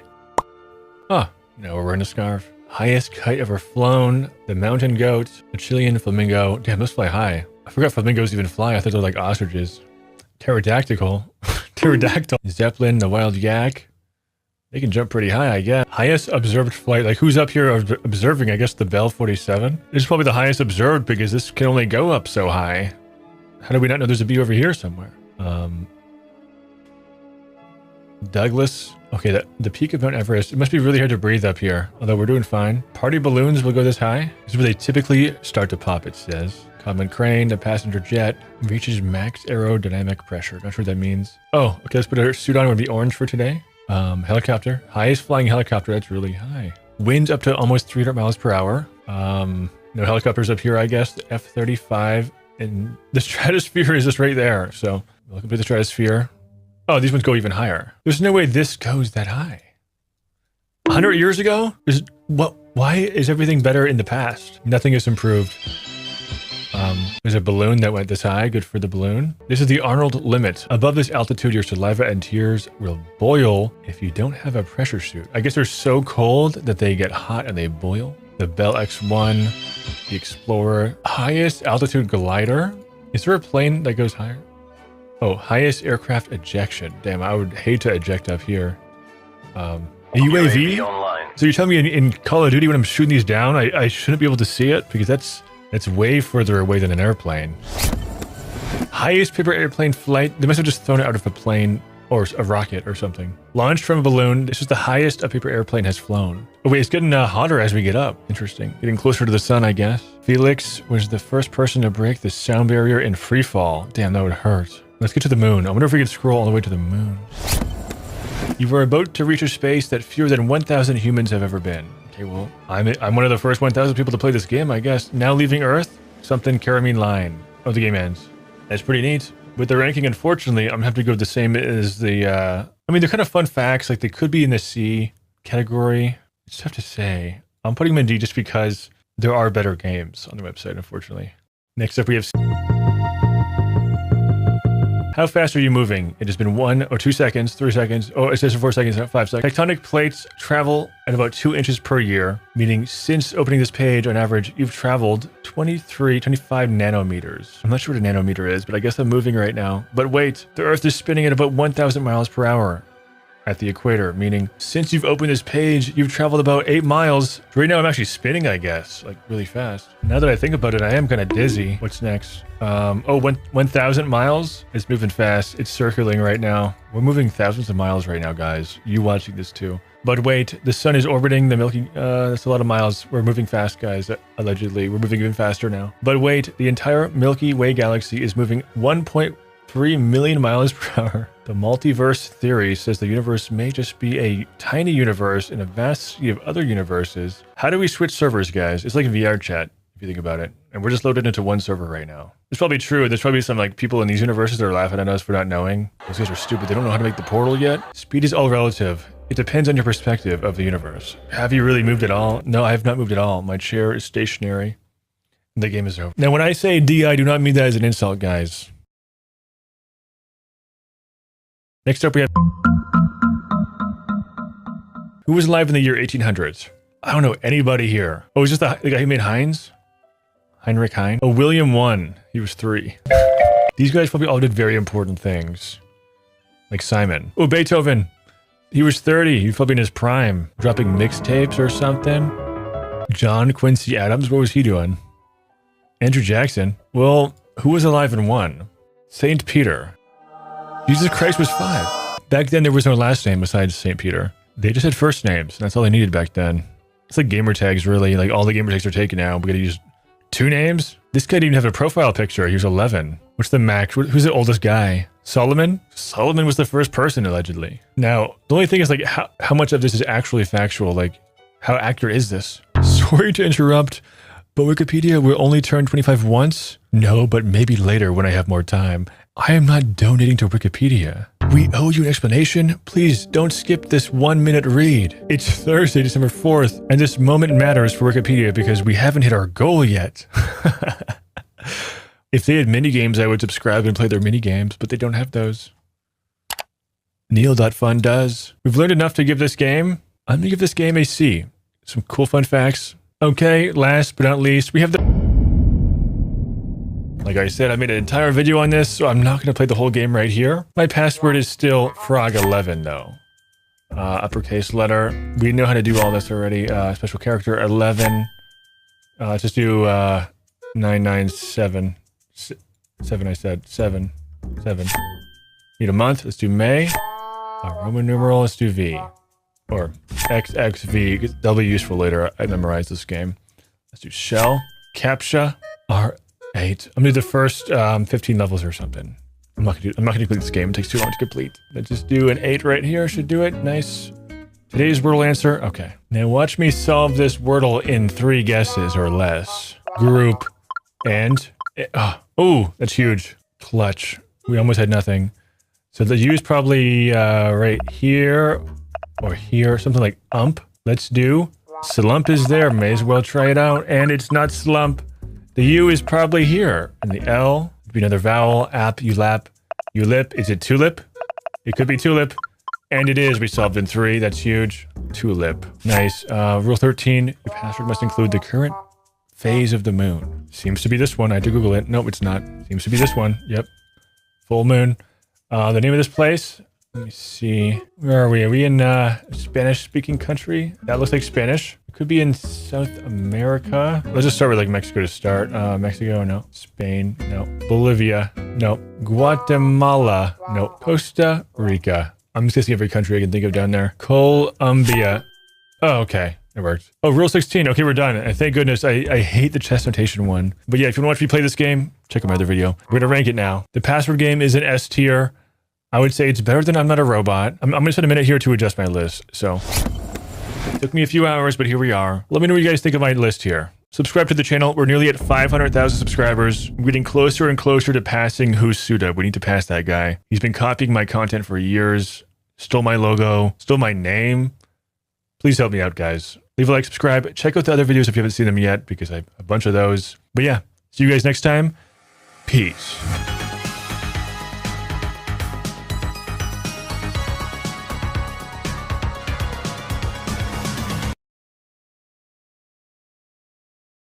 Well, this is it.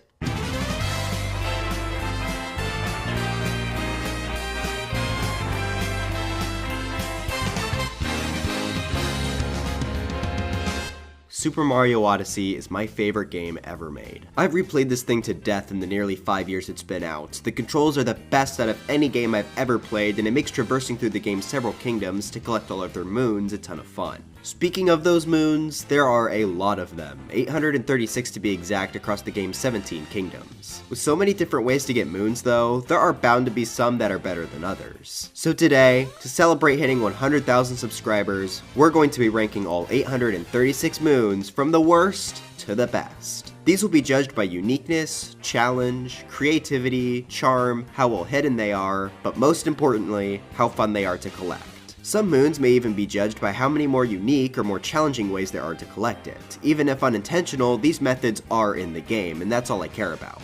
One other important thing to keep in mind is to not take these rankings too seriously. For one, this is of course just my opinion, but secondly, there were several times while outlining the list where I would look at a moon, think, oh, this is one of my favorites, and then end up placing it at number 386. I love nearly all the moons in this game, so expect this video to contain a lot of positive comments. I won't be spending too much time on each moon individually. There are 836 of them after all, and if I want this video to be doable, I can't spend a minute on each of them. For each moon, I'll have a graphic on screen to indicate what type of moon it is. Yellow are standard moons, purple are story moons, orange are sub-area moons, green are minigame moons, red are moons spawned from the moon rock, and blue are moons spawned from the moon rock that are also in sub-areas. This will just be interesting to see the general trend of which type of moons I liked best. Finally, before we begin, if I make any mistakes in this video, I will pin a comment listing it and correcting it, so if you notice anything, check that before commenting.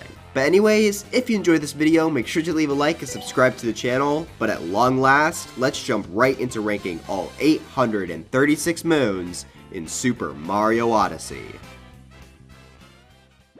Now to answer a question I'm sure is almost as interesting as what the best moon in the game is, what's the worst moon in the game? There are a few candidates. In fact, I have 16 moons here that I have dubbed the Forbidden 16 that I consider to be Mario Odyssey's only bad moons. Sure, there are some mediocre ones later, but this is the set I feel don't generate any sort of fun for me. But for the moon that I think is the absolute worst in the game, we have 836, a treasure made from coins. This is found in the deep woods of Wooded Kingdom, and to complete it, you need to use the coin coffer capture in order to grow this plant. Now conceptually, this isn't bad. They do a good job of hinting at how to complete this moon by having coins next to the plant in the water. So how do they mess this up? Well, they made this moon require you to spit out 500 coins. You can only spit them out one at a time. This takes so incredibly long, and there is absolutely no reason for it to do so. You understand the point of the moon the second you toss the first coin on there. Had this required, say, 10 coins, this would have been pretty solid, especially considering this is the only moon like this in the game. I genuinely do not know what Nintendo was thinking with this moon. It is laughably bad. But alright, let's try and move past this guy. 835, found on the moon, good dog. I'm personally not a fan of the dog moons. Trust me, I love dogs. And I even love the dog in Odyssey, when he's not searching for a moon. But when he is, it's super painful. The one in Moon Kingdom, though, is the only one to make this bottom 16. You basically have to run around until the dog smells something in the ground. Sadly, though, the dog can also smell coins, which means you basically have to guess and check the entire area until he eventually stumbles upon the moon. This is especially bad here because you have so much space to run around, and the Moon Kingdom's unique gravity makes this feel even slower. I personally am never able to remember where this moon is actually located, so this is always an incredibly low point in any of my playthroughs. 834, Beach Volleyball, Hero of the Beach. Our first minigame moon is found in the Seaside Kingdom, and I'm sure a lot of you would put this as your least favorite. You have to hit the cheap ball 100 times to get this. The problem? It takes so long to get to that point because the starting 20 or so take a decade to hit back and forth. This moon is also on the more difficult side, so you're likely to fail it at least once. It's just genuinely not fun to hit the ball back and forth slowly and then fail it once it finally gets going. 833, Past the Peculiar Pipes. Hey, have you ever played one of those awesome levels in Mario Maker where you have to pick the correct pipe or else you fail the level? Well, now you can do that in an official Mario game. Now, picking the wrong pipe here doesn't lead to death, but you still have to restart the whole thing if you fail. This is just a big guess and check mission with no challenge outside of that. Apparently Mario does look at the right pipe you're supposed to enter, but nobody's gonna know that in their first playthrough. Man, Deepwoods, you really gotta start picking up the slack here. 832, the Forgotten Treasure. This has Cappy and Mario try to search for an old moon Cappy hid in the Cap Kingdom. The problem here is that you have to go to where Cappy asks you to each time, and this takes forever. Even if you know where the moon is supposed to be, you have to run to each of Cappy's locations first before it's unlocked. This one is just super tedious. Speaking of tedious moons, numbers 831 through 824 are all seed moons. These require Mario to find a seed and bring it back to its pot so that it'll grow into a moon. Conceptually, this isn't bad, and there are a lot of seed moons that I do really like. However, this set of them is really bad. When Mario is carrying a seed, his movement is limited, which again for some seed moons is used well, but these don't do anything with it. All they do is place the seed far away from the pot, and you have to slowly make your way over to it. You can't even roll when you hold a seed, so these are pretty painful. These are going to be separated roughly by how far they are from the pot. 831, Desert Gardening, Seed on the Cliff. 830, Desert Gardening, Ruin Seed. 829, Sea Gardening, Ocean Trench Seed. 828, Sea Gardening, Hot Spring Seed. 827, Gardening for Toad, Lake Seed.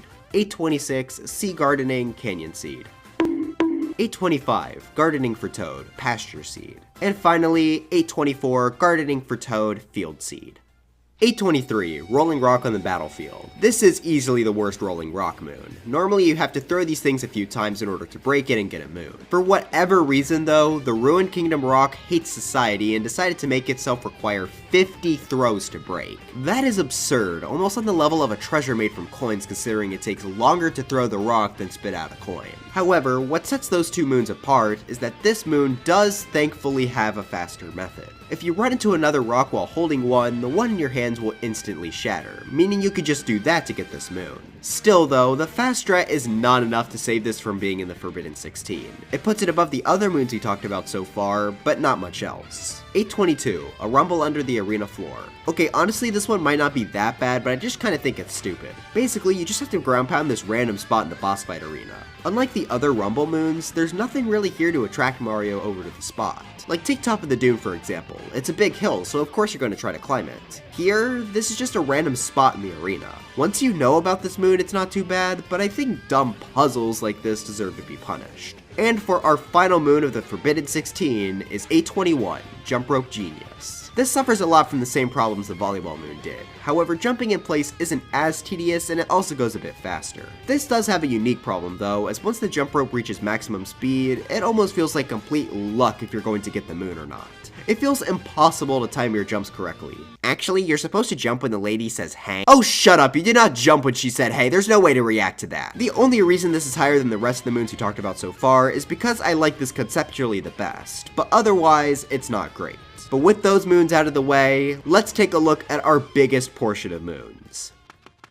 Numbers 820 through 760 all belong to one man. Woman. Toad. They're the Toadette moons. I made a video about these things, but in short, the fact that you have to collect them each individually is very obnoxious. On top of that, the challenges aren't hard at all, and most of them are going to be stuff you're already going to be doing on your way to 100%. For that reason, for me, there's no difference in quality between these, with the exception of 5 of them. So for the rest, just imagine they're sort of tied in between numbers 820 and 765, because it'd be a waste of time to name them all. The 5 that stick out for me are 764, Swimming in Coins, 763, Rolling in Coins, 762, Loaded with Coins, 761, Fly Cappy Fly, and 760, Jump Jump Jump. These each provide counters for coins, Cappy throws, and jumps, and are also pretty much the only Toadette moons you might not finish after completing every other moon. The counters are nice to have for jumpless or coinless challenges, but at that point we're ranking these based on how fun they are to not collect. Regardless, I appreciate the counters enough to give these a tiny boost. But anyway, let's get back to some more unique choices. 759, Jumping High as a Frog. Moving around with the frog, especially in the moon's low gravity, is quite tedious. 758, Love at the Edge of the Desert. Easily the worst Goomba love moon. Once again, you have to move a capture, in this case a Goomba, a long distance from its spawn point. This is better than the last one though, because there's no low gravity to deal with in the Sand Kingdom. This next set of 6 all follow a similar concept, that being to capture these binoculars and look up at the sky for 5 seconds, and then 50,000 miles away you will see a taxi. That's where the moon is. What? Yeah, these moons are just dumb. Not tedious, but it might take you a while to figure these out. I know for me personally, these were some of the last moons I needed to get 100% on my first playthrough. Sure, I guess you could argue that these are well hidden, but I just think they're kinda stupid. So as for the specific placings, 757, taxi flying through Bonneton, 756, taxi flying through Lake Lamode, 755, taxi flying through Forgotten Isle, 754, Sphinx over Bowser's Castle, 753, Sphinx traveling to the waterfall, and 752, Sphinx in the city. I put the Sphinx variants higher because I think they're a little funnier. Our next set of 3 here are once again somewhat similar. These each belong to some of the birds that can fly around the kingdom. These 3 are lower than some of the others as there aren't really any fun ways to catch these, and they fly over a massive stretch of land, so if you miss it, you might have to wait a long time for a second chance. My least favorite is 751, bird traveling the forest, as missing this one will have you wait a long time before you get a second chance. Rolling down on it from a high height can be kinda fun though, so I'll give it that. 750, bird traveling the desert. This one generally flies somewhat low to the ground so you can catch it much more easily, however that also removes the one fun thing I liked about the bird in the Wooded Kingdom. 749, bird traveling in the city. This is the same as Wooded, but I feel like it's much harder to miss this one, and it's also much more fun to jump off New Donk City Hall. Our next set of 6 are all tourist moons. All you have to do is talk to this guy, get the moon, and follow them to the next kingdom. These aren't challenging or really that fun at all, so I can only judge them based on their charm, and this is kind of a cute concept, but it's still sort of tedious to fly between the different kingdoms. So my ranking for them goes 748, Round the World Tourist, since this is the last one you get, 747, A Tourist in the Mushroom Kingdom, 746, A Tourist in Luncheon Kingdom, 745, A Tourist in the Cascade Kingdom, 744, A Tourist in the Metro Kingdom, and the best one is 743, A Tourist in the Moon Kingdom, because I think it's kind of funny how they used a taxi to get to the moon.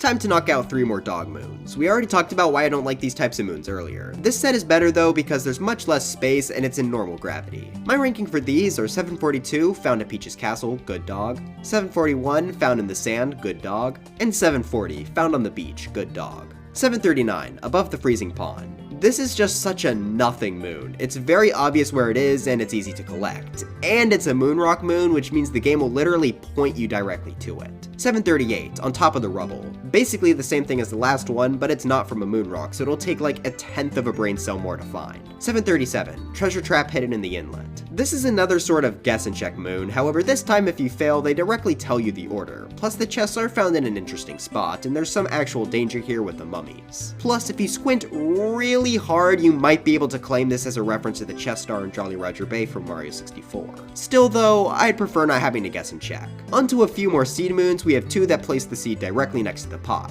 Since you don't have to travel a long distance, these are obviously better than the ones we mentioned before, however they're still not great since they're just really easy. Those moons are 736, Gardening for Toad, Garden Seed, and 735, City Gardening, Plaza Planter. 734, a strong simmer. Just like the last 2, this places the item, in this case the lava bubble, directly next to where you need to place it, in this big pot. The other moon in this sub area is much better since you actually need to go through it, so this moon took a hit. 733, under the ground. For this one you need to take a dino and remove some rubble that's directly next to it. This is similar to the last few moons, however this one does take a little bit more thought, so I gave it the edge. 732, Luncheon Kingdom Timer Challenge 1. Maybe if wall jumping was as difficult as it was in Mario 64, this would be a challenge. But since wall jumping is, you know, actually good in this game, this moon is super easy. 731, Taking Notes Snowpath Dash. Once again, a fairly easy one, the running downhill is somewhat fun. 730, Found in the Park, good dog. This is one of the better dog moons since the area is significantly smaller. This is probably the only one I actually have a little fun doing. But with that said, now it's time to look at one of our largest selection of moons, the basic NPC moons. These pretty much just require you talk to someone and you get a moon for it. Now I do think that where the NPC is located is very important, as finding them should be part of the challenge as well. For numbers 729 through 709 here, they're all in pretty obvious spots, though the order here is determined by how difficult I think it is to find them. There will obviously be more NPC moons later, these are just the more basic ones. Oh, and fair warning, most of these are Peach moons. 729, Peach in the Cloud Kingdom. 728, Peach in the Ruined Kingdom. 727, Drummer on Board, which also happens to be the first story moon on this list. 726, Guitarist on Board. 725, Peach in the Cap Kingdom. 724, Forever Onward, Captain Toad. 723, Peach in the Luncheon Kingdom. 722, Peach in the Snow Kingdom. 721, Peach in the Moon Kingdom. 720, Peach in Bowser's Kingdom. 719, Peach in the Lake Kingdom. 718, Peach in the Cascade Kingdom. 717, Peach in the Seaside Kingdom. 716, Peach in the Metro Kingdom. 715, Good Evening, Captain Toad. 714, Peach in the Lost Kingdom. 713, Peach in the Wood Kingdom. 712, Peach in the Sand Kingdom. 711, Thanks, Captain Toad. 710, Princess Peach Home Again. And finally, 709, Basis on Board. Phew, that sure was a lot. Hopefully we don't have any more wacky large set of moons for a bit. Well, now it's time to look at the shop moons. These are better than the NPC moons, as instead of just talking, you also need to pay 100 coins. Sadly, that's not enough of a difference to place these moons much higher. This next set are all ranked based on which stores I like the best aesthetically, because there's really no other way to rank these. 708, Shopping in Fossil Falls. 707, Shopping on Forgotten Isle. 706, Shopping in Honeyloon Ridge. 705, Shopping near Peach's Castle. 704, Shopping at Bowser's Castle. 703, Shopping in Bonneton. 702, Shopping in Steam Gardens. 701, Shopping in Lake Lamode. 700, Shopping in Mount Bobono. 699, Shopping in Shiveria. 698, Shopping in Tostarena. 697, Shopping in New Donk City. And finally, 696, Shopping in Bub Lane, since being on Dory's back is really creative. These next 6 sort of combine the last 2 categories, where you need to talk to an NPC, but you also need to buy and wear a costume. This section of moons includes 695, Caveman Cave Fan. 694, Space is in right now. 693, That trendy pirate look. 692, That Old West style. 691, Mechanic Repairs Complete. And 690, Exploring for Treasure. There are a few more like this later on, but they have a bit more charm behind them, so they're placed later in the list. Now it's time for NPC moons, but the NPC is a Sphinx and you have to answer a question. 689, the Sphinx Underwater Vault. And 688, Sphinx Hidden Vault. Another set of question NPC moons, however this time you have to give the Jammin' Toad here a good song to listen to. I like these more than the Sphinx because figuring out what song fits the theme is more fun for me. These moons are 687, Jammin' in the Mushroom Kingdom, 686, Jammin' in the Metro Kingdom, 685, Jammin' in the Luncheon Kingdom, 684, Jammin' in the Sand Kingdom, and 683, Jammin' in the Wooded Kingdom. Our final set of NPC moons for now are the Hat and Seek moons, where you have to find a person with a hat possessed by one of the Bonneton citizens. These vary in quality quite a bit, so we only have 3 of them for now, those being 682, Hat and Seek Among the Food, 681, Hat and Seek in the Sand, and 680, Hat and Seek Mushroom Kingdom. With that, we are finally done with those NPC ones, so now we can go back to some more specific moons. 679, Bird Traveling the Fog. While this can be somewhat annoying like the bird moons we mentioned earlier, Cap Kingdom at least has the Paragoomba capture to make chasing the bird down a little bit more bearable and even somewhat fun. 678, Rolling Rock on the Moon. The low gravity can make this somewhat annoying to throw, but again, there's always the shortcut. 677, Secret Path to Fossil Falls. Moving the Taifu over to this wooden block is somewhat slow, but I did boost this up for having a really neat way of collecting it without using the painting. If you didn't know, in order to beat the Cascade Kingdom without any captures, Mario has to perform a glitch which basically lets you teleport Cappy to the checkpoint on this floating island. It's always super interesting to watch, so that's what saved this from being lower. 676, Grow a Flower Garden. All you have to do is spin throw Cappy and you get it, but I've always liked this type of moon. 675, Desert Gardening Plaza Seed. This is exactly like the seed growing moons I mentioned before, where the seed is directly next to the pot. So why is this one so much higher? Well, for one, this is the tutorial seed moon, whereas the others are just like that for no reason. Secondly, this has a really funny speedrun strap behind it. If you've never seen a run of the game before, basically Odyssey speedrunners will set their Switch's time to be just before daylight savings time before any run, so that way when they plant the seed, the time will switch over, causing it to instantly grow instead of requiring the player to wait. This is possible for the others as well, but this is the most practical one, which gives it the edge. 674, Taking Notes Around the Well. One of the easier note moons, sure, but the mix of the 2D and normal gameplay is nice. 673, Secret Path to Mount Bobono. The painting is in a really obvious spot. Okay, so the way paintings work is that they change where they are depending on what kingdoms you choose to go to first. In this case, my gameplay footage did not line up with my script, so I apologize for that. Just think of this segment as having the Luncheon Kingdom painting in Lake Kingdom. But I like how this gives you a preview of the kingdom, and with a very perfectly timed jump, you can even get to Luncheon early. Uh-oh, time for another set of moons, this time with the rabbits. Not the brutals, I'm talking about these small ones that'll give you a moon when you catch them. They're all fairly equal difficulty-wise, with one exception we'll mention later, so they're mostly back-to-back here. These moons are 672, caught hopping at the waterfall, 671, caught hopping near the ship, 670, caught hopping at Glass Palace, 669, caught hopping in the snow, 668, caught hopping in the forest, 667, caught hopping at Bowser's Castle, spooky number caught hopping at Peach's Castle, 665, caught hopping on the moon, 664, caught hopping in the jungle, 663, caught hopping at the volcano, and 662, caught hopping in the desert. While we're on the topic of sets of moons, let's get the rest of the Rolling Rock moons out of the way. 661, Rolling Rock by the Falls, 660, Rolling Rock in the Deep Woods, and 659, Rolling Rock in the Woods. Oh, there's actually less than I expected. Anyways, these are higher up because they don't take absurdly long and they're in normal gravity. I like the one in Wooded best since the bushes make it clear which rock is the special one, which is a nice touch. Our next set of moons is different from the previous set. The moons contained here are all different, so we'll go more in depth on each of them. However, they all share the same flaw, the fact that they're from the moon rock. When you hit the moon rock, it tells you the exact location of the moons it's released. I think that makes sense to do, however that does hurt these moons since their only real challenge would have been to find them in the first place. Had these just been default moons, there's a good chance they would have all been higher up. At 658, we have the Icy Jump Challenge. This is super difficult, guys. I don't know if Mario will make it, guys.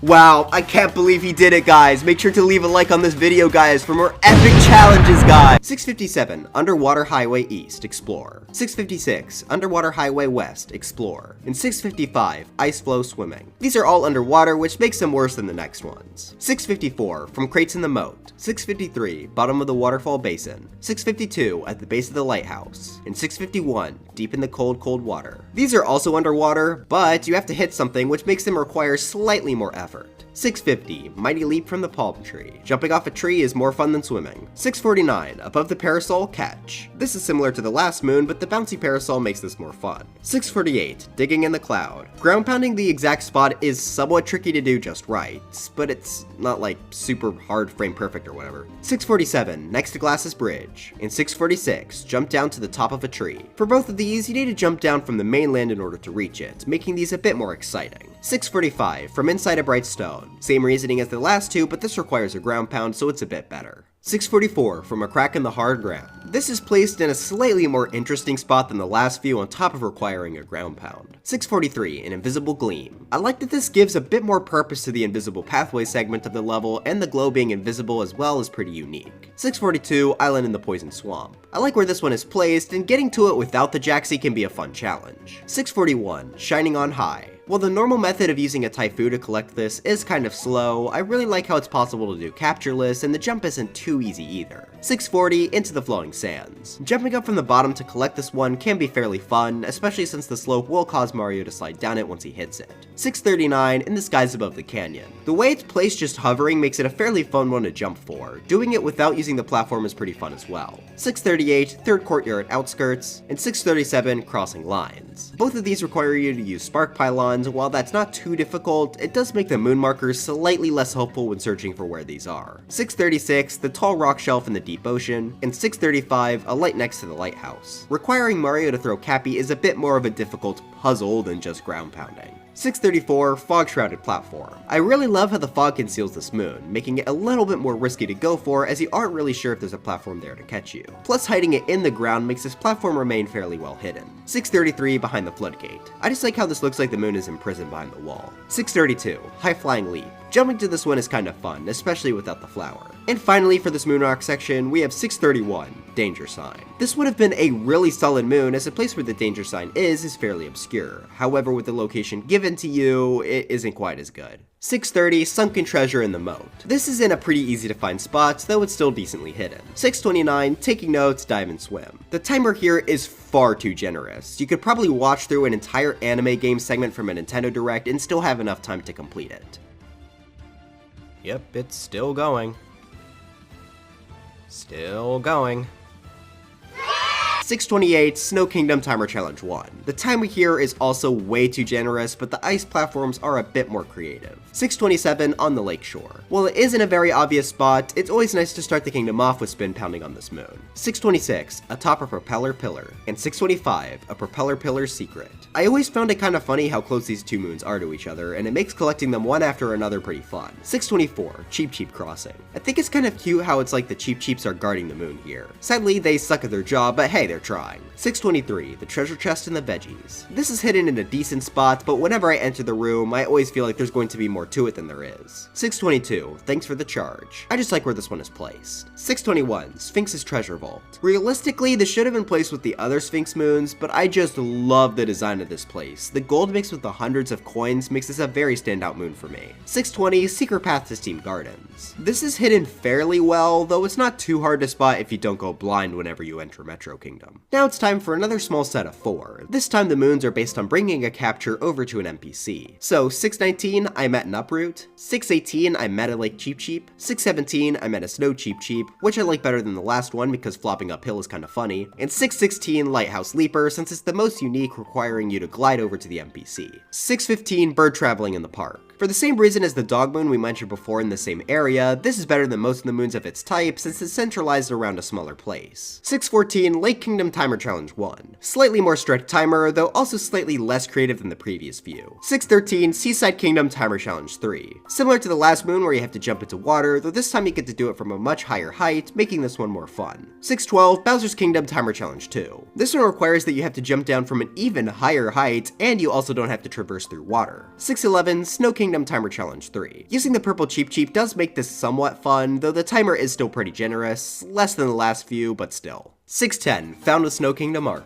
This is our first hint art moon, and while they're pretty controversial, I like them quite a bit. That is, when they're done right. Here it's a bit too obvious which kingdom and where the moon is found. This type of moon is best when it requires you to use some thinking. 609, Taking Notes in the Fog. This is another pretty simple one, but it's nice to get to use some Paragoombas. 608, High Up on a Rock Wall. I like how you have to use the bricks to get up to this one, plus since it's high up, the moon rock tracker doesn't really give its location away too much. 607, What the Waves Left Behind. This one is a fairly difficult one to stumble upon, especially since there's no glow for it, only controller rumble. 606, What's in the Box, and 605, Is this an ingredient too? Both of these hide their moons in crates, which works pretty well. I like the second one better because of how shocked the person naming the moon was. 604, Seaside Kingdom Timer Challenge 2. While the timer is a bit too generous, I like how this restricts you from using a Cheep Cheep and requires you to avoid them so you don't take damage. I would have preferred if there were a few more enemies here though. 603, The Back Canyon Excavate. This is slightly more interesting than some of the other ground pound moons, as not only is the location pretty good, but the moon snake makes ground pounding on it slightly more dangerous. 602, Above the Poison Swamp. Using a slingshot to get on the roof here is pretty fun, and I like how the moon does take a bit of thinking. 601, It Popped Out of the Ice. Well, yes, this is shown by the moon rock tracker. Actually jumping up to the top of the ice is pretty fun, so I boosted it up a bit. 600, On the Mountain Road. While not the most exciting moon by itself, I do really like how this flows after doing Klepto Skip. 599, From the Side Above the Castle Gate. I just really like where this one is hidden, no strong reasoning for this placement. 598, Below the Cliff's Edge. This is hidden in a pretty good spot. 597, Behind the Big Wall. Once again, just another one that's placed in a really solid location. 596, High Above the Clouds. Despite being a Moonrock moon, the tracker here is honestly pretty misleading. I know on my first playthrough it took me a ton of time to find this one. The tracker says it's over the land, and while that is technically true, it's just super high up in the sky, so you need to find a secondary platform off to the side. From there, it requires you to make some somewhat fun jumps across some clouds. 595, Rooftop of the Water Plaza, and 594, Upon the Broken Arch. Both of these are conceptually pretty similar, and jumping up to the broken pillars is fun in both cases. I do like Ruined Kingdom's aesthetic a bit more though. 593, Cave Gardening. I like where this one is hidden, and growing the flowers is a bit of fun too. 592, Taking Notes Between Spinies. The Spinies do add a bit of challenge, not a lot, but it is appreciated. 591, Taking Notes Swimming in Magma. This is another pretty simple one, though I do enjoy using the lava bubble. 590, Golden Turnip Recipe 1. While some of you may think this belongs near the seed moons that have the seeds next to their pot, I like this one more for a few reasons. For one, you do actually have to find the turnip by plucking it from the ground. Secondly, it's not immediately clear that the turnips need to be thrown into the pot for the moon. While this is certainly still pretty simple, it's a small and rewarding puzzle. 589, Cap Kingdom Timer Challenge 1. I don't know, I just like rolling up hills. Plus doing this jumpless is a lot of fun, as you have to stay on the railing and use a Paragoomba to collect the moon. Next up we have the 3 slots moons. These aren't too hard, but they're nice little distractions. Oh, and also the music used here is the same one from some of the mini games in Mario 64 DS. My thousands of hours of playing Wanted just suddenly started to rush. I found you!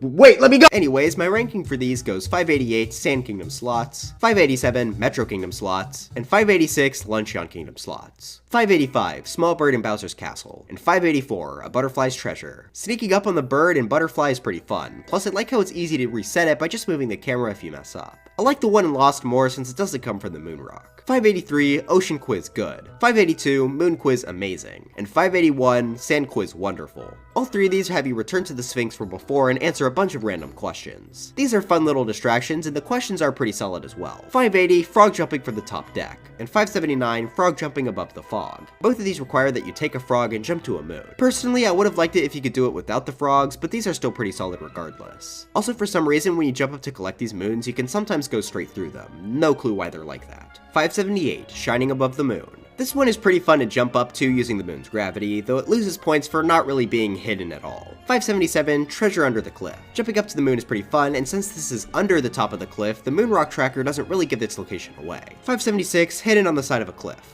Okay, this one is kind of dumb. It should really be placed lower, but I find it kind of funny how you have to slowly descend to get this moon. 575 Top of a dune. This is a really good spot for a moon since going to the top of a tall hill is something most players would try to do. The only problem I have with this is that the hitbox for this is stupidly tiny. I have no clue why it's so small since I feel like most people get the idea of the moon if they're ground pounding near the top at all. At least it's in the very center of the hill, so you can use that to visually help you if the rumble isn't helpful. 574 on the north pillar. I like how you have to use your brain a bit here to use the wire and uncapture it to drop down on the moon. I do wish that it wasn't tracked with the moon rock tracker, but it's still solid regardless. 573 Celebrating in the Streets, 572 The Sixth Face, 571 Behind the Waterfall, and 570 Slip Behind the Ice. These are all moons found by discovering hidden blocks in 2D sections. Personally, hidden blocks give me traumatic Mario Maker flashbacks, so I really wish the secrets were hidden in slightly more interesting ways. 569 Treasure in the Spiky Waterway. Collecting this moon normally is fairly fun, though this has the added benefit of having this really neat clip used to get it during speedruns. 568 The Chevarian Treasure Chest. I like bouncing off the carts here to get the moon. It's not too hard, but it's a fun jump regardless. 567 Treasure of the Waterfall Basin. No really neat tricks for this one, I just really like where it's hidden. 566 Sneaking around the crater. I like the moons where you have to catch these guys crawling underground, though the moon's low gravity does make this the worst variation of this trope. 565 End of the Hidden Passage. This is another Lake Kingdom moon that looks like it's been imprisoned for its crimes. I like this one more though because jumping up to the zipper is more fun and it's not tracked by the moon rock. And this Path of Coins is a neat little touch. 564 Mysterious Flying Object. This is another one where you have to sneak up on a bird, but the bird here is based on a UFO and I just think that's really neat. 563 I Feel Undressed. This is another costume rune, though I think it's neat that you can use both the swimsuit and the boxer shorts here. 562 Surprise Clown. For this one you have to dress up like a Xenoblade fan to cheer up a random citizen in New Donk City. I just find the way he's so entertained by Mario simply dressing up like a clown to be really funny. 561 Doctor in the House. This one is up here because I'm really happy that there's finally a Dr. Mario reference in a mainline Mario game. Also, can I just comment how wacky it is that Dr. Mario has never been in a Mario Kart game up until relatively recently in a Mario Kart Tour update? Like, Tanuki Mario got in first. You know what, actually no, I love Tanuki Mario, sorry for insulting you. 560, Battle in Bub Lane, Rematch. This is our first boss fight of the video, and is also our first boss rematch as well. I find this to be a significant downgrade from Moleskina's boss fight in Seaside. The main change here is that there isn't any ground, but they also made it to where it's always raining, making the Gushin never lose water. That makes this fight stupidly easy and also way less interesting. I think it would have been neater if it wasn't raining and the center of the arena was open space, but the outskirts all had water, forcing Mario to carefully use the Gushin's water. Anything would have been better than this anyway. 559, Beach Volleyball Champ, and 558, Jump Rope Hero. These are both the first moons of the Forbidden minigames from earlier. These are actually pretty fun to get since the amount of either hits on the ball or jumps is much more reasonable. 557, Vaulting Up a High Rise. This is placed in a somewhat decent spot, though I do wish it was a little bit quicker. 556, Herding Sheep at Peach's Castle. I was very conflicted as to where to put this one. On the one hand, it's fun to hunt for and bring back the sheep, but on the other hand, it can be really slow. I decided to put it here, but I could honestly see myself liking it more or less in the future. Oh, and also there's this weird thing you can do where you can like store your ground pound knockback by grabbing a ledge. Like, look at this.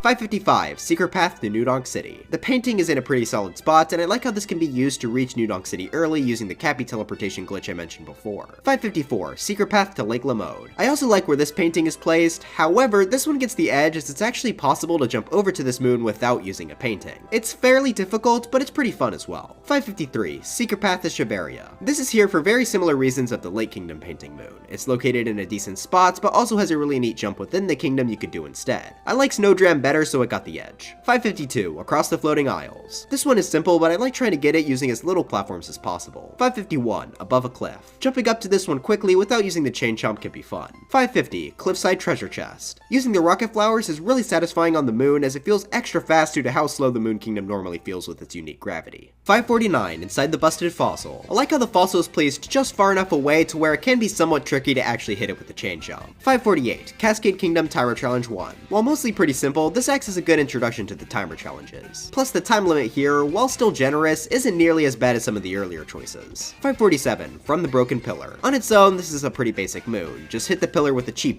However, for whatever reason, this moon has a unique property where you can move the camera during the collect animation. I have no idea why this moon is like this. There are a few others as well, but this is just the one I know.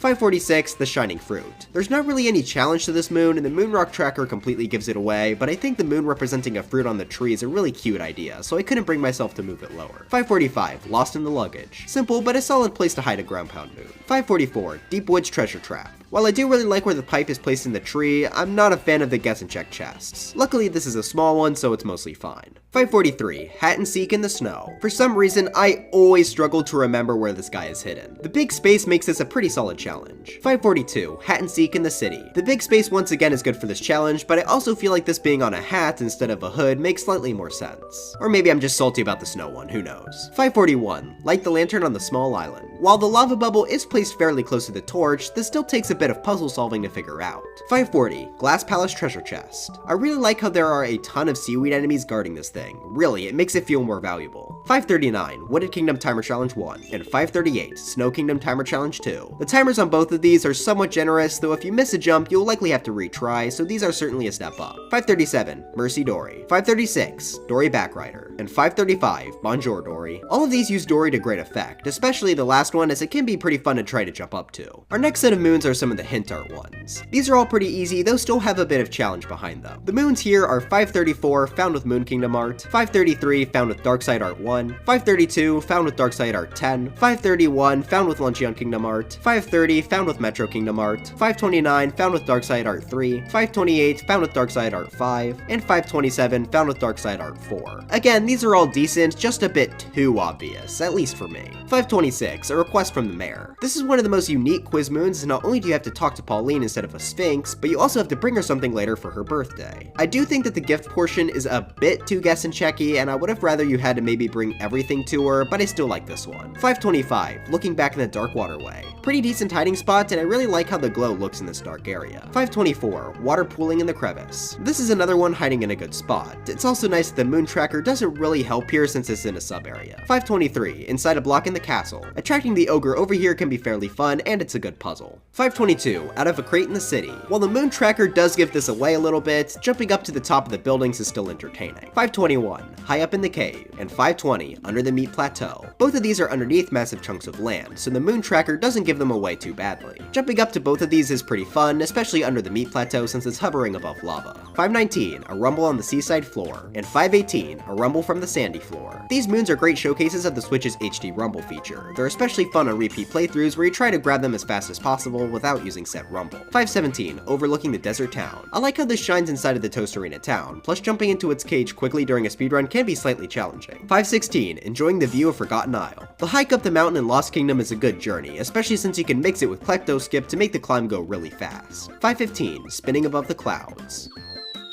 And 514, High Altitude Spinning. This sub area is just super relaxing and a great way to get a ton of coins. It's also neat how you have to take a nut from the center of the kingdom up to the starting area. 513, Luncheon Kingdom Timer Challenge 3, and 512, Luncheon Kingdom Timer Challenge 2. Both of these involve collecting a key to unlock the moon and grabbing it before the timer expires. Both of these are fairly easy, but the unique falling platforms and leading platform into the lava makes these pretty memorable. 511, Secret Path to Toast Arena. I like how you essentially use a different timer challenge moon to get up to this painting, though you could also glide with Glide On. The upside down floating pyramid is pretty neat too. 510, the Stone Pillar Seal. This acts as a good tutorial for the Gushin, which I like a lot. 509, on a tree in the swamp. This jump always stresses me out for some reason. Just the knowledge that if you bonk, you die is enough to make this one pretty memorable to grab.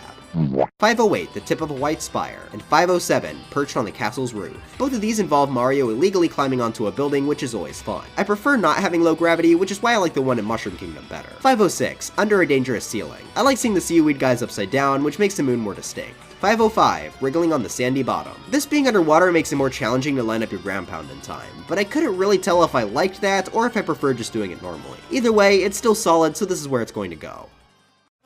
504, swaying in the breeze. While this is in a pretty obvious spot, I like grabbing this moon and trying not to fall down by landing on the girder so I can continue on with the kingdom quicker. It's not too difficult, but it does add a little bit of something to this moon. 503, piled on the salt. Once again, this is in a fairly obvious spot, however I always found triple jumping off this bit of land to reach it quickly to provide for a very solid challenge. 502, on the leaning pillar. Jumping to this and using a bullet bill are both fun, but this is most satisfying to collect when done at the same time as another moon much later on the list. 501, back way up the mountain. This has the distinction of being the only 2D moon in the entirety of Wooded Kingdom. Can we just appreciate how the developers made one of the best 8-bit remixes for a single moon? Really just shows how much they cared about this game. Honestly, I wouldn't even be surprised if this moon was included for the sole reason of having an excuse to make an 8-bit version of Steam Gardens. 500, high over the crowd. Bouncing up to the top of the area is pretty entertaining, and trying to collect the moon without the poles is fun as well. 499, shining in the snow town. Destroying the snow is really fun to me. I always like to leave just one small strand of snow to hold up a large portion of the rest of it. 498, where the birds gather. Just a simple change from a glowing spot where the moon is hidden to a bunch of birds goes a long way in making this much more distinct. 497, inside an iron girder. 496, lurking in the pillar's shadow. And 495, alcove in the ruins. These all involve Mario going inside of a hidden area to get a moon. These are all pretty fun to find. The one in sand is my favorite because trying to avoid the quicksand as much as possible is a good challenge. 494, secret girder tunnel. This is fairly similar to the last three, though I like how you can toss Cappy over to the spark pylon in order to leave this area quicker. 493, Island of Salt floating in the lava. Jumping over to the island without using a lava bubble can be a pretty fun challenge, though it's not too terribly difficult. 492, Corner of the Magma Swamp. I think placing the moon right behind the entrance is a great idea. Once you know where it is, it's pretty easy, but I like it nonetheless. 491, Poking your nose in the plaster wall. This is a pretty easy to access spot, but getting to use the Pokio capture is a plus. 490, By the Babbling Brook in the Deep Woods. And 489, The Hard Rock in the Deep Woods. These both involve using the dino to destroy some hard blocks to get a moon. Using the dino capture is always a blast, and these are pretty good hiding spots. 488, on the statue's tail. I think putting a moon on one of the Jaxie's tails makes total sense, and is a good way to reward experimentation. 487, Forgotten in the Holding Room. Jumping up the crates in order to get this is pretty fun, and it's nice that the moon tracker doesn't ruin this moon due to it being in a sub area. 486, Chasing Klepto. Sadly, there's no way to skip Klepto here in single player as far as I'm aware, which does make this lose a few points for me. Still, Chasing Klepto, oh gee, you said the title of the moon, can be fun enough. 485, Moon Kingdom Timer Challenge 2. The timer length here is definitely an improvement over the last few, it's just that this sadly doesn't have much to it. All it does is spawn a random pillar, which feels a bit low energy, but still not bad. 484, Taking Notes Spinning Athletics. I like how you use the ledge hang to collect these notes. It's a move that isn't used for many moons, so I appreciate its rare appearances. 483, Taking Notes on the Wall. Getting to use Pokio is a huge plus, but also trying to do it without it can be a great challenge in its own right. 482, I Met a Pokio. Speaking of Pokio, I like this more than the other I Met moons because I get to use the Pokio's unique attributes of poking into the wall. Plus the Cap Citizen is in a much more interesting spot. 481, I Met a Tropical Wiggler. This one also uses the Tropical Wiggler's ability to its advantage, but it also uses the ground pound platforms, leading to a small puzzle to get this guy up to the Cap Citizen. 480, the Lurker Under the Stone. As I've stated before, I just really like these moons conceptually, and this is our first one to not be suffocated by space or water, so I like it more. 479, the Nut Round the Corner, and 478, the Nut at the Dead End. A majority of the nut moons use the uproot to collect, and since that's one of my favorite captures, these get a huge boost. These two are both placed in pretty solid spots. I just prefer where the others are hidden later down the line. 477, avoiding fuzzies inside the wall, and 476, over the fuzzies above the swamp. I like how these two moons basically work with each other, one being a 2D version and the other being in 3D. While they aren't too challenging to get, I really appreciate the creativity here. 475, the nut in the red maze. Using the uproot to collect this one as quickly as possible in order to exit the maze and jump across is always pretty fun. Plus this hiding spot is solid as well. 474, girder sandwich. This is another moon that I always get nervous about falling off of. I also like the name of this one, it fits it perfectly. 473, over the cliff's edge. 472, spinning platforms treasure. These are both obstacle courses that are placed at the side of Steam Gardens, and while the obstacle courses themselves are pretty fun, you can just skip them entirely by jumping off from the top of the level to where the moon is. Honestly, I'm not even sure if I've ever collected these moons in the intended way without specifically telling myself to. Skips are far from a bad thing though. Honestly, I think it makes these two moons more memorable. 471, what shines inside the glass. I really like the spot where this is placed, and while yeah, the moon rock tracker does kind of give this away, this is one of the cases where I don't think it's too bad. It's not entirely clear how you're actually supposed to get into the glass, so this still takes a bit of thinking to realize you have to use the water at the sides. 470, secret path to Bowser's castle. Putting the painting behind the waterfall is great. I also like how it doesn't unlock until after the post game, as it makes you wonder what the painting actually does if you find it on your first playthrough like I did. 469, Sand Kingdom Timer Challenge 1. I guess this could be considered the game's rolling tutorial, in which case this works pretty well. The timer here is also fairly tight. If you get too crazy with your rolls and bonk, then you might have a hard time reaching the moon. 468, Metro Kingdom Timer Challenge 3. While the timer is a bit more generous than I'd like, being able to not only roll, but also use the motorcycle here is a nice touch. 467, Mushroom Kingdom Timer Challenge. This was a really good spot to put this, as the Goombas can be a bit of trouble. I do mean a bit though, I mean they're Goombas, they're not that big of threats. 466, Flower Road Run. While a bit slower paced than I'd like, it's still decently fun and challenging to run through. 465, Taking Notes, Jump on the Palm. Both the timer and placement of this moon are very solid. While it's still not the hardest thing in the world, if you miss a cap throw, there's a good chance you might actually miss this one. 464, just a hat, skip, and a jump. This is another one that I really like to do with as few cloud platforms as possible. 463, Fly to the Edge of the Fog. And 462, Hidden in the Sunken Hat. While the moon rock tracker does give away these moons' locations, there are a lot of fun ways to do this captureless, especially if you jump down from the top of the tower. 461, Courtyard Chest Trap.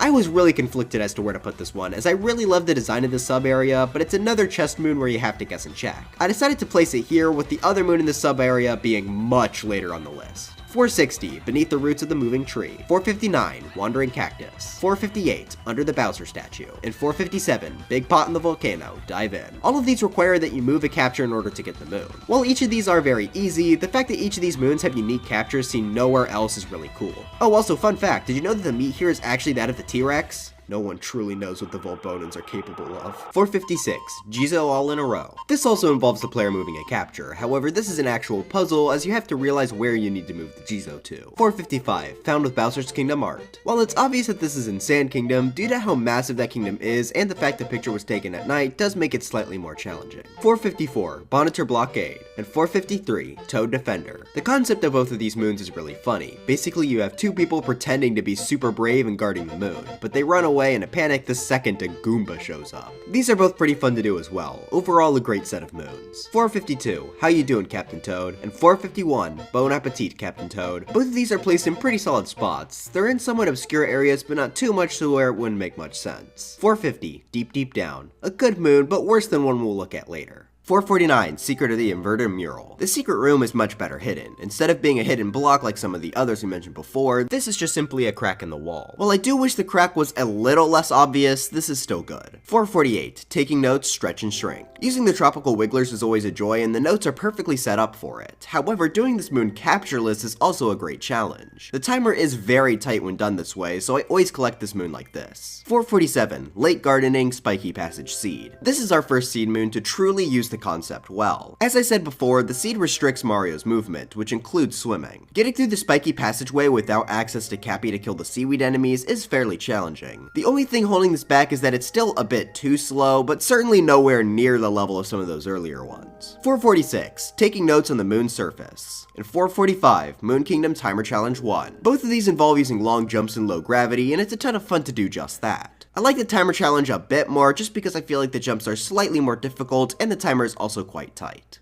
444, the seal above the canyon. Climbing up this area and avoiding the rolling rocks is nice. It's not too challenging, but a good story moon. 443, infiltrate Bowser's castle. For similar reasons as the last one, this works as a solid story moon. 442, climb up the cascading magma. Wow, 3 story moons in a row. This is another fairly simple hike, however it also acts as an introduction to the lava bubble and has a small additional puzzle of requiring the player to light a torch. 441, volcano cave cruisin', and 440, volcano cave and mysterious clouds. While the sub area is a bit slower than I'd like, it does provide for some decent challenge as the lava's hitbox is bigger than it might seem at first. 439, running the flower road. This is also slow like the last one, though I prefer how this area looks aesthetically. 438, taking notes in the sea. Using a Cheep Cheep to collect these is fun, but trying to do a captureless is a whole other challenge. The timer here is also a pretty good length. 437, light the 2 flames. It's fun hopping over these small gaps with the fire bro. Yeah, it's not the most complicated moon, but it's just fun for me for some reason. 436, caught hopping on a building. Easily my favorite rabbit moon just because him hopping between the building's rooftops actually makes this one significantly more interesting than the others. 435, Lost Kingdom timer challenge. Jumping down from the mountain to the mainland is pretty cool and the timer is just the right length as well. 434, poking your nose by the Great Gate. And 433, poking the turret wall. Both of these moons use the Pokio to poke a hole found in the wall. These are both hidden better than the one we mentioned before, which is what got these two a boost. But now it's time to look at our very first Koopa free-running moons. In general, these are some of the best and most replayable moons as they actually keep track of your high score, making them really fun to come back to. There are a few, however, while still definitely being good moons, are significantly worse than the rest for one reason or another. So I think the worst Koopa free-running moons are 432, Sand Kingdom Regular Cup, and 431, Sand Kingdom Master Cup.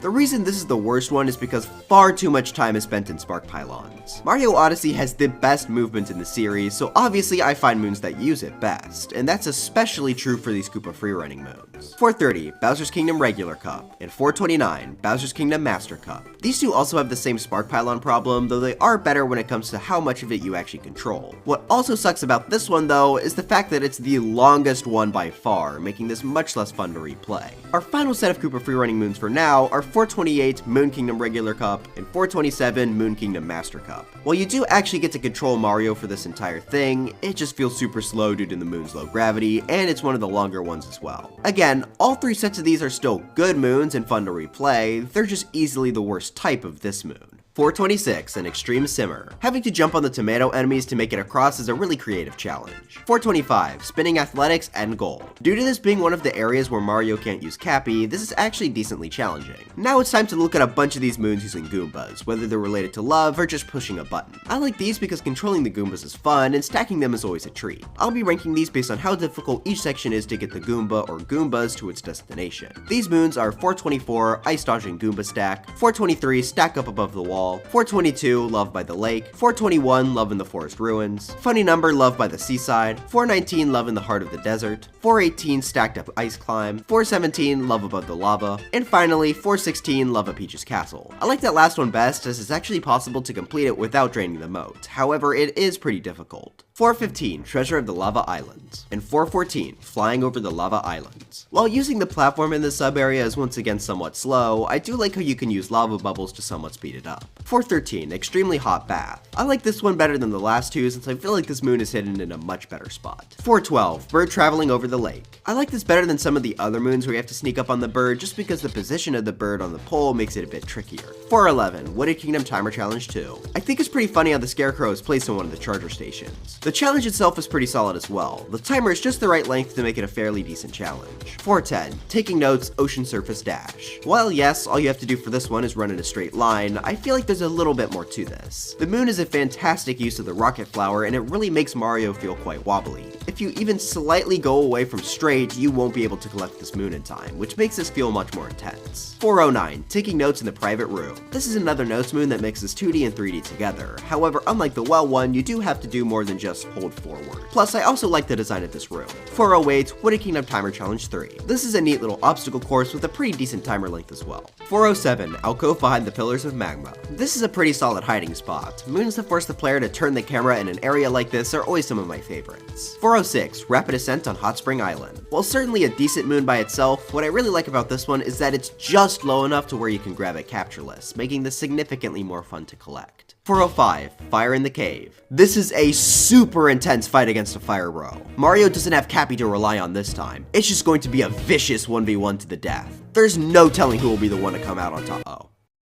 Thematically, this is a really neat moon. However, as I showed, it is a bit too easy. I would have made there be a few more fire bros than just one. Still though, a very neat and unique moon. 404, the Gusty Barrier. I think the idea of this sub-area being based around the Typhoon is pretty neat and well done. Killing the Spinies can be a bit annoying since they can get caught, but other than that, this is pretty good. 403, Bullet Bill Breakthrough. Using the Bullet Bill to fly through the cut in the wall is a cute little challenge, but what I really like is doing the moon captureless, where you instead have to attract the Bullet Bill through the hole. 402, From a Crate in the Ruins. While by itself this is pretty basic, this moon has so many different strategies to get it fast. First off, jumping up to it after getting the Alcove moon is always fun, but there's also Dram Strat, which uses a homing cap throw on the Bullet Bill.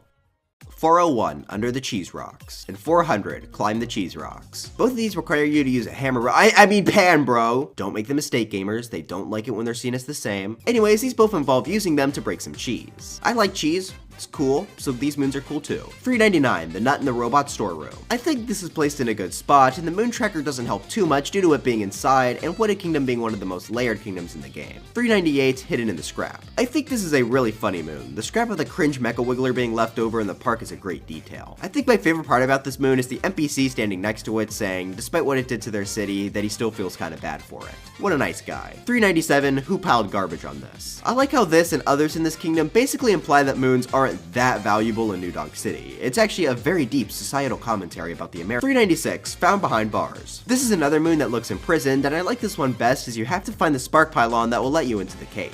395, Stonewall Circuit. This is another moon that requires the use of a spark pylon along the wall. 394, Rewiring the Neighborhood. Man, another spark pylon moon, huh? Well, this is easily the best of this bunch, as the fuzzies on the track add for some good difficulty while collecting the moon shards. 393, the Ice Wall Barrier. This is another moon shard moon, though I like it more than the last one just because we get to use Mario's movement, and I like these enemies that come up from the ground. 392, Entrance to Shiveria. Really good hiding spot for a moon, and I also like how the boxes go away if you jump on them, so you only have one chance to get this moon. Oh, I guess you could just do that. 391, City Hall Lost and Found. This is placed in a fairly good spot as you have to climb up a few extra poles. I also like how you can basically use the poles at the side to skip a large portion of this sub area. 390, Treasure in the Ice Wall. I like how you have to use the enemies I mentioned before here. This is a good hiding spot on top of that as the player has to use the ledge grab. 389, Sewer Treasure. I like this one better than the last two chest moons as it requires some puzzle solving to get as you have to be spinning the platform in order to reach it. 388, Good to See You, Captain Toad. And 387, Bowser's Castle Treasure Vault. Both of these are hidden off to the side of Bowser's Castle. I prefer the second one though because the gold treasure room looks really neat. 386, Free Parking Rooftop Hop. Oh hey, would you look at that, it's the moon number I said I'd place one of my favorites at in the intro. Anyways, I really like this moon as bringing up the scooter to the roof is a lot of fun, and I just like the idea that this guy thinks business up here is going to do well. 385, atop a column in a row. 384, atop a blustery arch. And 383, overlooking a bunch of ingredients. These three are all up here for the same reason. They're all really fun to jump up to and then spin pound to collect. They're also all three pretty good hiding spots, especially atop a blustery arch. 382, on top of a tall roof. While this does lose the spin pound aspect of the last three, the jump up to get here is a bit harder, which makes this one more fun for me. 381, looking down on the Goombas. This is a really good spot for the nut, and jumping down on it from a high spot is a lot of fun. 380, underwater highway tunnel. 379, gap in the ocean tunnel. And 378, shh, it's a shortcut. These three are all hitting gaps underwater in the Seaside Kingdom, and they're all in very good spots. Collecting them with cheap cheeps is especially pretty fun. 377, underground treasure chest. This is in a pretty good spot as you have to notice the small platform at the side of the map and fly over to it with a bullet bill. 376, around the barrier wall. 375, on top of the cannon. And 374, looking back on the flower road.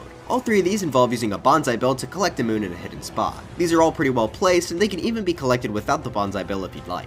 373, caught on the giant horn. 372, guarded by a colossal fossil. And 371, caught on a big horn. All three of these involve placing Cappy on one of the kingdom's landmarks, which I really like. Sadly, the moon rock tracker does give away their locations, which makes these lose a few points, but they're still really neat. 370, hang your hat on the fountain. This is another place Cappy on a landmark moon, however, this one isn't spoiled by the moon rock tracker since it's a standard moon, giving it the edge. 369, caught on the iron fence. While not really being a landmark of the kingdom, I like this one better than the last few as to how you have to figure it out. Basically, all but one of the Bowser heads on this fence are facing inwards, so if you throw Cappy on the one facing the wrong direction, you'll get a moon, which is a very good and subtle puzzle. 368, make the secret flower field bloom. I like how this essentially has you fix a flower garden after Torque Drift destroyed it. After completing this moon, the area permanently has its flowers restored as well, which is really nice. 367, a fine detail on the glass. While a bit spoiled by the moon rock tracker once again, I do really like jumping up to get this moon, and where it's placed is really neat as well. 366, the nut under the observation deck. Due once again to the layered nature of the wooded kingdom, the moon rock tracker isn't too terribly helpful here. This is placed under the highest spot in the kingdom, which makes reaching it a lot of fun, with or without an uproot. 365, outside the rotating maze. Having to jump on top of the maze in order to get this is a really creative idea. 364, binding band returned. I love this moon in context of the game. Basically, Mario just got the ring back from Bowser and returned it to its rightful owners, only to immediately steal the power moon inside of the ring.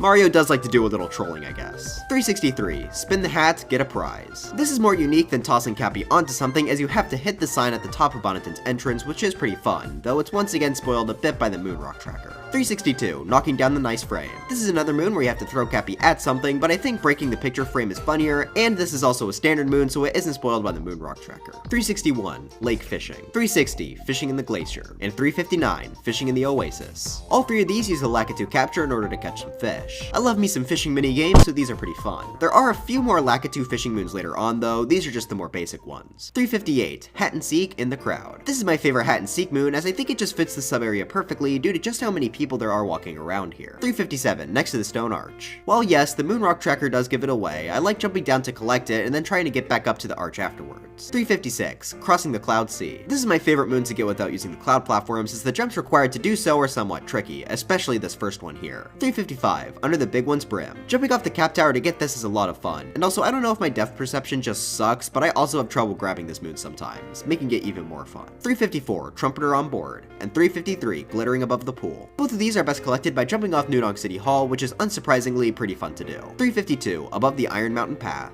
and 351, hanging between buildings. These two are both moonrock moons that are seemingly placed over nothing. In reality, there are platforms that you're supposed to make appear underneath them. But only losers would do that. Jumping off of tall heights is a lot more fun.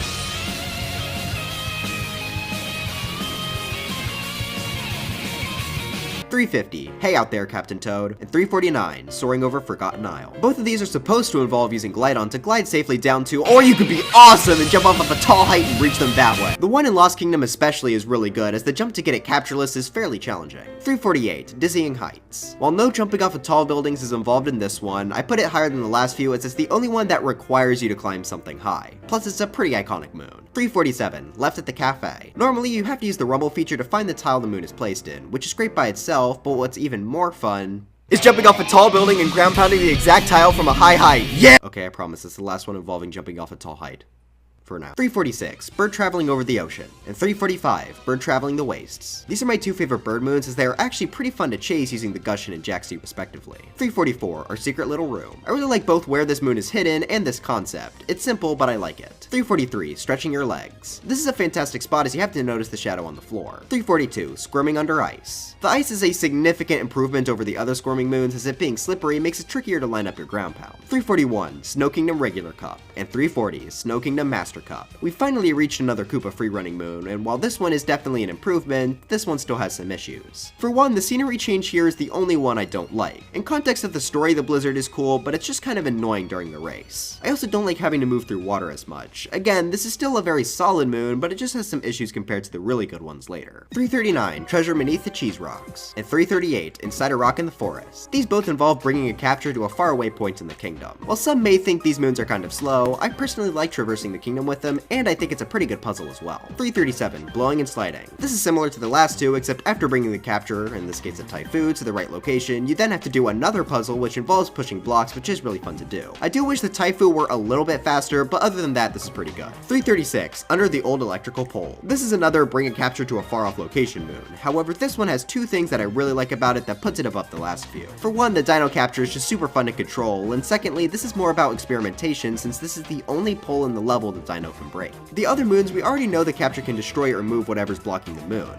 However, this time it's about testing something new, which I like more. 335, found with Cat Kingdom art. This one is a lot less obvious than some of the other hint art moons we've seen before. It's not too terribly difficult, but I like the concept of it just using simple colors. 334, found with Lake Kingdom art. This is a more unique hint art as it's actually a find the difference puzzle. Since there's not much on this one, it's pretty simple, but for its uniqueness, it gets a boost. 333, twist and turn up treasure. Normally to collect this moon, you have to bring a tropical wiggler down to the Odyssey to collect it. This method is fine, a bit slow, but solid regardless. What really puts this moon high up is the fast method. Basically, if you toss Cappy near the binoculars and jump off, you can grab the key just before you fall into the poison and die. You can then capture the binoculars and return to safety. This is really tricky to do, but it makes this moon much more memorable and enjoyable to complete. 332, Goomba Tower Assembly. Well, this is another Goomba construction moon, which is fun by itself. This can also be done captureless by a tricky but fun jump. 331, Bablaine Northern Reaches. This is unique as you have to not only attack one spot, but 4 to spawn the moon. Each spot you hit though spawns in a new wave of seaweed enemies. Doing this moon quickly and avoiding all the seaweeds is quite fun. 330, Nut Planted in the Tower. Collecting this moon with the uproot while also trying to do it fast enough to get back to the Flower Road is always a memorable part of replaying the game. 329, Inside the Stone Cage. This is another imprisoned moon, and this is my favorite because I really like spin pounding on these stone pillars. 328, Along the Cliff Face. The low gravity is used really well here as it can make it tricky to accurately predict where you're going to jump. The fuzzies acting as obstacles also help make this even more tricky. 327, Climb the cliff to get the nut. Using and then immediately ditching the uproot to climb up this cliff is super satisfying. I also like how after collecting this moon, you are free to roll down into the rest of the kingdom due to its high placement. 326, Sand Kingdom Timer Challenge 2. This one is a lot of fun to complete without using the moon. This goes for pretty much every moon it's involved with, since it's purely a visual capture. 325, Metro Kingdom Timer Challenge 1. I don't know why, but I actually struggle completing this one whenever I replay the game. The timer here is perfectly strict, so I like this one a lot. 324, Metro Kingdom Timer Challenge 2. I like the idea of this one where you have to ride the motorcycle high up in the city. The timer is also the perfect length to make this possible without using the motorcycle, which is a lot of fun as well. 323, Bowser's Kingdom Timer Challenge 1. I just really like the design of this thing and how many different ways there are to get up it. The timer's length is also pretty solid here. 322, Chomp Through the Rocks. And 321, our first power moon. Both of these moons are good introductions to using the chain chomp capture, especially the first power moon. I went more in depth with it in my cascade and cap level by level video, so I won't spend too long on it here, but it's just a really good tutorial moon. 320, Ice Cave Treasure. While jumping up these moving pillars can actually be somewhat tricky without getting crushed. The hiding spot for this moon is great as well. 319, Sea Gardening Inlet Seed. This is one of the most unique seed moons of the bunch. For one, the seed is placed at a good distance from the pots, making it not so annoying to put in the pot. However, you may notice that this one in particular takes extra long to grow. If you use a Gushion's water, however, you'll be able to fully grow the plant to collect the moon, which is a really cute idea. Okay, so note after the fact, the one that you need the Gushon for is actually based on what pot you put it in,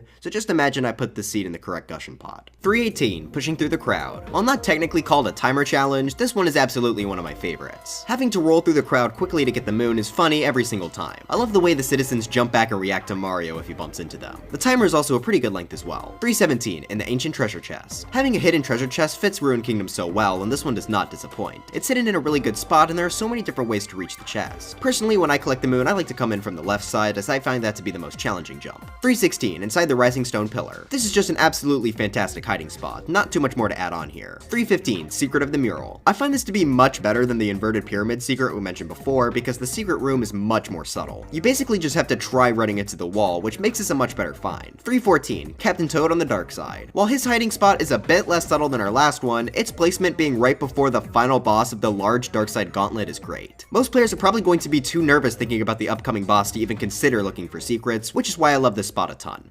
313, Behind Snowy Mountain, and 312, Captain Toad is Chilly. Both of these involve removing snow from the wall to discover the area where the moon is. Like I said before, I really like the snow, but putting it into the walls makes it much better as it's much more hidden. 311, Employees Only. Not only is the hidden entrance to the store fantastically placed, but this is another one where we get to commit some robbery. 310, Jump, Grab, Cling, and Climb. And 309, Jump, Grab, Cling, and Climb some more. This is a really solid obstacle course using the ledge grab mechanic, but it's also fun to try and complete these moons without grabbing any ledges. 308, Bullet Building. First off, very epic pun for the name. Secondly, the onslaught of bullet bills makes jumping across the poles here pretty intense. 307, The Lighthouse Seal. Normally you have to swim through a dark underwater segment with the Unagi eels, which is really cool. However, I also like how if you use the Gushon correctly, you can entirely skip that and just boost up here. For having two pretty fun methods, this got a big boost. 306, Stepping Over the Gears. This is a pretty good obstacle course utilizing the fire bros and the ground enemies we saw in Snow Kingdom. Making your way through it normally is pretty fun, though the second moon here, which we'll get to later, really is the one that makes this sub area.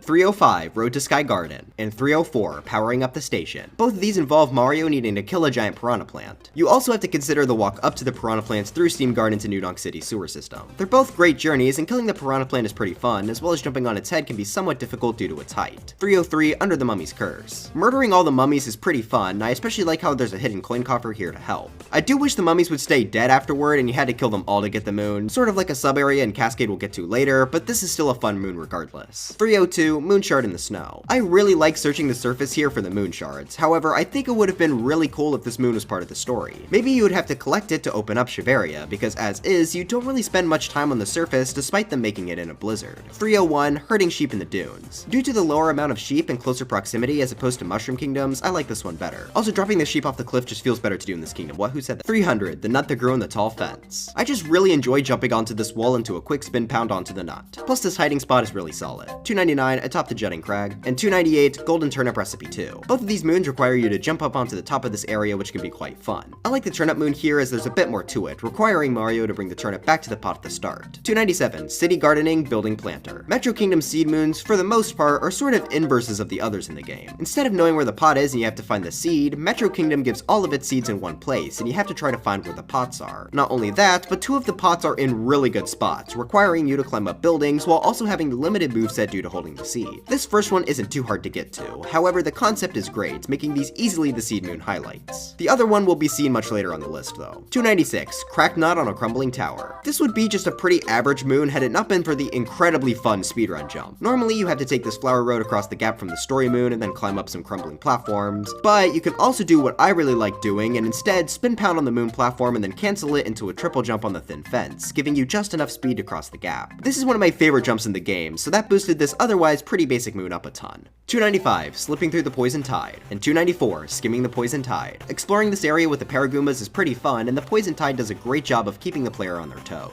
One extra thing I also like doing is trying to collect the moon shards without touching the coin rings. Their hitbox is just barely bigger, so it can be done. 293, Above the Clouds, and 292, Walking on Clouds. One thing I like about this sub-area is actually how you have to get there in the first place, as you have to bring a nut all the way up to Wooded Kingdom's observation deck. This requires you to use a set of timed platforms, and it can be somewhat tricky to make it up. Once you get there though, this is just a super fun sub-area to collect a ton of coins using the up route. Speaking of monies, 291, Dashing Through the Clouds, and 290, Dashing Above the Clouds. Back in my day before they added Luigi's dumb little balloons into the game, this was the fastest way to stack paper. 1 hour in this place and you'd get to stand side by side with the Elita Society. As a moon besides that though, this is a lot of fun. I always love the rocket flowers. 289, Hidden Chasm Passage, and 288, Past the Chasm Lifts. This is a 2D sub-area found in the Cascade Kingdom, and I really enjoy making my way through it. The hidden moon is placed in a really good spot, requiring the use of a Koopa shell, and the purple coins are a ton of fun to collect. With a good enough triple jump, you can even get them without using the platforms. 287, Behind the Rock Wall. This moon is just a really memorable one for me. It's also placed in a great spot as well. 286, Taking Notes in the Wall Painting. 285, Taking Notes in the Cliffside. 284, Taking Notes Hurry Upward. All 3 of these are 2D notes moons that have about the same level of difficulty. The timers on all of them are pretty solid, making them an actually decent challenge. All of them also have a good amount of obstacles, whether it be the bullet bills and sand, the moving platform and lake, or the bricks and Goombas in Cascade. 283, Taking Notes Stretching. This is another notes moon, but it's supposed to be collected with an up route. While it's a lot of fun to do it that way, this is also a fantastic challenge to do captureless. 282, Taking Notes Big Pot Swim. This is in my opinion one of the more challenging note moons. This takes place in the pot where you fought Cookatiel, and the timer this time around is pretty tight. The jumps for the notes getting increasingly more difficult really sells this one.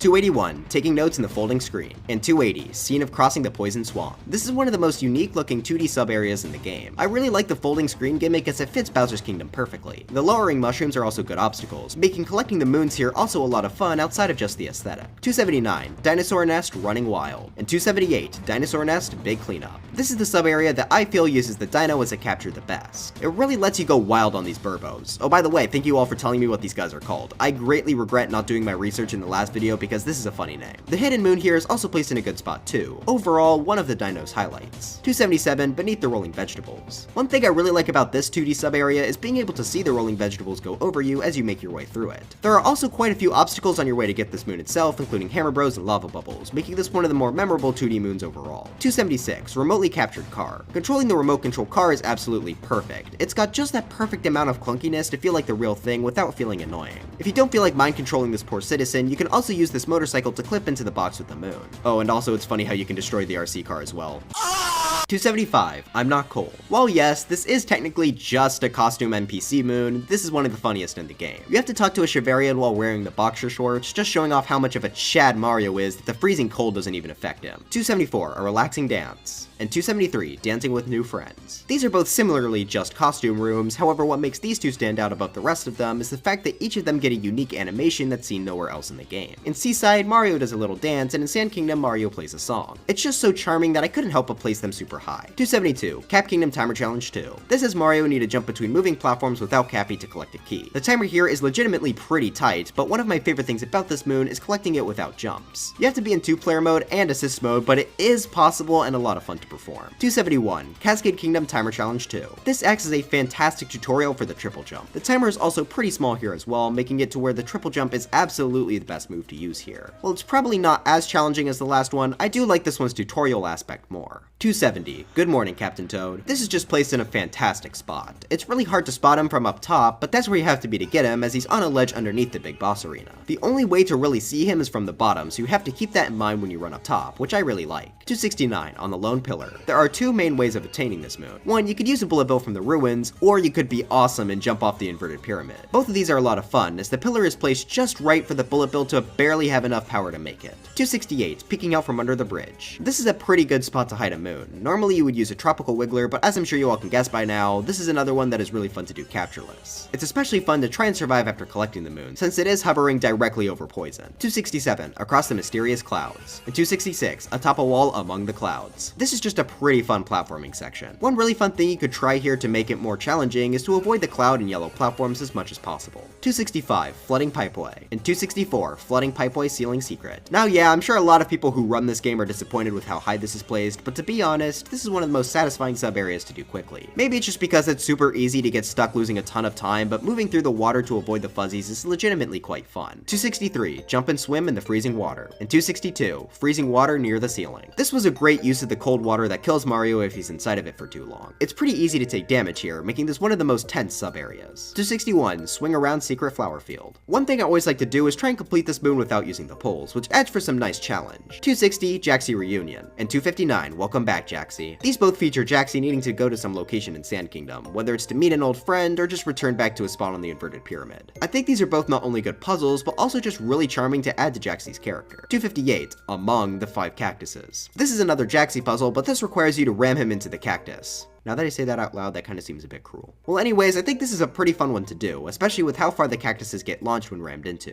257, Exterminate the Ogres. I like how this moon has a whole section of Bowser's Kingdom dedicated to it. It really makes it feel more important. Fighting these guys is always pretty fun, so I really enjoy this moon. 256, Moon Shards in the Forest. 255, Moon Shards in the Lake. 254, Moon Shards on the Moon. And 253, Moon Shards in the Sand. These are some of the more basic Moon Shard moons. I really enjoy this type of moon as they're some of the most in-depth in the game, as you need to collect 5 things rather than just one. I like these more than the others we've mentioned so far, as the places where the moon shards are located I feel is a bit more fitting. 252, Ocean Bottom Maze Treasure. 251, Taking Notes Ocean Bottom Maze. And 250, Ocean Bottom Maze Hidden Room. These all take place in one 2D segment of the Seaside Kingdom. I really like how you can still see the water on the outside, as it really makes this area feel much more unique. This area also has 4 different ways to enter it, which are all used in different ways to get the 3 moons, which is really unique. 249, Gobbling Fruit with Yoshi. 248, Yoshi's Second Helping. And 247, Yoshi's All Filled Up. These 3 are much like Moonshard moons from before, but this time a lot more is required to actually get the moon. Using Yoshi is a lot of fun. I really like using his tongue to build up speed or grab onto walls. The fruit is all really well placed within the Mushroom Kingdom as well. 246, Found with Wooded Kingdom Art. 245, Found with Darkside Art 6. And 244, Found with Sand Kingdom Art. All 3 of these hint art moons picture elements from a certain kingdom with some sort of direction along with them. These are all decently simple but can be quite fun to figure out. Definitely a great difficulty for this type of moon. 243, Flying Far Away from Gusty Bridges. And 242, Across the Gusty Bridges. The harsh wind acts as a great obstacle and a great tool in this sub area. I love all of the push block obstacles, and the puzzle using the wind to get the hidden moon is also really good.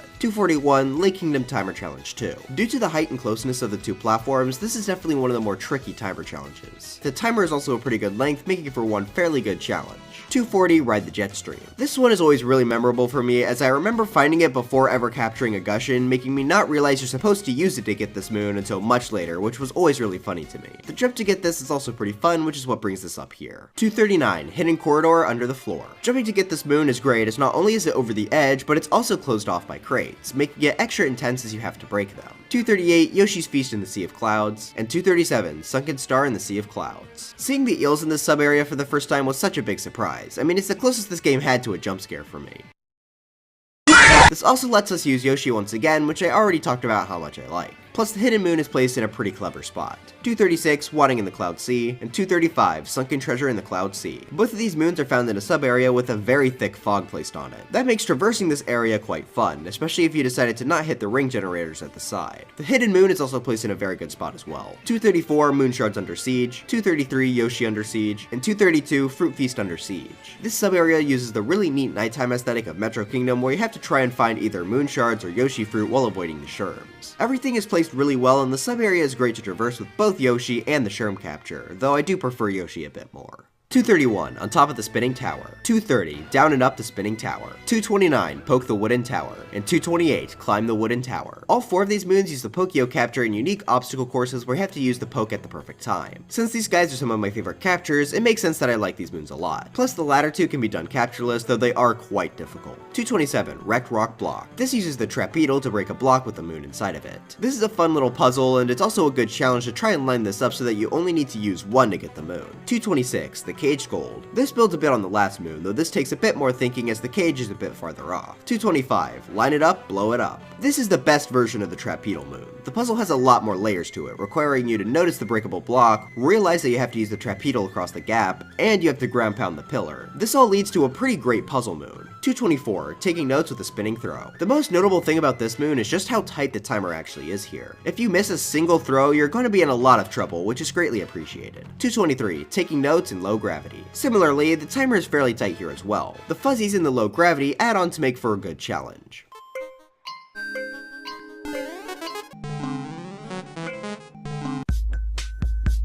222, tucked away inside the tunnel. This is one of the absolute best hiding spots for the nuts. Not only is it hidden really well, but getting up to it can be somewhat tricky. I mean, sure, you're supposed to use an uproots, but I always like jumping from the platform, and since you have to jump out and then in, this jump is fairly tricky. 221, atop the tall tree. This is another nut moon, though I feel like a little bit more is involved with collecting it. It's pretty fun to get using an uproots, but the platforms are spaced perfectly so that triple jumping up them is possible, which is my ideal way to collect this. 220, all the cracks are fixed. I just really like the theming of this moon. The cracks are seen throughout the kingdom, so this does feel like a good reward for trying everything out. 219, poster cleanup. Similar reasoning to the last one, though this one's theme is a little bit better, using the Bowser wedding posters seen throughout the entire game. I also find it really funny that Bowser felt the need to place this many posters on a single building in the desert. 218, taking notes up and down. This might be the most difficult notes moon in the game. The timer is fairly tight, but most of it all comes down to where the notes are placed. Mario has to use a ground pound platform which will rise up when ground pounded on before slowly falling back down.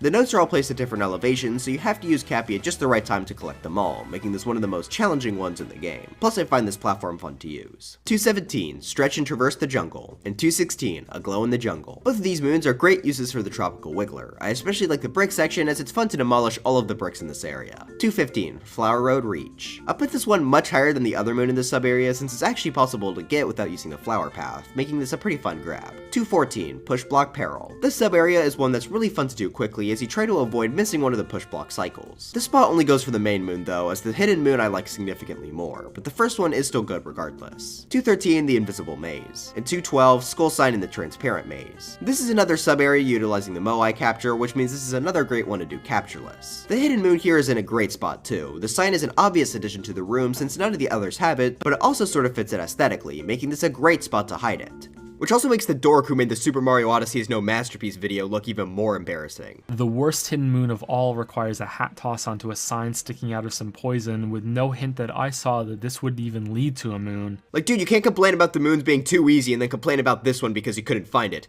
Dude, finding the moon is supposed to be the challenge. Come on! 211, the icicle barrier. Making your way through the ice room can be fun. However, I really like how you can entirely skip the big icicle portion by just jumping under it to the moon. Sometimes simple skips like that can make a moon become super memorable when it otherwise wouldn't be, and the same thing goes for 210, hanging from a high rise. Normally you have to use a bunch of poles to go through an obstacle course, which is pretty fun on its own. However, you can skip all of this and jump straight to the end with a well-timed triple jump. This jump is a bit trickier than the last one, and I like the sub area a bit more, which is what gave it the edge. 209, crossing to the magma, and 208, magma narrow path. These two moons moons are some of the best uses for the lava bubble capture. First off, moving the lava bubble to the lava tower using the tomatoes is fun, but the main attraction are the skinny bits of lava that you need to traverse. Going through it quickly without falling off is always a blast. 207 below Breakdown Road, and 206 down and back Breakdown Road. This is a really good sub area, but there's a much better version later on, so we'll hold off on talking about this one. 205 swinging scaffolding break, and 204 swinging scaffolding jump. This sub area is a great display of all the Hammer Bros moves, and it's also pretty difficult to avoid getting hit by any hammers.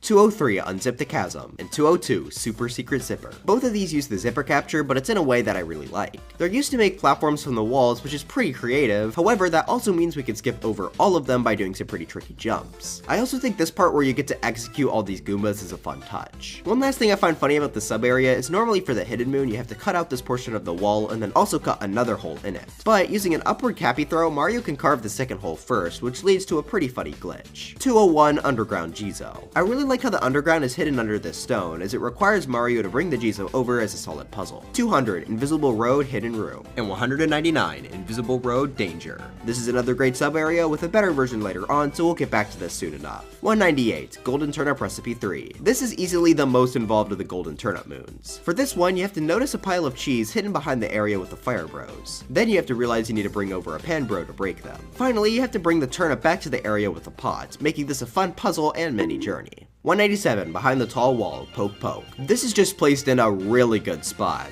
Getting over to it with the Pokio is fun, and it's easily my favorite poking moon just because it's over the edge of a cliff. 196 Seaside Kingdom Regular Cup, and 195 Seaside Kingdom Master Cup. We're finally back to another Koopa freerunning moon, this time of course taking place in the Seaside Kingdom. Compared to the ones before, this has a lot more control in terms of how fast you can go. My only problem with this one is the start, as beginning underwater does make this feel quite slow and a bit tedious to retry. But once again, Koopa freerunning moons all get boosts for being the most replayable set of moons in the game. 194 Atop the Highest Tower. This is the first story moon in Sand Kingdom, and it's pretty great, bringing you through Toast Arena Town and through the ruins. This also greatly expands on the concept of 2D walls that was introduced to the Cascade Kingdom, as this wall is on a circular surface. There are also a ton of little skips you can perform on the way, like skipping the first 2D wall. 193 Cookatiel Showdown, and 192 Blow Up at Mount Volbono Rematch. While this is certainly a good boss, I always felt it was on the weaker end just due to how easy it is. Plus the speedrun skip in this one is kind of annoying to do, as you have to hit Cookatiel from below, which is for some reason harder than it looks. Oh, and this has to be one of the lamest changes a boss fight rematch has in the Mushroom Kingdom, just adding some moon snakes that barely change anything. 191 Moon Shards in the Cold Room. I've always liked this room due to just how many spinies there are, which makes taking damage here fairly easy. Trying to mash jump to go underneath the platform before you get attacked is also fun as well. 190 Roulette Tower Climbed, and 189 Roulette Tower Stopped. This sub area has Mario need to time his hit of P-switches in order to pause them in the correct place. This does provide for a very solid challenge, as if you miss one, you have to restart that section. One other thing I like is that you don't have to stop the platforms in the exact position they want. As long as you can make it across the gap, it works, which is a nice touch.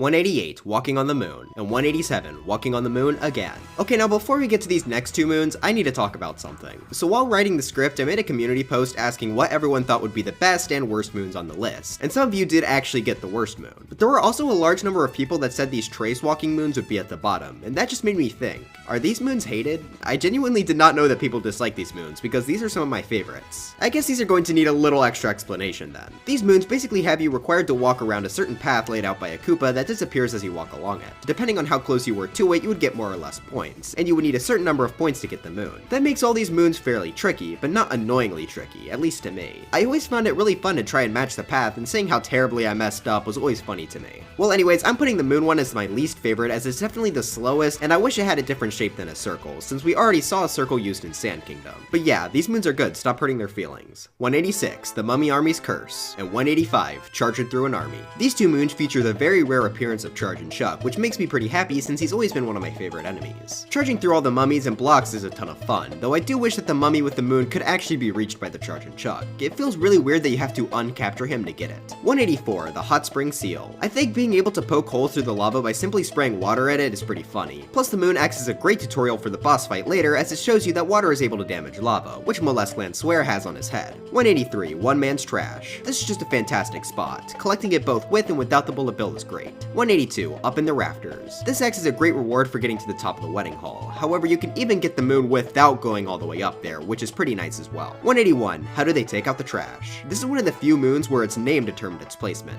I just find Mario and Cappy confused as to why a trash can would be all the way out in the distance to be really funny, plus getting the moon itself is a blast as well. 180, surrounded by tall mountains. This is also placed at a fantastic spot, and getting up to it from the bottom is a good challenge. You have to triple jump and Cappy bounce over the wall, which can be a bit scary as if you miss it, you may fall into lava. 179, by the cannon pointed at the big pot. Once again, this is another great spot, but I like this one better than the last one as you have to carefully balance on a skinny platform to get to the part with the moon. 178, slip through the nesting spot. This is another appearance of the eel, and this time we have to invade its home. Sneaking past him after he returns back inside to get the moon in the small crevice is always nerve-wracking, which makes this one a pretty good moon. 177, in a hole in the magma. For this moon we have to get a key that's found inside a hole punched into the lava. Finding this in the first place is great, but the best part of this moon is, of course, getting to use the dry bones capture. Dry bones for Smash. 176, 2D boost from Bullet Bill. This is pretty much the only 2D moon where you use an enemy like this, which is nice to see. Jumping on the bullet while still avoiding the others is a solid challenge.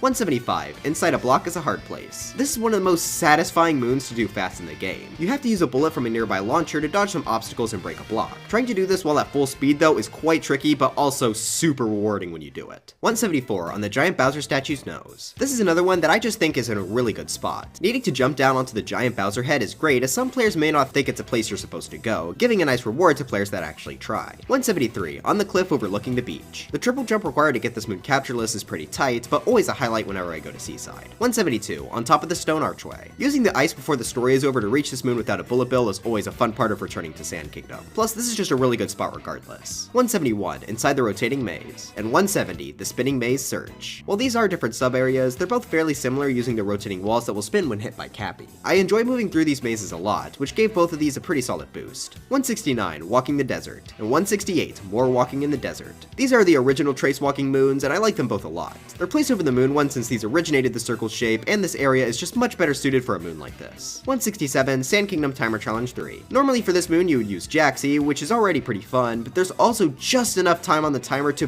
barely be able to do it without him. 166, treasure inside the turret, and 165, past the moving wall. Both of these moons are fun hidden obstacle courses utilizing the Pokeo. Like I said before, this is one of my favorite captures, making these obstacle courses really fun to go through, plus the latter of which is also really fun to do captureless. 164, roll on, and 163, precision rolling. This is one of the most unique sub-areas in the game as it uses a surface that forces Mario into a roll. Trying to dodge all of the enemies while also trying to balance on the skinny platform to get the moon and extra coins is a lot of fun. Definitely one of the more memorable sub-areas for me. 162, Jaxi stunt driving, and 161, Jaxi driver. This sub-area acts as a fantastic test of the player's ability to control Jaxi. It's very easy to run off a cliff by accident, but this time it isn't awesome like before as it'll just simply kill Mario. The Notes moon here is also great as it involves needing to turret Jaxi, which can be tricky as you don't have much room. Overall, a really good use of Jaxi here. 160, taking notes running down. This is our final moon utilizing Jaxi, which is another Notes moon. This time the timer is pretty tight, so despite them being in a line it can be somewhat tricky, but that's not why it's so high. This timer is just long enough to where it is possible without Jaxi. However, due to the hilly terrain, it can be extremely difficult. It's a challenge that I highly recommend trying at least once. 159, King of the Cube. This is one of the most creatively shaped 2D sub-areas as there's really nothing else like it. The moon shards each appearing on a different face of the cube is a really nice touch. 158, navigating giant swings. And 157, a swing on top of a swing. I know that I've been pretty harsh towards low gravity throughout this video, but this is one of the sub-areas I think greatly improves from it. This is just one of the most fun and unique sub-areas to traverse through with the low gravity jumps. It feels like you go super high, and the hidden moon utilizes this mechanic perfectly as well. 156, dashing over cold water. And 155, dashing above and beyond. This area uses the rocket flowers expertly, as using them while avoiding all the obstacles is a ton of fun. Plus there are several well-placed shortcuts on the way too. The secret moon is also great as you have to use a leftover rocket juice to make it up another steep slope. 154, magma swamp floating and sinking. 153, Yoshi's magma swamp. And 152, fruit feast in the magma swamp. These three all involve exploring the magma swamp to collect something, whether it be moon shards or fruits. This place is a lot of fun to travel through. I prefer the Yoshi moon since there are more fruits and I feel like they're hidden better, like the set of fruit above the entrance. 151, where the transparent platforms end, and 150, jump onto the transparent lift. This is the absolute peak of the Moai moons, and of course, the most fun way to do these is captureless. They're both pretty tricky, especially the secret moon as it can be hard to guess where the platform is. 149, Breakdown Road Hurry. This is a remixed version of a sub-area we saw earlier. Normally you would have Cappy, but now Cappy has abandoned you. That makes a significant difference to how you have to go about this sub-area, as you have to run through and collect a key as bullet bills are destroying the path, and then run back through that destroyed path. Without Cappy as a safety to use, this is now pretty tricky. Oh, and we'll be seeing the second moon in this area much later on the list. 148, Moon Shards in the Jungle. Using the Tropical Wiggler to avoid all of the fuzzies and land on the tiny platforms is a ton of fun. However, my favorite way to do this is Captureless, which provides for a very solid challenge. 147, Light the Far-Off Lanterns. Sure, this one is simple, but I've always liked it. You have to attract the piranha plant in the center platform to shoot fire at the unlit torches, rewarding you with the moon. Figuring this out the first time was really satisfying, but my favorite part about this moon is coming back to it, as I legitimately didn't know you could capture the piranha plants until I collected every moon in the game and was still missing them in my capture list, so I could have just captured the piranha plant instead. That always gives me a good laugh, and it makes me wonder how many people had a similar thing happen to them. 146, Hidden Room in the Flowing Sands. This is one of my absolute favorite hiding spots for a moon. You have to notice a super small slit in the wall, and then you have to figure out that the only way under is by sinking in the deadly quicksand. On a first playthrough, you won't know if this will work, so it felt super scary as if you go too deep, you would die, which makes Mario actually going under the wall here all the more satisfying. 145, Smart Bombing, and 144, Excavate and Search the Cheese Rocks. These are both areas where you have to use a capture, either a Pokio or Panbro, to collect some moon shards. Both of these hide them in really good places, though I find the latter to have slightly better hiding spots, which I guess makes sense since that's not a required moon to beat the game. Oh, and Smart Bombing is always the funniest moon in a coinless run, as you have to poke this metal crate 50 times to break it without using a bomb. Why they decided to implement this 50 poke thing at all is and forever will be such a bizarre mystery, but it's really funny how it somehow managed to be legitimately useful. 143, Good job, Captain Toad. Not only is this a really good spot for Captain Toad, but jumping up to him without using a Gushin is very difficult. You could use the shell for the button if you don't collect the story moon, but even then, you can still get up there by jumping off of this high wall, which is a lot of fun. 142, Fishing in Bowser's Castle. Easily the best fishing moon. Well, on a technicality. Bowser's Poison area not only provides for a much more dangerous space to go fishing, but it's also significantly bigger than the other places we've been fishing in up until this point, making finding the big fish a good challenge. But the thing that truly puts us over the edge is the fact that you don't even catch a fish, but instead you catch Poochie from the Yoshi series for some reason. No clue why they decided to do that, but it's just so charming and such a great surprise that I had to boost it up. Speaking of Lakitu, we aren't done with him though, as he's featured in one more moon, 141, You're Quite a Catch, Captain Toad. This is one of Captain Toad's absolute best hiding spots. First off, you have to move Lakitu away from the water, and you'll find that you can actually go fishing in the sand, which is a super neat hidden detail. But the best thing is the fact that the fish you catch here is Captain Toad, who somehow managed to get buried in the sand. This is another moon where the charm is just off the charts. I really love this one. 140, Inside a Block at the Gate. This one has one of those breakable crates again, though this time it's far away from any bombs that are used to destroy them. That means you have to think about climbing up a bit of the kingdom and sniping the box from a long distance, which is just so much fun to do successfully. 139, Jumping from Flag to Flag. This is a really good spot to place a key, as many players might not even think you could grab onto these flags. Due to how they're placed and how they move as well, it can be somewhat tricky to jump between them. Combine that with all this taking place over the void, then we have a pretty good setup for a challenge. 138, Yoshi on the Sinking Island, and 137, Fruit Feast on the Sinking Island. This is another dark side version of a sub-area, though this is one of the few times where I actually prefer the original, so we'll talk more about that when we get there. 136, Fly Through the Narrow Valley, and 135, Treasure Chest in the Narrow Valley. This is a good obstacle course to show off what the Gushin can do. The secret moon especially is placed in a really good place, as you have to try and make it through the normal poison tunnel that you would for the default moon with enough water to make it over the gap. I also really like the design of the room with the default moon. It's really unique, and just running around in there is decently fun. 134, Freezing Waterway, Hidden Room, and 133, Through the Freezing Waterway. This is another obstacle course for the Gushin, though this time it's on a 2D plane. I also find this one to be trickier, as both moons are placed far enough away to where you'll only barely have enough water to make it for each. The moving platforms needed to get higher with the Gushin are also pretty nice as well. 132, The Brutals are after some cooking. And 131, Flower Thieves of Sky Garden. It's finally time we start looking at some of the brutal fights, and we're gonna first start off with Spewart. In his fights, he'll spit out poison, and Mario will have to jump on his head without getting hit, causing Spewart to go into his hat and bounce around the arena, leaving a trail of poison before continuing. Now, one thing I absolutely love about Mario Odyssey's boss design is, just like the game itself, they were designed to have fast strats to make multiple playthroughs more enjoyable. Spewart has the lamest skips of the brutals though, where all you have to do is jump on his hat when he goes inside. But still, those shortcuts go a long way in making these moons more enjoyable. Oh, and also he's the only one to not really change between fights. All that's different is the arena shape, which is lame compared to how the others get updated. 130, Dust Up in New Donk City, Rematch. In this rematch, you now have to fight against 2 Mecha Wigglers as opposed to the one in the original fight. I do really like this concept. It's a shame that fighting the Mecha Wiggler using the Sherms is still quite tedious, but regardless, this is a great change. So why is it lower than the default one? Well, that's because you also have to consider that for the default version of this moon, you not only have to beat the boss, but you have to get there in the first place by traveling through the really cool looking dark and stormy New Donk City. I'm not sure if you all agree with that reasoning, but that alone boosts the default Mecha Wiggler moon up for me significantly. 129, found with Darkside Art 7. This is, in my opinion, the single hardest and dumbest hint art moon in the entire game. I was incredibly conflicted as to where to put this one, because while I do really love difficulty, this one is just stupid. So looking at the picture, you aren't given much to work with. You get a screenshot and some letters and numbers. When I first played through the game, I thought this was some red sand from Tostarena. Funnily enough, the spot I thought this was in originally did become one of the DLC hint art Luigi spots. But if it isn't in sand, then where is it? Well, you may be able to guess that, oh, this looks a lot like Lost Kingdom, and you'd be correct. The problem? There are just about a billion spots where this could be, so you'd have to trial and error all of them until they eventually worked, which is how I originally solved it. Hello, Mario. It wasn't until after I collected the moon that I finally realized that there are letters and numbers on the map.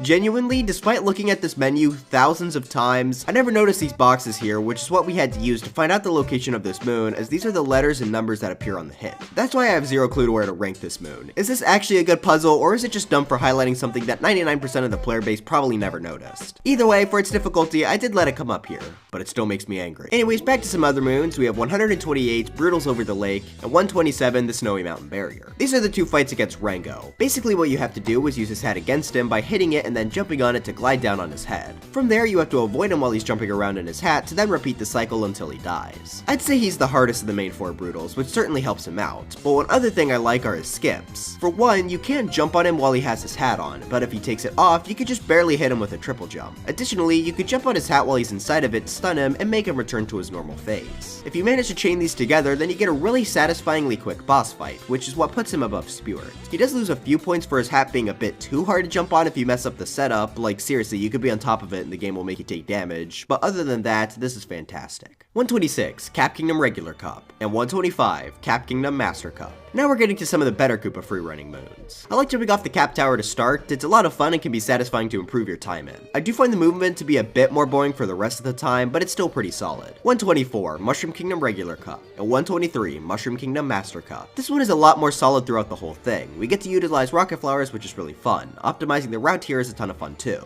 The only thing holding this one back is that it's super short, making it pretty difficult to improve on, but it's at least very quick to retry. 122, Found with Mushroom Kingdom Art. This is probably my favorite looking hint art. The puzzle here is great as well, where you have to find the spot in the kingdom where looking at the Cap Tower has the moon behind it like this. The only thing is I feel the spot is a bit too small due to how many angles this can be viewed at, but it's still a great puzzle regardless. 121, Found with Darkside Art 2, and 120, Found with Darkside Art 9. These two are also good puzzles that require a bit of thought. It's not immediately obvious where they are, but it's also not too hard to figure out like old C4 back there. I put these two above the last one since the spot they're located in is a lot less finicky, though I do like Mushroom Kingdom's art puzzle better. 119, a successful repair job, and 118, powering up the power plant. These are both puzzles where you have to move a block in just the right way to make the hole at the bottom fit into the end tile. I have a lot of fun doing puzzles like this, which is why I enjoy doing both of these moons. 117, Loose Tile Trackdown. This is one of the most unique moons in the game. Basically, inside of Peach's castle, you'll notice that one of the tiles is poking out above the rest. Ground pounding on it will cause another to appear, and you need to hit them all until you get the moon. I always really enjoy doing this one. It's super different from anything else, and sometimes the tile can actually be quite difficult to spot. You'd think it'd be easy, but they do a good job of hiding most of these. 116, Seaside Kingdom Timer Challenge 1. This is technically my favorite timer challenge in the game. It's first of all hidden extremely well, being beneath a crack of the Seaside Kingdom floor. Secondly, this timer challenge starts on the outside before entering the 2D sub area, which is a pretty good idea, but on top of that, the timer is pretty strict here as well, which all builds to this being a fantastic moon. I did say that was only technically my favorite timer challenge though, as now we need to look at our next moon, 115, Glowing in the Deep Woods. I'm not sure why this isn't called a timer challenge, but regardless, this is really good. The main thing here is that you have to go across a large amount of the deep woods. However, there's no path leading to the moon, and the cutscene showcasing it off can be somewhat tricky to follow. Due to how dark it is, you can't really see the moon either, you just have to hope you're running straight to it.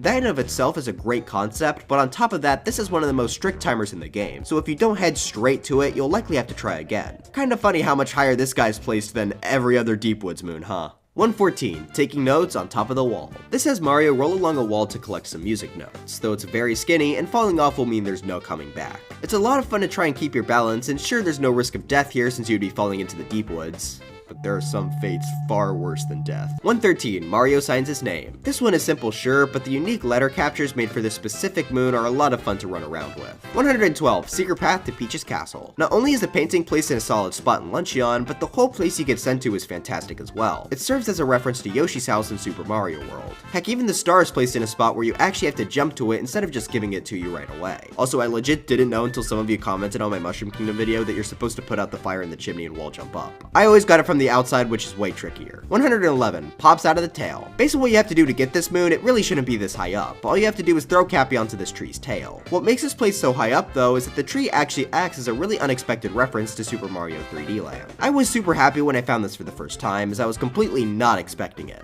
110, Light from the Ceiling. And for our last sort of reference moon for now, we have one inside of Peach's castle, requiring you to look up at the ceiling. This is an excellent, though pretty obvious reference to Mario 64 and how you have to enter the Tower of the Wing Cap stage. This is the only moon collected like this in the game, which makes it pretty cool in my opinion. Honestly though, I would have been surprised and sort of disappointed if this wasn't here. 109, the glass is half full. Now we finally get to see the actual Mollusk Glanceware boss fight after seeing its version in the Mushroom Kingdom several hundred places before this. I like this variant much more than the Mushroom Kingdom version because it's really cool having a boss fight take place over the entire kingdom, and since the gushing could run out of water this time, there's actually some difficulty in this fight. 108, get some rest, Captain Toad. This is absolutely one of my favorite hiding spots for Captain Toad. The hole in the wall is placed off the path in a very hidden spot, so making your way over to it using the Tropical Wiggler is a lot of fun. My favorite way to collect this moon though is easily doing it captureless. Due to how small the hole is, the jump can actually be quite difficult, making this one really fun to go back to. 107, the spinning maze open. Once again, this is another moon that's hidden in a really good spot. I really like how you have to notice that there's a hole in one of the spinning platforms, and that you have to spin it to the correct position.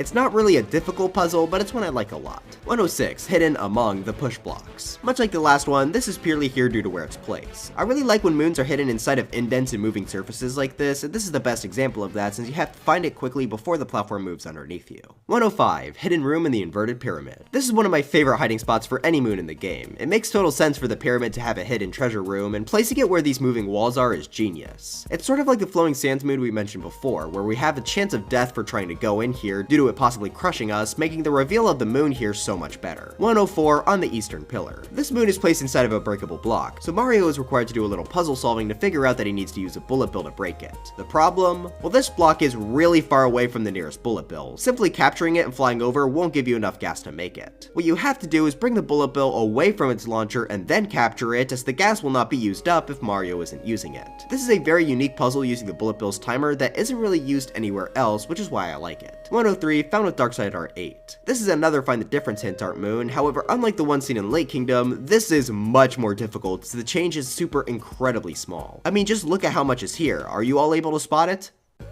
That's right, Herobrine is hiding in one of the 102, found with Seaside Kingdom art. This is in my opinion the best hint art in the game, as it's just perfectly balanced in how difficult it is. Just by looking at it, the kingdom the moon is in isn't really clear at all, which is quite different from most of the other hint arts we talked about. This will likely make the player try to look around for the word in some kingdoms, which just so happens to be on one of the roads in Metro. I really like where this one is placed, and the puzzle here is actually a good one. 101, Lost in the Tall Trees. This has always been a moon that I personally have really liked. First off, this is hidden in a pretty good spot, being placed in a crate high up out of reach in one of the trees.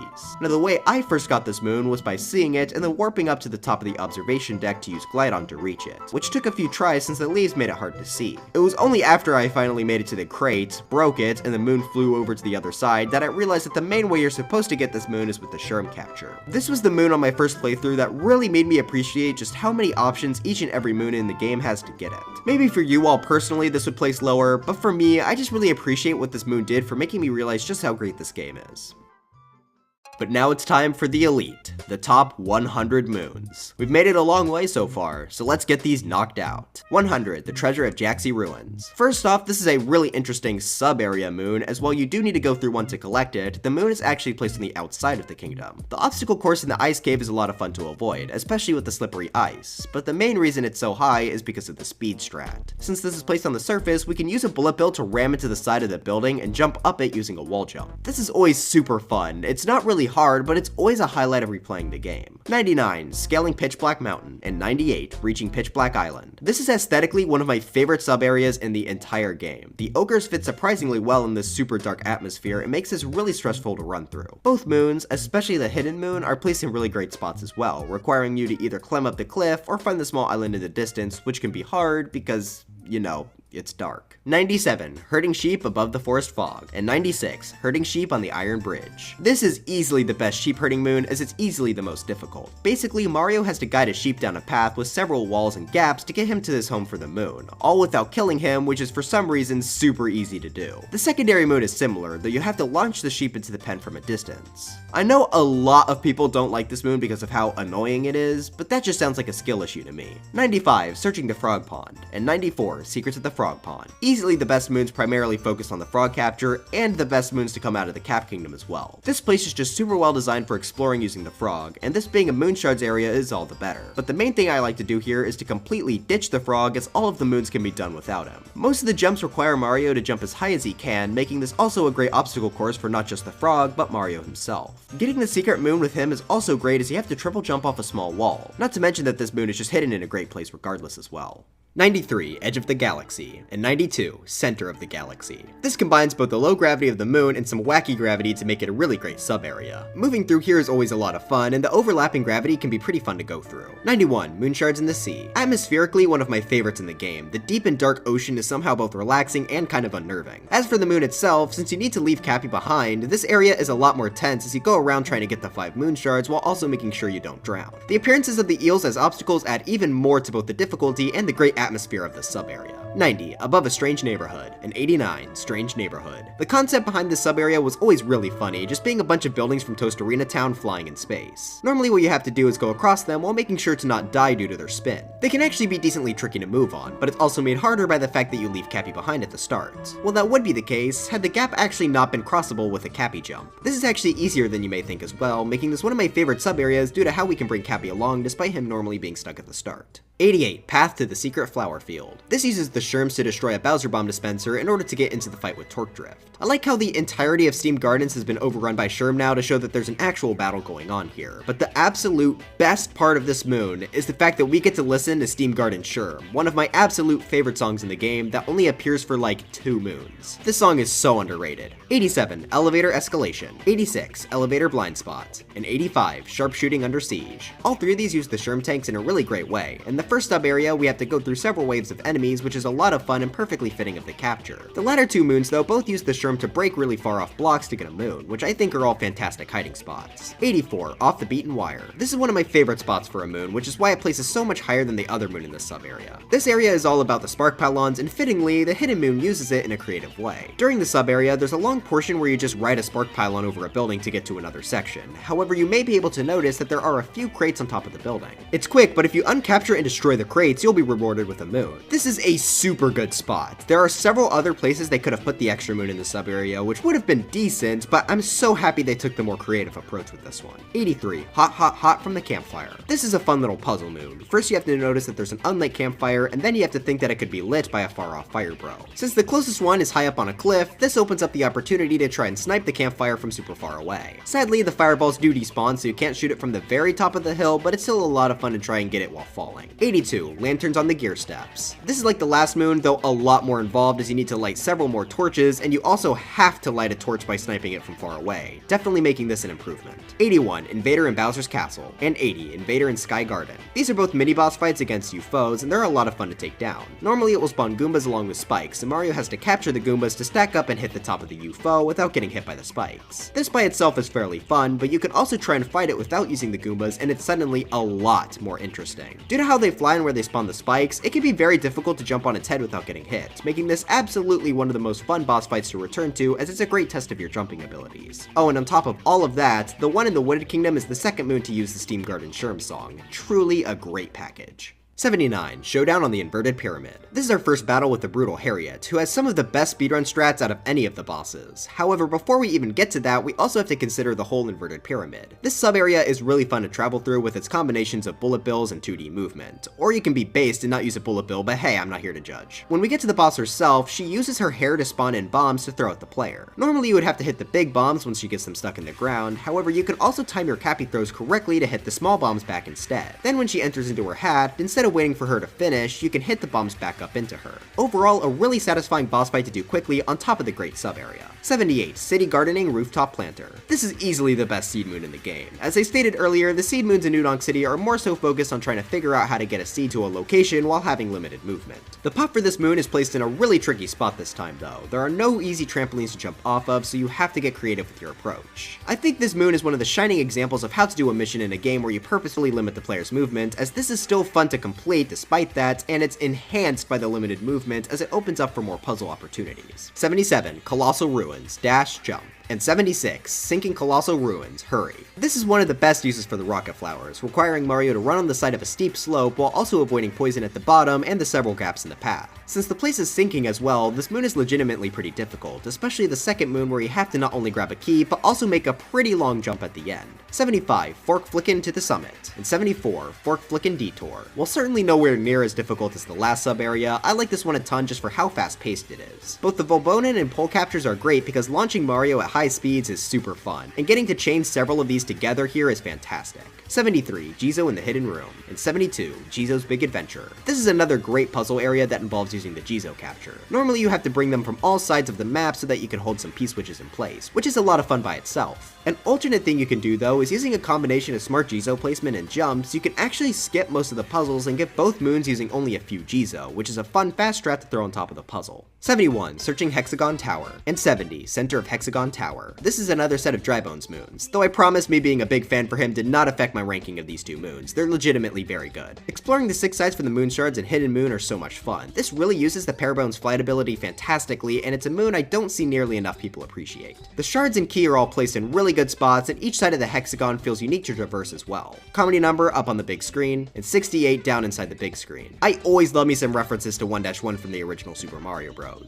Except for Mushroom Kingdom and Smash, that stage sucks. But this is definitely one of, if not the best tribute to the level. You get to play through the entirety of the stage on a big screen TV, and you have to collect all the moon shards while you do so. Not only does this remake of the level fit perfectly with the whole 2D gimmick in Odyssey, but they also do a fantastic job with the little details as well. The Hidden Moon being in the shortcut sub-area was absolutely perfect, and I also love how there's a King Hearts hidden in the same spot there's a 1-up in the original level. But the absolute best reference moon to older Mario games has to go to 67, totally classic. 1-1 recreations have been done before, so seeing a recreation of the entire courtyard area from Super Mario 64 with the same aesthetic and everything was one of the most exciting moments in the game for me. Would have been even more exciting if Prosopia Gaming didn't spoil the Mario 64 costume for me, but that's aside the point. The moon here is simple, but I do like how after all these years, the star statue in the middle of the courtyard finally has a real use. 66, Walking on Ice, and 65, even more Walking on Ice. These are easily my favorite Koopa walking moons for two major reasons. For one, this is actually in a unique shape as a triangle is much harder to follow than a circle. Secondly, since this is on ice, it's much more difficult to walk on while keeping a straight path, making this much more difficult than the others. 64, Defend the Secret Flower Field, and 63, Struggle in Steam Gardens Rematch. Finally, we've reached the battle with Torque Drift. This utilizes the uproot captures wonderfully to avoid all of its ring attacks, stretch into the machine, and its shield orbs as well. The uproot capture is always really fun for me to use. The only thing holding this back is that I don't think there are any fast strats here like most of the other bosses. Doing the fight normally though is good enough for me, so I still really like this. But now it's time for a long streak of moons that are sort of races to a finish line. And since I like going fast, I like them all a ton. 62, Cascade Kingdom Regular Cup, and 61, Cascade Kingdom Master Cup. The movement involved for this one is a major step up from the other Koopa free running moons we've seen so far. It was a pretty good length, and moving from all the surfaces required here was a blast. But you all may have noticed that I used the past tense. If you want a competitive time now, you have to do Dino Skip Skip, or DSS for short, where you sort of climb up this wall to end the race. This trick is stupidly hard, making this a lot less fun to replay, but I do still like this one, which is why I felt like it deserved to be up here. 60, the Bound Bowl Grand Prix.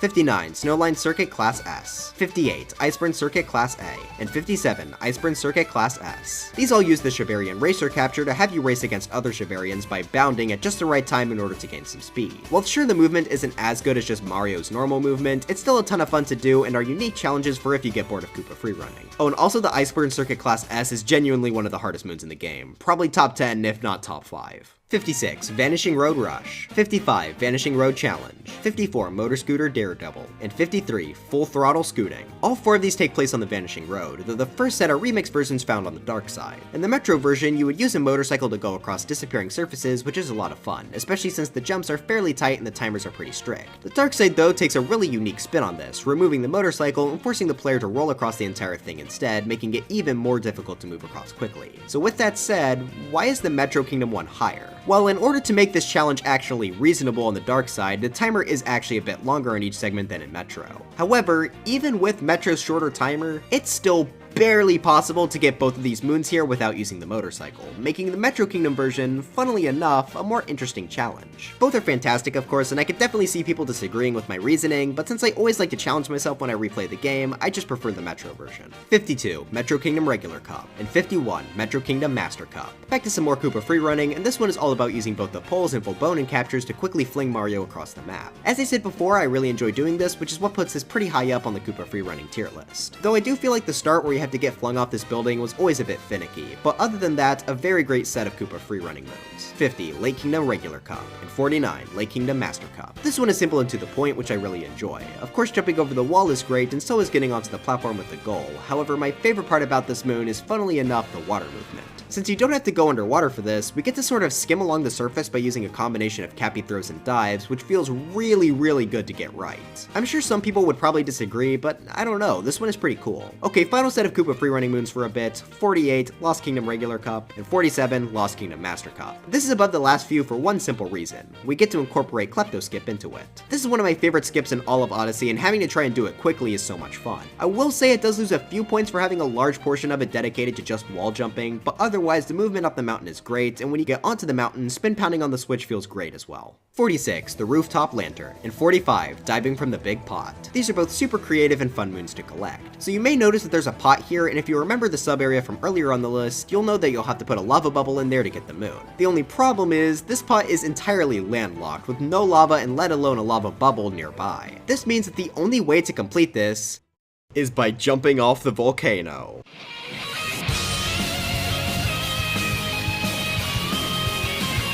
The way the lava bubble plummets to the ground super quickly can make this shot kind of hard to hit, but that's what makes this great. There's also a torch on the other building which is lit for the first moon, and while you can do the same thing for this, it's not required as you could use a fire bro, which did technically make this lose some points, but these are both super fun to do. 44, Free Parking Leap of Faith. Sticking with the theme of jumping off tall things, we notice a parking space for the motorcycle on top of a building near the start of the city. However, there's no way to get a motorcycle up from the ground. That means you have to use the motorcycle from all the way at the top of New Donk City Hall to drive over the entire city onto the spot. The fact that you have to cross over the entire level is what puts this above the last two. What a great concept for a moon, and what perfect execution. 43, Secret Path to Bublane. Well yeah, this is just sort of an okay moon if you get it through the painting. There's a way to get this moon without the painting that is so much fun that it's the only way I ever collect this. Basically, if you take a Gushion and go onto a tall surface, you'll be able to fly higher and higher, and since you can get water from these water jets, it's actually possible to continuously rise up and refill your water to barely reach the platform with the moon. Finding out this was possible for the first time by myself was one of my proudest moments playing the game, which makes this easily my favorite painting moon. 42, Let's Go Swimming, Captain Toad. This is easily my favorite Captain Toad moon in the game. It's not even in a particularly hidden spot. He's located at the bottom of this big pit under Lake Lamode, which is pretty obviously containing something. The thing I love about this moon though is just how deep this pit is. When you first go inside of it, it's extremely difficult to tell how deep it goes, but either way, you assume that you can make it so you start ground pounding. But as your breath decreases, you start to think that maybe this was a bad idea. Then you start getting hit, and you may even consider going back up. However, you're far too deep to stop now. Just as it's beginning to look hopeless, you finally get out of the tunnel with only 1 HP left and you're just barely able to make it to the room with Captain Toad and collect the moon. This is, in my opinion, the absolute most tense moon in the game. The fact that you don't really know exactly how long you have before you drown makes collecting this moon one of the most intense moments in a Mario game. Now yeah, you are technically supposed to use a cheap here, but since the developers made this tunnel just long enough to allow Mario to make it with just a few seconds to spare, it makes this one of the most memorable moons in the game for me. 41. Fly to the treasure chest and back. This is just hidden in a really good spot. The fact that you have to think about bringing a bonsai bill all the way over to the start of the moon cave is really great. The distance is so far that it really tests the limits of how far it can go. Easily my favorite moon in the Moon Kingdom. 40. Secret 2D treasure. This might just be the hardest moon in the game, at the very least the hardest 2D moon. This requires Mario to stay within 2D backgrounds, as if he goes outside of it, he'll become 3D and die instantly. While yeah, this can be seen as a bit slow, I personally think the scrolls go at a good enough pace to make this pretty intense. Seriously, if you haven't tried this moon, it's kind of hard to describe how difficult it is, so you really have to try it for yourself. 39. New Donk City's pest problem. We already talked a bit about this guy during the Mushroom Kingdom rematch section a few entries ago, but I like this guy a decent amount. Fighting him can be a bit annoying, but the aesthetic of the nighttime city, the climb up the New Donk City tower, and of course the song all come together to make this still a great moon. Plus, fighting him in all honesty is not that bad. He's pretty good difficulty wise. It's just kind of hard to do quickly because if you miss a cycle, you lose a ton of time. 38. Nice shot with the chain chomp. And 37. Very nice shot with the chain chomp. This sub-area utilizes the chain chomps in a really creative way, making the sub-area based on sending them into each other so they ricochet into the target. I always have a lot of fun figuring out the right angle, and I also find it fun to try and jump over the chain chomps to just capture the one at the end. Oh, and the hidden room is also really well placed. I remember having a hard time trying to find this on my first playthrough. 36. Aim poke. And 35. Poke roll. This uses the mechanic of the Pokeo launching bombs introduced in Bowser's Kingdom, and it does so excellently. It's decently difficult to hit the bombs into the right spot without exploding yourself, and of course, the secret moon is super entertaining to get as you have to launch a bomb along the side wall of the sub area. This is a perfectly executed moon. 34. Waves of poison, hopping over. And 33. Waves of poison, hop to it. So you remember how I said the frogs in the moon shard room were my favorite moons using the frogs? Well, I lied. I kind of forgot about these two. The poison waves and the very small platforms make for very tight jumps using the frogs, but just like the other great frog moons, my favorite part about doing this is doing it captureless. Just barely being able to go over the poison waves using Mario is great, and the layout is perfect to have just enough time to make the jump without having much space for wiggle room. Okay, I promise, these are my favorite moons that are focused on the frog. 32. Invisible Road Secret. And 31. Invisible Road Rush. This is a remake of a sub-area in Wooded Kingdom that we saw much earlier in the list. Basically, it's an invisible room filled with poison on the floor, and piranha plants will continuously spit out more poison onto it. Now, the normal sub-area is pretty solid, however, the Dark Side remake is significantly better due to its one change, Cappy being missing. This makes it to where you have no way to clear out any of the poison on the path, making it extremely difficult to traverse the sub-area without dying. You're not able to take your time anymore either, with the piranha plants filling the path with poison as you play, making this one of the more difficult sub-areas in the game. 30. Big Brutal Battle. Instead of just fighting one Brutal, we get to fight against two of them, Harriet and Topper. I already talked a bit about Harriet, but the skips in this version are even more fun, as now that she fires out 2 bombs, you have to jump at just the right angle to hit her with the small bombs. Topper is also significantly improved from his original fight in Cap Kingdom, which we didn't mention because that doesn't give you a moon. Normally you have to knock off all of Topper's hats in order to hit him, and then afterwards you'd have to avoid all of its hats sliding on the ground before continuing the fight. Like Harriet, he also has 2 skips. You can not only hit him while he's doing a spin attack on the ground, but you could also jump on the hat he's hiding in during the hat phase to reawaken him. The second skip especially is a lot harder than it looks, and needing to complete both him and Harriet in one go makes this a pretty great boss moon. 29. Big Jump Escape. And 28. Motor Scooter Escape. This is one of the coolest sub-areas conceptually, a big chase through a city where you have to escape a rampaging dinosaur on a motorcycle. Avoiding the dino's attacks are a lot of fun, and getting into position for the second moon is fun as well. But what makes this great, just like the other motorcycle sub-areas from earlier, is the fact that this can be done without the motorcycle. It's significantly more difficult, as rolling does make it harder to turn, but that's just one extra reason to love this already great sub-area. 27. Not Hidden in the Fog. And 26. Wandering in the Fog. This sub-area contains my favorite Moonshard moon in the entire game.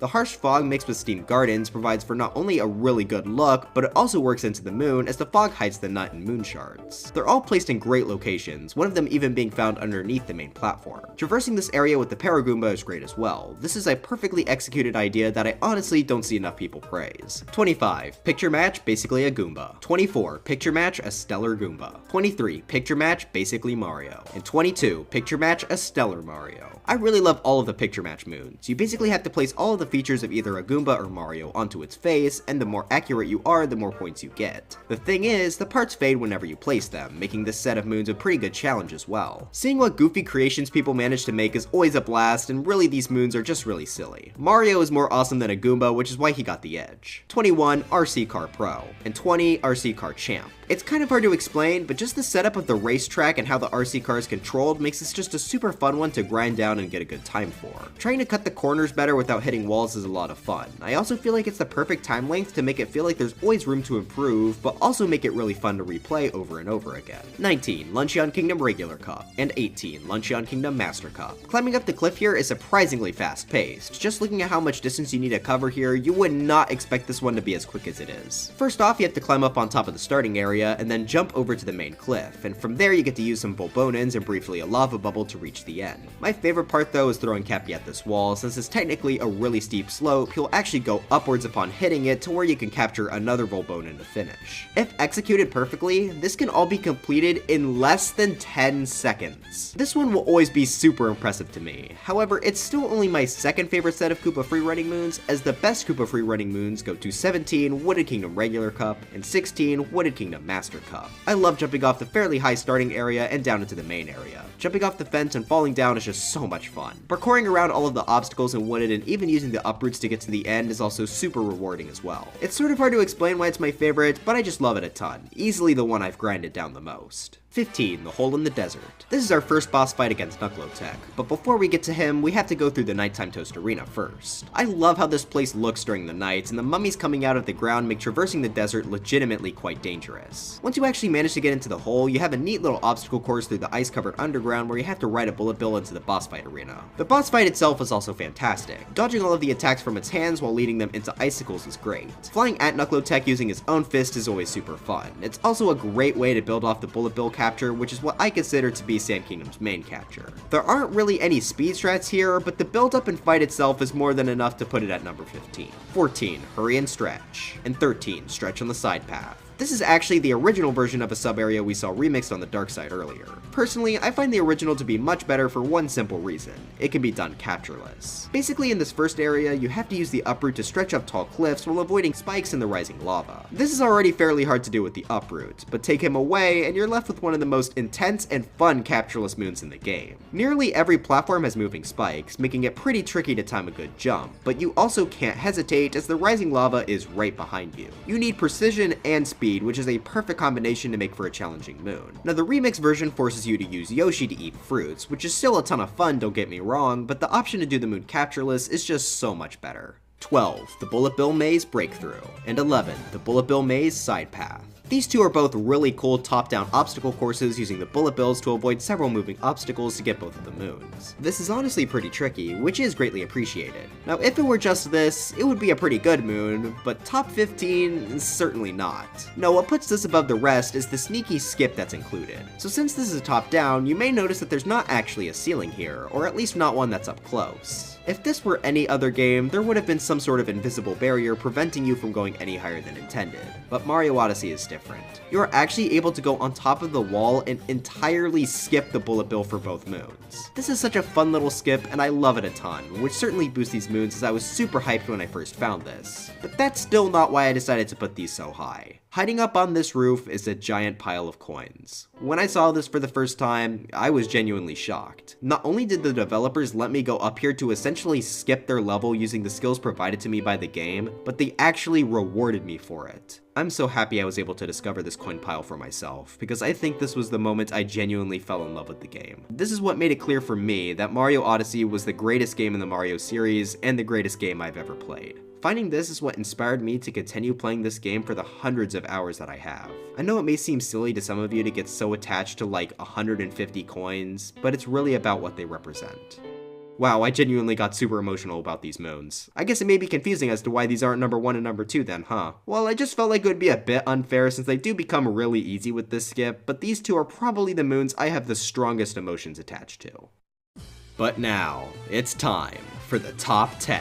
We've been through 826 other moons up until this point, but these are what I believe to be the best of the best. Starting off, we have the most charming moon in the game. Number 10, Bench Friends. This is one of the most iconic moons in the entire game, but it's also unironically really good. First off, it has that charm factor. The concept of this moon is Mario just sitting next to this lonely guy in Udon City to make friends with him and make him feel better. It's just super wholesome, and that's why so many people love this moon. And if it were just that, it would have placed really high for me, but there's a little more to it that makes it in the top 10. See, normally you would just walk up to the bench and jump on it, causing Mario to sit down. However, this moon has one of the most fun speed strats in the game. On one of the nearby buildings there's a pole, which I've already stated I love using, and for this moon we get to capture it and fling Mario from a large distance onto the bench next to the guy. This is just such a unique and fun skip that I can't help but feel like the developers intended it with how deliberate this pole placing feels. I'm so happy this has been a staple in the speedrun since the start of the game, because I'd say going for this is always the highlight of the run.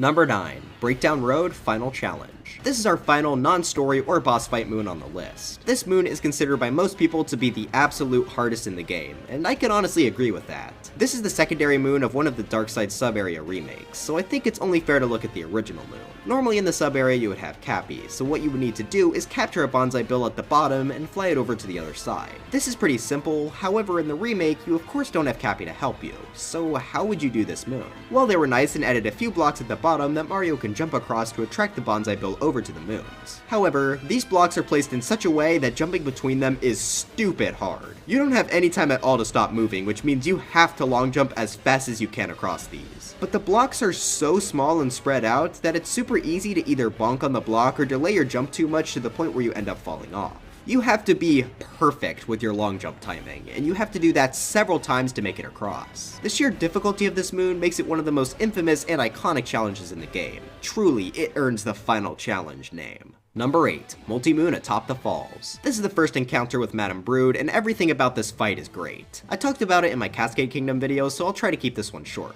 For one, there's the build up to the fight itself, providing an introduction to the 2D segments, and even giving the player the opportunity to try out the dino capture. That's great and all, but the best part of the build up is skipping it entirely. Using what probably is Mario Odyssey's most famous skip right next to Moon Skip, Dino Skip lets us use the dino capture to jump on a trampoline, uncapture it, and then dive into the arena. This is always so much fun to do, but there's also a whole boss fight ahead of us. Madame Brood uses her pet chain Chompikins to try and eat Mario. However, we're able to knock the hat off and send it flying back into Madame Brood, perfectly building off of the chain chomp capture from the first moon of the game. She'll then try throwing chain Chompikins at Mario before looping back to how she started. This is a really fun fight to run through, but this also is one of my favorite speed strats. If you jump on chain Chompikins during her throwing phase, it'll get stunned, allowing Mario to throw Cappy at it quicker. However, if you use a setup like this where you throw Cappy, walk away, and then backflip, you can stun it, have Cappy return to Mario hitting the hat off of it, and then throw Cappy again to capture it all before touching the ground. This feels super fast to do and is always quite fun. Again, I talk about this a bit more in my other video, but I like this a lot for having a great build up and great skips during the fight.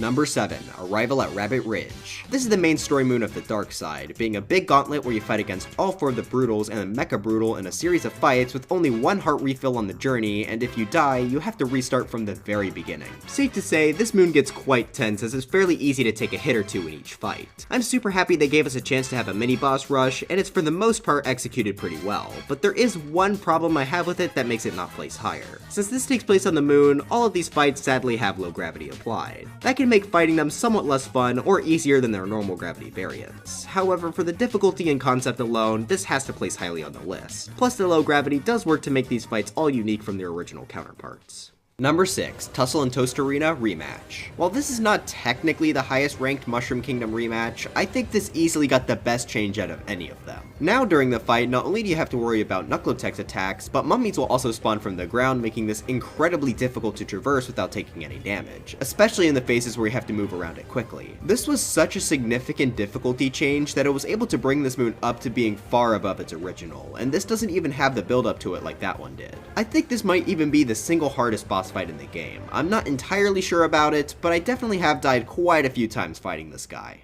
Number 5, a traditional festival. This is the most iconic moon in all of Super Mario Odyssey. This acts as the big conclusion to the New Donk City story, acting as not only a fantastic callback to the original Donkey Kong, even letting Mario face off against him near the end, but it also just acts as a great celebration of the game as a whole. The party aesthetic of the city is super unique to just this one moon, and it makes it feel so special. But of course, the thing that makes this the most iconic moon in the game is Pauline and her song Jump Up Superstar. This is one of, if not the most popular song in the Mario series, and for very good reason. It's an absolute banger and just fits the game so perfectly. This song and moon really made me happy that they brought Pauline back from obscurity, and despite her not originating in Odyssey, she really is the poster character for it, right next to Cappy. For its iconicity, fantastic song, and its references to Mario's past, this had to make the top 5. Number 4, Battle with the Lord of Lightning, and number 3, Rumble and Crumbledon rematch. The Lord of Lightning is such a cool boss, you guys. I'm sure you don't need me to tell you, as pretty much everyone agrees, but man, seeing this guy was such a surprise from a Mario game. He is so different from anything else in the Mario series, being a more realistic looking dragon as opposed to the more cartoony look of all the other bosses. Not only is his aesthetic fantastic though, but so is the boss. He'll shoot out several rings of lightning at the player which they'll need to avoid before slamming his head into the ground, causing more lightning shockwaves that can damage the player. From there, you have to pull swords out from his head before you can ground pound on him to repeat the process. This is always a highlight of a repeat playthrough. Both the aesthetic and mechanics make for both a super memorable and challenging fight. Trying to pluck all of the swords out of his head as fast as possible, or jumping between all the waves of electricity are just such fun challenges. The Mushroom Kingdom also has some pretty good changes, making the shockwaves go vertically and also covering the arena in a sheet of ice. Oh, and I cannot forget about the boss theme here either. Just an absolute banger, one of my favorites in the series. Number 2, Long Journey's End. This is easily the most in-depth moon in the entire game, which is fitting since it's also meant to be the big finale. Most 3D Mario titles up until this point have had a big final challenge level to cap off the game, and Odyssey is absolutely no different. This is a massive gauntlet taking you through several sections based on previous portions of the game. First, you have an optional boss fight against a UFO before jumping across some poles over lava. Afterwards, you face some moving hills, and then a pretty difficult lava bubble section where you have to try and avoid getting hit by the moon snakes. This is followed by a little uproot section and a freezing water segment where we have to avoid some fuzzies. Yoshi even makes an appearance for a bit where we get to scale up a conveyor and cross a flower path before getting to a timer challenge which we need to complete or else be pushed into lava. Then we get to use our pal Glydon to avoid some fly guys. No, not the enemy fly guys. I mean, great, now I gotta look up their names. See what you did?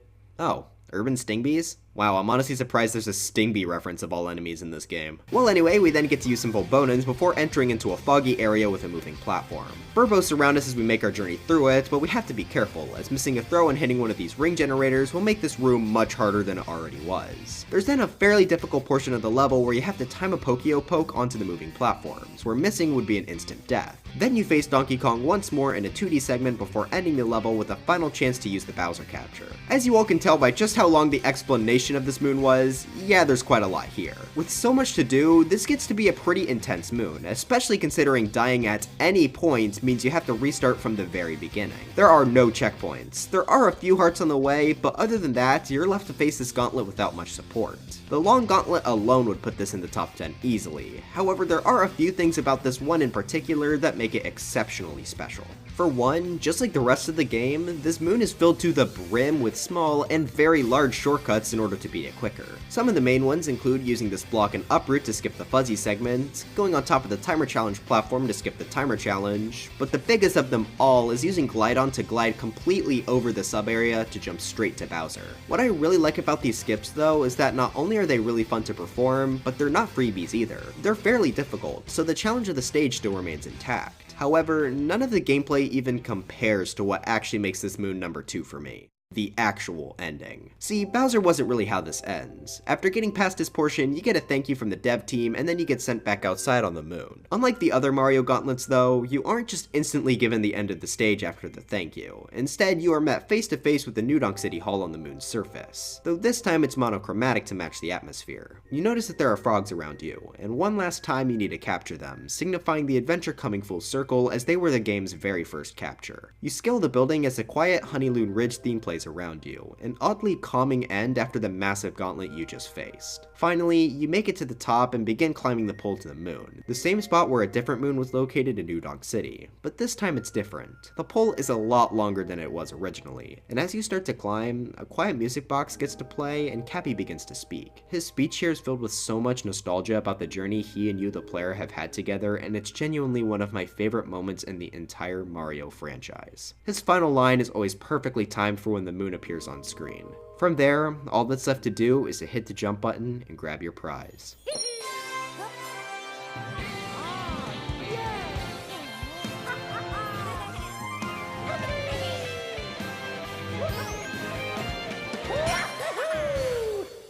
This is just a fantastic moon. Everything about it, from the large challenging gauntlet to the nostalgic ending, is truly fantastic. It is a bit easier than I'd like. Personally, I'd rather there be 0 heart refills, but it genuinely doesn't matter. This was a fantastic end to the best game in the Mario franchise to date. But come on, you know me. I would have never put the predictable choice at number 1. I'm all about giving hot takes, or as some of you all call them, bad opinions. Obviously, I'm not doing it just to be a contrarian, this is actually how I feel, but there is one single moon that I think is indeed better than the nearly perfect ending gauntlet known as Long Journey's End. In the community post I mentioned before asking you all which moons you all thought would be number 1, not a single person that I saw was able to guess what I put, which is honestly kind of funny, considering this is the only moon I've ever made an entire video on.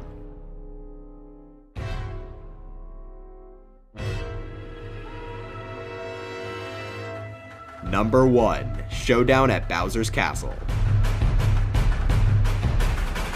This is, in my opinion, the single best designed boss fight in the entire Mario series, and it's honestly not even that close. Like I said, I made a 20-minute video purely focused on just this moon, so summarizing my thoughts here will be a bit tricky. Basically, this has the perfect combination of aesthetics, difficulty, and of course, speedrun strats out of any boss in the series. First off, the normal fight. The Robo Brood will shoot out bombs and Pokeos toward the player, and you need to shoot at their metallic legs in order to break the coating to let Mario climb up them. From there, he has to knock out one of the Broodals before being knocked off himself. The second phase will have the Mecha Broodal march around a bit before firing the bombs, which could easily damage Mario. The third phase, the thing will become temporarily invincible and charge the player before shooting out damaging rings and continuing the stage like in phase 2. Finally, the last phase, yes, this boss requires 4 hits as opposed to the normal 3, is basically the same as the last one without the charge. With so many different attacks, this guy is incredibly difficult to defeat. I definitely died quite a few times here on my first playthrough. This makes the boss all the more rewarding when you finally beat him. Now, all of that is good, certainly enough for top 15, but number 1? How did it reach that high up? Well, it's simple. It has the best speedrun strats out of any boss fight. See, instead of landing back on the ground after hitting a Brutal, you are actually able to Cappy jump back onto the mech and try to hit another one. This is pretty hard though, as the boss is quite shaky, meaning you're likely to miss the Brutals and fall back down. Not to worry though, as they implemented another fast strat if you fall. See, on the first phase of the fight, there are metallic orbs on the side of the boss's legs, but after that they'll become wooden tiles, meaning you could just climb up them using a Pokeo and attempt to hit them once again. You can repeat this for every hit and try to get the perfect boss fight, which is just about the most satisfying thing you can do in this entire game. Oh, and that's not even the only way to do this boss fast. As in the first phase, you can completely skip the Pokeo by jumping up the side of the mech using very precise and tricky jumps. That's not even to mention how you need to ground pound this boss, making this perfect for spin pounds. Watching an expert do this boss is always such a great watch. It's incredible seeing all of this movement come together in one place, and I think that's just really emblematic of what I love about this game. Seeing yourself visibly be able to improve at this boss fight over time as you play the game more and more is something I don't really get much out of every single other Mario boss. That includes the rematch of this boss in Darkside, which I do consider to be a worse moon due to the low gravity, making the skips kind of brain-numbingly easy. I'm sure a lot of people would disagree with me because there are 5 boss fights as opposed to just the one here, but the low gravity really does hurt the rematches for me. But back to the main moon here, on top of all of this, the boss's theme absolutely slaps, one of the most underrated tracks in the Mario series. It's perfectly fitting for the aesthetic and even works outside of it as well. But yeah, for having the perfect balance of a hard difficulty, a fantastic aesthetic, and a lot of opportunity to show off Mario's fantastic movement, Showdown at Bowser's Castle, otherwise known as the Robo Brood boss fight, gets to take number 1 as the best moon in Super Mario Odyssey.